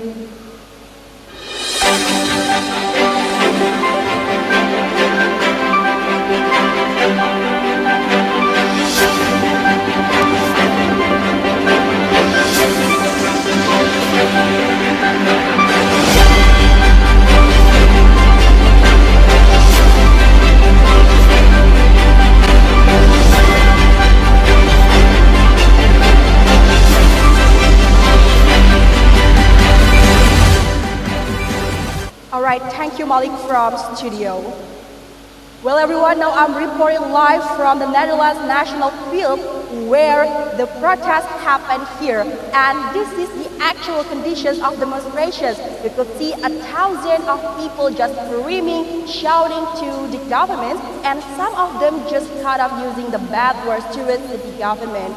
And yeah, Malik and viewers, these protests are doing by farmers of the Netherlands. The reason why they doing this is because the new regulation that comes out from the government that make the farmers should pay more for the tax, and that's why they freaked out and come here and do the protest to the government.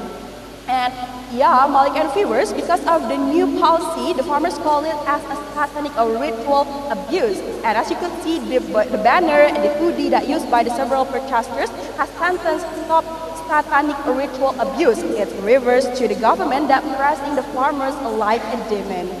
And yeah, Malik and viewers, I couldn't see the sign that the protest could be end very, very soon. So hopefully the government could come out very soon to solve these problems and give the best solutions to the farmers itself. And yeah, Malik, that's all from me. I'm Aska Fatia. Thanks for watching and back to studio, Malik. Thank you, Aska Fatia, for your first live report performance. Now moving to your second live report, please say I'm ready in order to start the competition. I'm ready.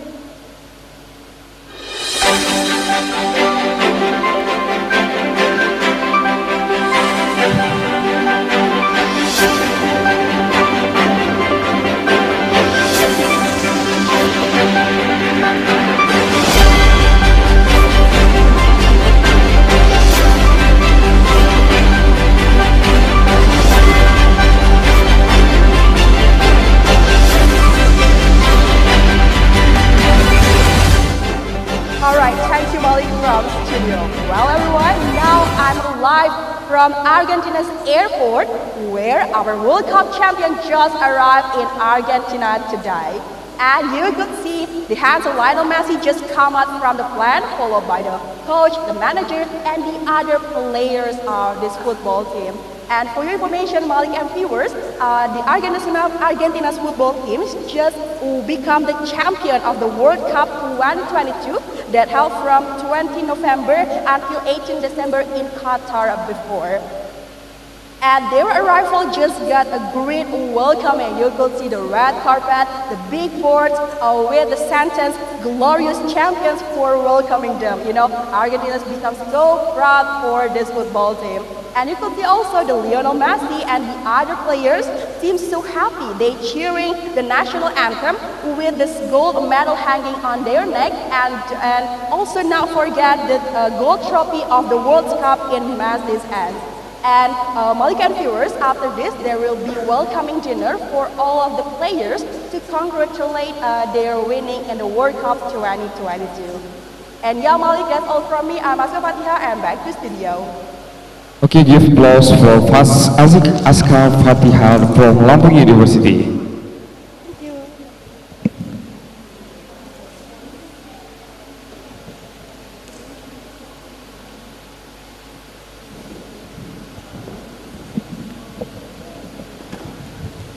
Okay, thank you to all of the finalists for your great performance. Next, we will hear general assessment from our adjudicators. We would like to invite the final 5 participants of newscasting to step forward to the stage.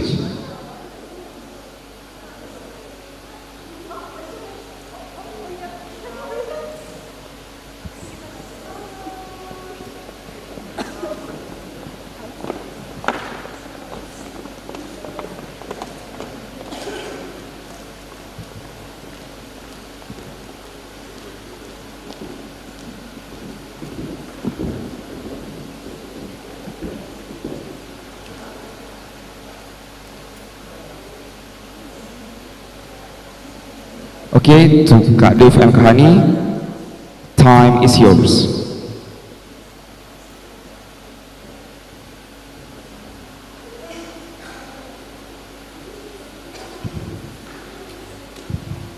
Okay, first of all, congratulations for being here in the final round. You are doing very great for today. And also, me and Hani would like to thank the committee for having us as educators for today and give us the chance to give the general assessment from the educator table, so we feel like the judges of idols. Okay, so for today's performance, we have a few notes. From me, I have 5 notes. For the first one, I want to ask you guys at the stage, do you hear my voice? Okay. So, how for now? It's good? Okay. First, maybe it is a little bit technical for this competition, yeah. But in the news industry, we have some standards for how we handle the notes and handle the mic, right? So the first thing that I see from most of you are you are having your microphone and notes, you are lifting the mic and the notes too high, okay? So my suggestion is just put your notes as the height of the tummy. Okay? And don't place the notes too close with the body, because when you have to pick the notes, it will be like this. And the camera, the viewers will only see your hair, not your face. Okay? So put it a little bit further. So when you pick the notes, you will only need your eyes to get down to the notes, not all of your head. Okay? And for the mic, Indonesian standard, we usually have the cube to show the logo of the station, right? So just put it around the chest, okay? Don't place it too high, too close to the mouth like this, because the sound will be too loud and will be cracking on the speaker of the TV sets. Yeah, so place it in a standard height. Okay. Second thing, just stick to the basic formula. 5W and 1H alias 5W1H. Yeah, because this basic formula will help you to mengurutkan, ya, what things you should deliver first. Okay, nah, highlight most important information in the first two sentences, because today's viewers don't stick too long to their screen. Okay, nah, the tips is put 3 W's.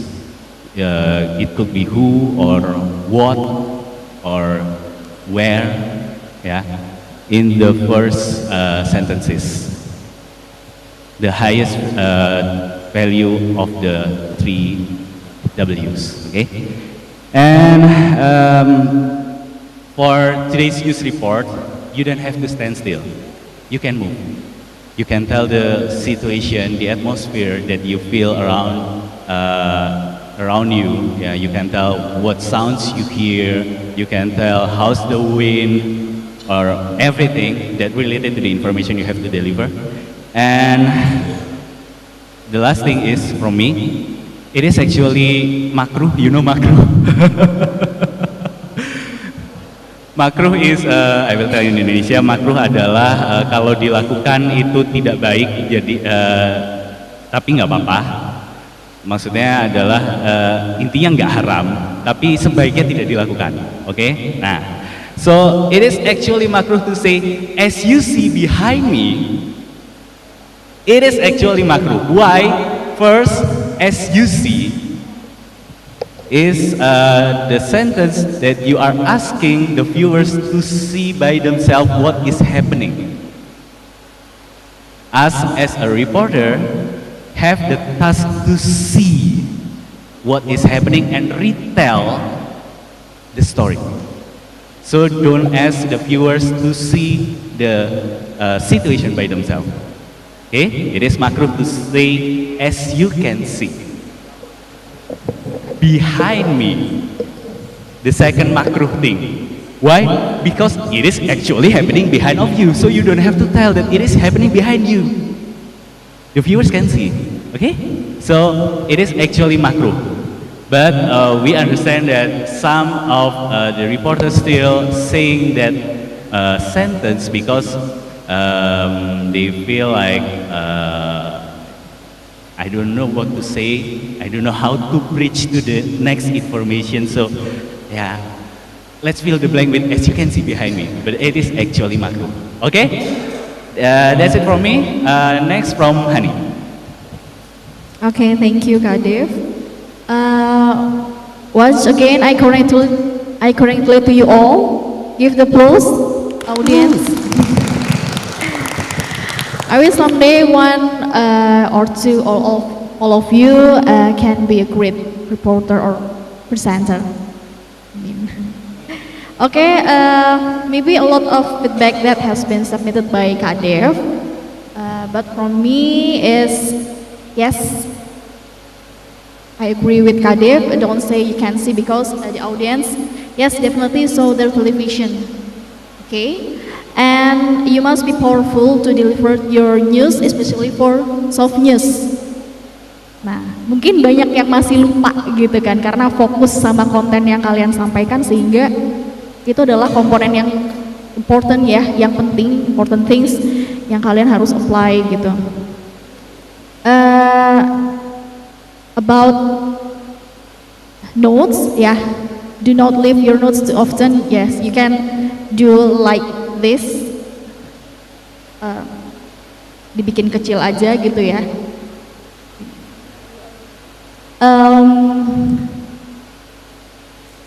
Mungkin ya memang ada yang masih terlalu panjang gitu ya untuk papernya, tapi mungkin bisa lebih ringkas lagi, so jangan buat gerakan terlalu apa ya, tadi ada mungkin dari beberapa kalian yang menutupi wajah tuh kayak sayang banget gitu kan. And then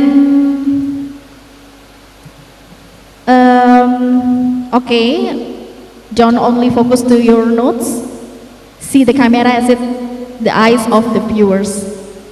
Okay, that's enough from me, and congratulate.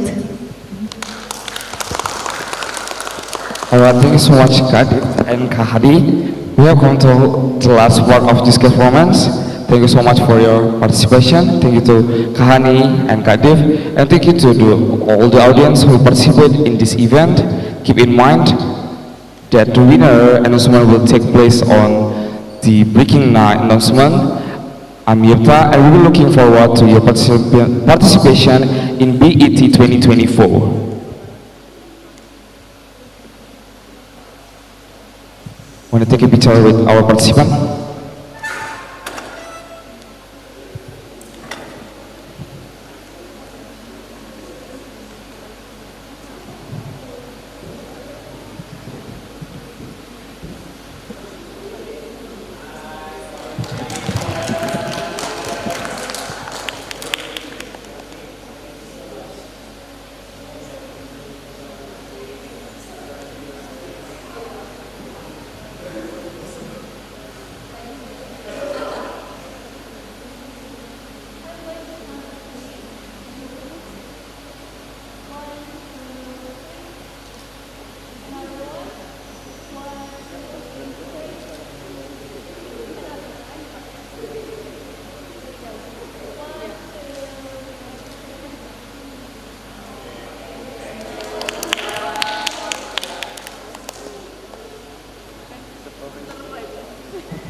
Oke, ada pengumuman tambahan. Jadi karena ini adalah acara terakhir di hari ini, jadi diharapkan seluruh audiens untuk bisa meninggalkan ruangan di sebelum jam 3. Dan jangan lupa ada breaking news announcement di jam 6 nanti di sini lagi. Terima kasih.